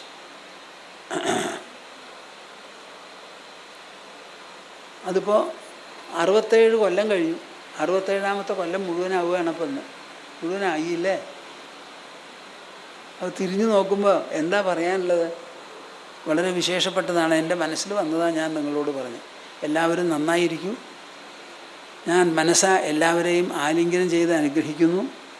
നിങ്ങൾക്ക് വേണ്ടത്ര വിവേകമുണ്ടാവട്ടെ, വൈരാഗ്യമുണ്ടാകട്ടെ, ശരീരത്തിന് ആരോഗ്യം, മനസ്സിന് സമ്പുഷ്ടി, ബുദ്ധിക്ക് വേണ്ടത്ര പ്രബുദ്ധത, അഹങ്കാരം തേഞ്ഞ് വിനയഭൂഷിതരായിത്തീരും. എല്ലാവരെയും ഞാൻ മനസ്സാ ആലിംഗനം ചെയ്യുന്നു. ഗോവിന്ദനാമ സങ്കീർത്തനം ഗോവിന്ദ നമഃ പാർവതീപതയേ. ഞാനൊരു ശ്ലോകം പറഞ്ഞു നിർത്താം. സംവേദ്യവർജിതമനുത്തമമേകമാദ്യം സംവിത്പദം വികലനം കലയൻ മഹാത്മൻ ഹൃദ്യേവ തിഷ്ഠ കലനാരഹിതക്രിയാം തു കുർവൻ അകർത്തൃപദമേത്യ ശമോദിതശ്രീ. കുർവൻ അകർത്തൃപദമേത്യ ശമോദിതശ്രീ. ഹരി ഹരി. സമാപനമായിട്ടൊരു ഓങ്കാരം എല്ലാവരും ജപിക്കും. ഒരു കൂട്ട തപസ്.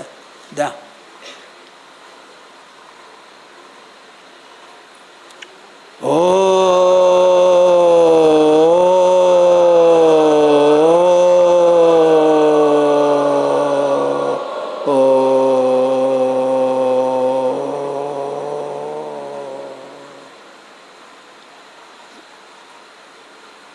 Hari Om Tas. Jai Guru. Jai Guru. We are now going to make arrangements for all of you to come forward, receive flowers. The flowers will be given by Banti and Banti and Praveen. You can offer them to Poojya Swamiji's feet, and after that receive prasadam. There's a very special prasadam being given today for the Bhagavata Satram. We made an eternal calendar. Eternal because there are quotes from Poojya Swamiji, and it doesn't have dates, so that you can keep turning it every month and continue using it. That would be given by Nutun Swamiji. After that, everyone should please come for Bhakti Bhoj downstairs. We have 3 different areas where you may take Bhakti Bhoj, so there's enough place and it will go fast. We request all of you to please line up and queue, and during the pranam, Shri G. Mohan would be playing on the violin, accompanied by G. Prakash on the mridangam and G. Suresh on ghatam. All of them are A-grade artists of All India Radio, and we are really very happy that they are here to offer these performances as an offering to Poojya Swamiji today. Jai Guru. While you're offering pranams, since the whole program is being live streamed, please do be gentle around the camera. The camera would be continuing for the whole program. Additionally, anyone who is diabetic may please come to the front of the line, requesting others to allow you.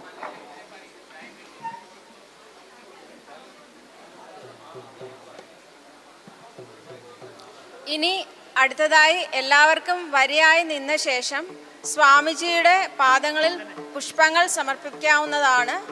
അതിനായിട്ട് എല്ലാവരും വരിയായി നിൽക്കുക.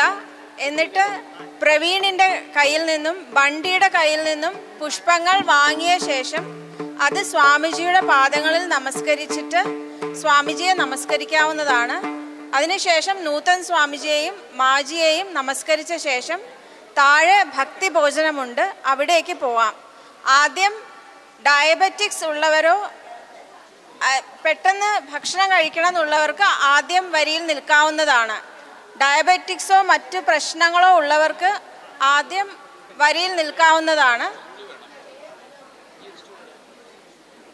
സ്വാമിജി പ്രസാദം നൽകുന്നതാണ്. ഈ പ്രാവശ്യം ഒരു calendar സ്വാമിജിയുടെ കോഡ്സും പല പല വചനങ്ങളുമുള്ള ഒരു കലണ്ടറാണ് സ്വാമിജി ഇപ്രാവശ്യം പ്രസാദമായി നൽകുന്നുണ്ട്.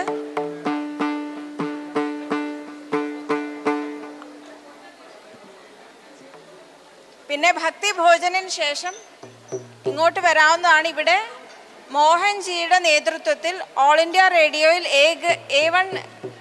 എ ഗ്രേഡ് ആർട്ടിസ്റ്റായ മോഹൻജിയുടെ നേതൃത്വത്തിൽ ഇവിടെ ഒരു വയലിൻ കൺസേർട്ടുമുണ്ട്. ജി പ്രകാശാണ് മൃദംഗം, ജി സുരേഷ് ഘട്ടം.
ഗോവിന്ദനാമ സങ്കീർത്തനം.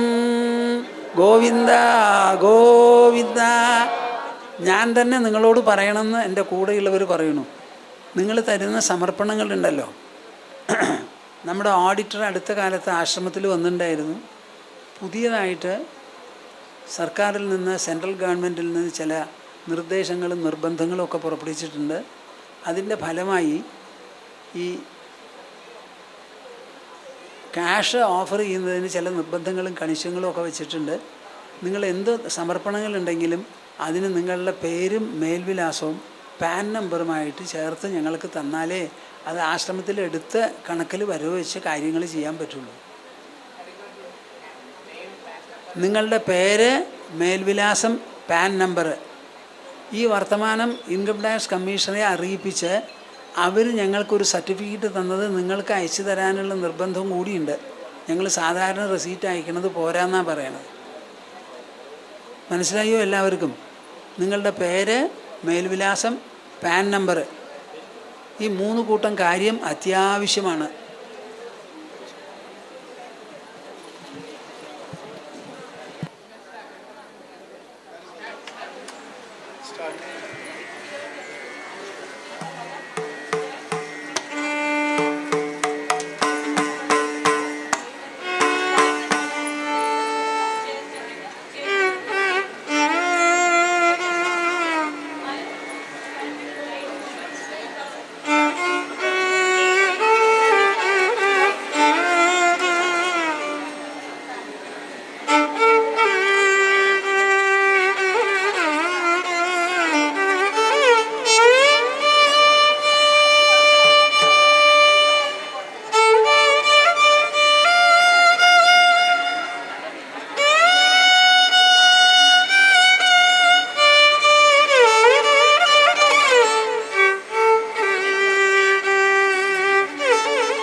Thank you.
Swami, namaskar.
பேசாமல் எப்படியோ பாடுறோம் விட முடியாது விஜயா, போஸ்ட் பண்ணாதே, நீ உன் வேலையை பாரு. அம்மா வாடிக்கு வந்தேன், பரவாயில்ல, எனக்கு ஜாலியாக இருக்கும், எனக்கு வயசாச்சு. श्रीचक्रराज सिंहासनेश्वरी श्रीललिताम्बिकये भुवनेश्वरी श्रीचक्रराज श्रीचक्रराजसिंहासनेश्वरी श्रीललिताम्बिकये भुवनेश्वरी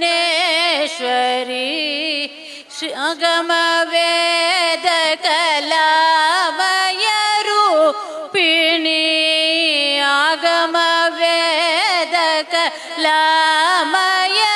आगमवेदकलामयरूपिणी अखिल चराचर जननी नारायणी अखिल चराचर जननी नारायणी श्रीचादगङ्गण नटराज मनोहरी नादगङ्गण नटराज मनोहरी ज्ञान विश्वेश्वरी राजराजेश्वरी श्रीचक्रराज सिंहासनेश्वरी श्रीललिताम्बिके விதமாய் உன்னை பாடவும் ஆடவும்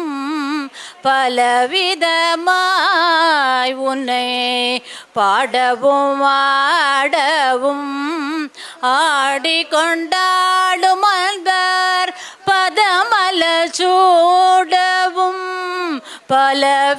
பலவிதமாய் உன்னை பாடவும் ஆடவும் ஆடிக்கொண்டாடும் அன்பர் பதமல சூடவும் உலகம் முழுதும் என அகம்புறம் காணவும் உலகம் முழுதும் என அகமுக காணவும் ஒரு நிலை தருவாய் காஞ்சி காமேஸ்வரே ஒரு நிலை தருவாய் காஞ்சி காமேஸ்வரி ஸ்ரீசக்கரராஜ சிம்மாசனேஸ்வரி ஸ்ரீலலிதாம்பிகையே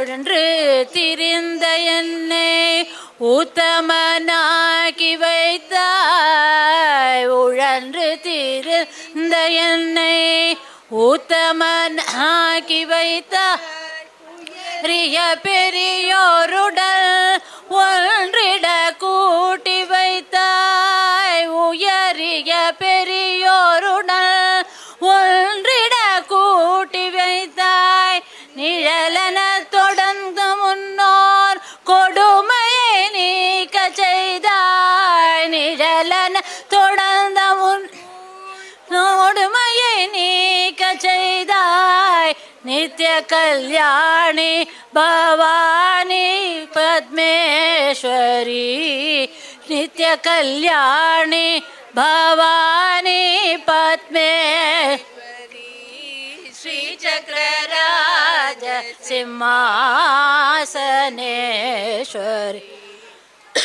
ललिता अंबिके ईश्वरी श्रीचक्रराज सिंहासनेश्वरी श्रीललिता अंबिके पुड தூயவனாக்கி வைத்தாய் துன்பப்புடத்திலிட்டு தூயவனாக்கி வைத்தாய் தொடர்ந்த உன் மாயம் நீங்கி பிறந்த பயனை தந்தாய் தொடர்ந்த பிறந்த பயனை தந்தாய் அன்பை புகட்டி உந்தல் ஆடலை காண செய்தாய் அன்பை புகட்டி உந்தல் ஆடலை காண செய்தாய் அடைக்கலம் நீயே அம்மா அடைக்கலம் நீயே அம்மா அகிலாண்டேஸ்வரி ஸ்ரீசக்கர ராஜ சிம்மாசனேஸ்வரி ஸ்ரீலலிதாம்பிகையே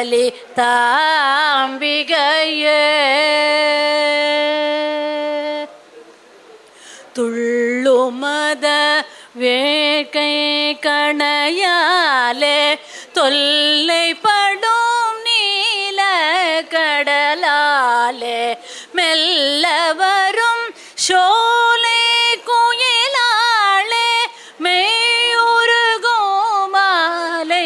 பொழுதாளே தெள்ளு தமிழ் பாட தெளிவோனே செய்ய குமரேஷ திகழோனே வள்ளல் தரும் ஞான கழலோனே வள்ளி மணவாழ பெருமாளே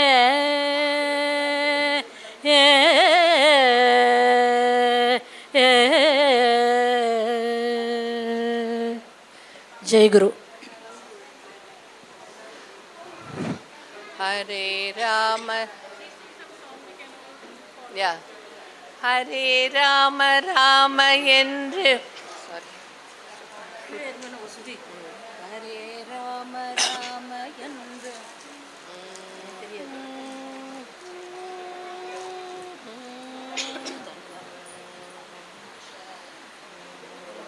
சச்சிதானந்தன்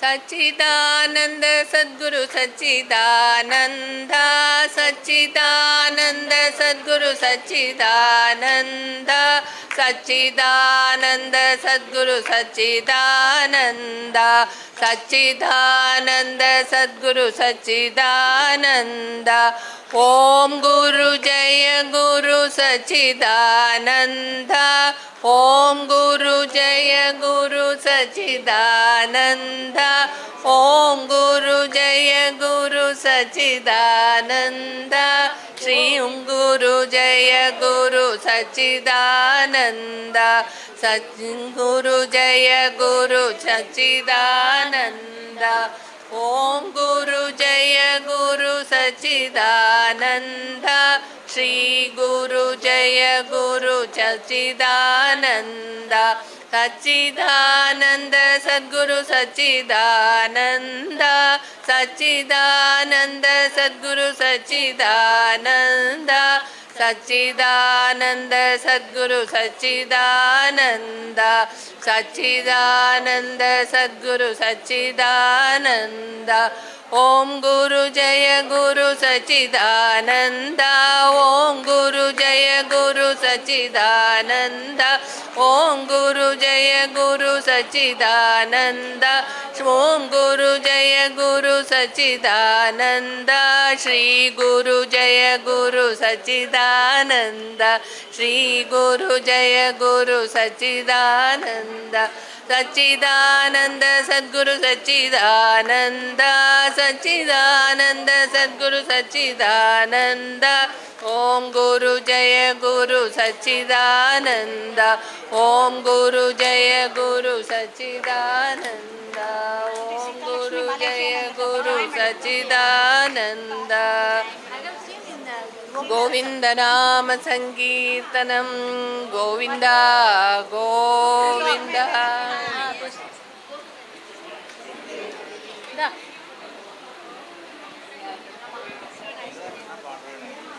இங்கே கூட குறையுண்டு கலந்து நம்ம ரெண்டு பேரும் எல்லாரும் சேர்ந்து பாடிடலவா குறையுண்டு லாஸ்ட் லாஸ்ட் லாஸ்ட்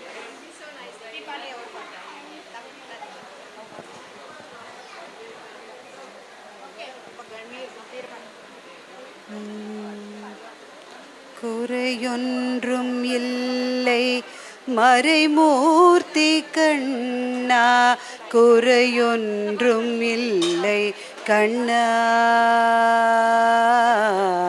குறையொன்றும் இல்லை கோவிந்தா குறையொன்றும் இல்லை மறைமூர்த்தி கண்ணா, குறையொன்றும் இல்லை கண்ணா,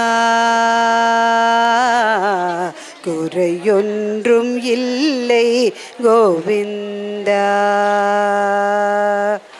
கண்ணுக்கு தெரியாமல் நிற்கின்றாய் கண்ணா, கண்ணுக்கு தெரியாமல் நின்றாலும் எனக்கு குறையொன்றுமில்லை மறைமூர்த்தி கண்ணா. வேண்டியதை தந்திட வெங்கடேசன் என்றிருக்க, வேண்டியது வேறில்லை மறைமூர்த்தி கண்ணா. மணிவண்ணா மலையப்பா கோவிந்தா கோவிந்தா.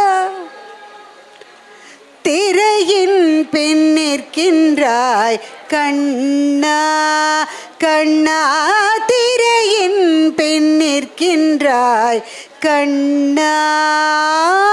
உன்னை மறையோதும் ஞானியர் மட்டுமே காண்பார். திரையின் பின் நிற்கின்றாய் கண்ணா, உன்னை மறையோ ஞானியர் மட்டுமே காண்பார். என்றாலும் குறையொன்றும் எனக்கில்லை கண்ணா, என்றாலும் குறையொன்றும் எனக்கில்லை கண்ணா. குன்றின் மேல் கல்லாகி நிற்கின்ற வரதா, குன்றின் மேல் கல்லாகி நிற்கின்ற வரதா. குறையொன்றும் இல்லை மறைமூர்த்தி கண்ணா, குறையொன்றும் இல்லை மறைமூர்த்தி கண்ணா. மணிவண்ணா மலையப்பா கோவிந்தா கோவிந்தா. கலினாலுக்கிறங்கி கலிலே இறங்கி நிலையாக கோவிலில் நிற்கின்றாய் கேசவா. கலினாலுக்கிறங்கி கலிலே இறங்கி நிலையாக கோவிலில் நிற்கின்றாய் கேசவா. குறையொன்றும் இல்லை மறைமூர்த்தி கண்ணா. யாரும் மறுக்காத மலையப்பா, யாரும் மறுக்காத மலையப்பா. உன் மார்பில் ஏந்தும் கரம் நிற்கும் கருணை கடலன்னை என்றும் இருந்திட ஏது குறை எனக்கு, என்றும் இருந்திட ஏது குறை எனக்கு. ஒன்றும் குறையில்லை மறைமூர்த்தி கண்ணா, ஒன்றும் குறையில்லை மறைமூர்த்தி கண்ணா. மணிவண்ணா மலையப்பா கோவிந்தா கோவிந்தா கோவிந்தா கோவிந்தா கோவிந்தா கோவிந்தா.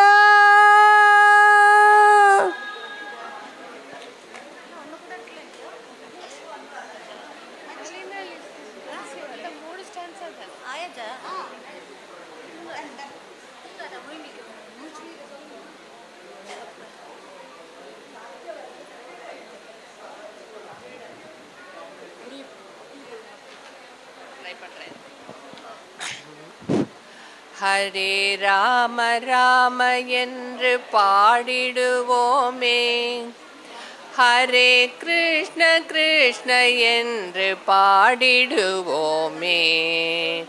ஹரே ராம ராம என்று பாடிடுவோமே, ஹரே கிருஷ்ண கிருஷ்ண என்று பாடிடுவோமே.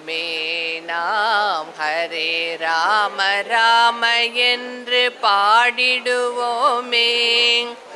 ஹரே கிருஷ்ண கிருஷ்ண என்று பாடிடுவோமே. ஹரிநாமம் பாடி வந்தால் அவனருள் கிடைக்கும். இரவும் பகலும் இடையராது மனனம் செய்து மகிழ்வோமே. ஹரே ராம ராம என்று பாடிடுவோமே. ஹரே கிருஷ்ண கிருஷ்ண என்று பாடிடுவோமே. நால் வேத ரட்சகனே மத்ஸ்யாவதாரனே காலன் போற்றும் சோமுகனே வந்தவனே வென்றவனே. நால் வேத ரட்சகனே மத்ஸ்யாவதாரனே காலன் போற்றும் சோமுகனே வென்றவனே கொன்றவனே. பாலாழி கடையும் போது கூர்மாவதாரனாய் மாலவனே மந்திரகிரி முதுகில் தாங்கி காத்தவனே. ஹரே ராம ராம என்று பாடிடுவோமே. ஹரே கிருஷ்ண கிருஷ்ண என்று பாடிடுவோமே. இரண்யாக்ஷரகனே வராஹாவதாரனாய் இரண்யகசிபு அழியவே நரசிம்மமாகவே. இரண்யாக்ஷரகனே வராஹ ஹரே ராம ராம என்று பாடிடுவோமே. ஹரே கிருஷ்ண கிருஷ்ண என்று பாடிடுவோமே. நாம் ஹரே ராம ராம என்று பாடிடுவோமே. ஹரே கிருஷ்ண கிருஷ்ண என்று பாடிடுவோமே. கம்சாதி அசுரர் குல காலனே கோபாலனே கருணையின் உருவமான கிருஷ்ணாவதாரனே. கம்சாதி அசுரர் குல காலனே கோபாலனே கருணையின் உருவமான கிருஷ்ணாவதாரனே. அம்சமாக அஸ்வமேதி அதர்மம் தன்னை அழிக்கவே. அம்சமாக நேரி அதர்மம் தன்னை அழிக்கவே அவதரித்த ஆண்டவனே கல்கியாவதாரனே. அவதரித்த ஆண்டவனே கல்கியாவதாரனே. ஹரே ராம ராம என்று பாடிடுவோமே. ஹரே கிருஷ்ண கிருஷ்ண என்று பாடிடுவோமே. நாம் ஹரே ராம ராம என்று பாடிடுவோமே. ஹரே கிருஷ்ண கிருஷ்ண என்று பாடிடுவோமே. நாம் பாடிடுவோமே. நாம் பாடிடுவோம்.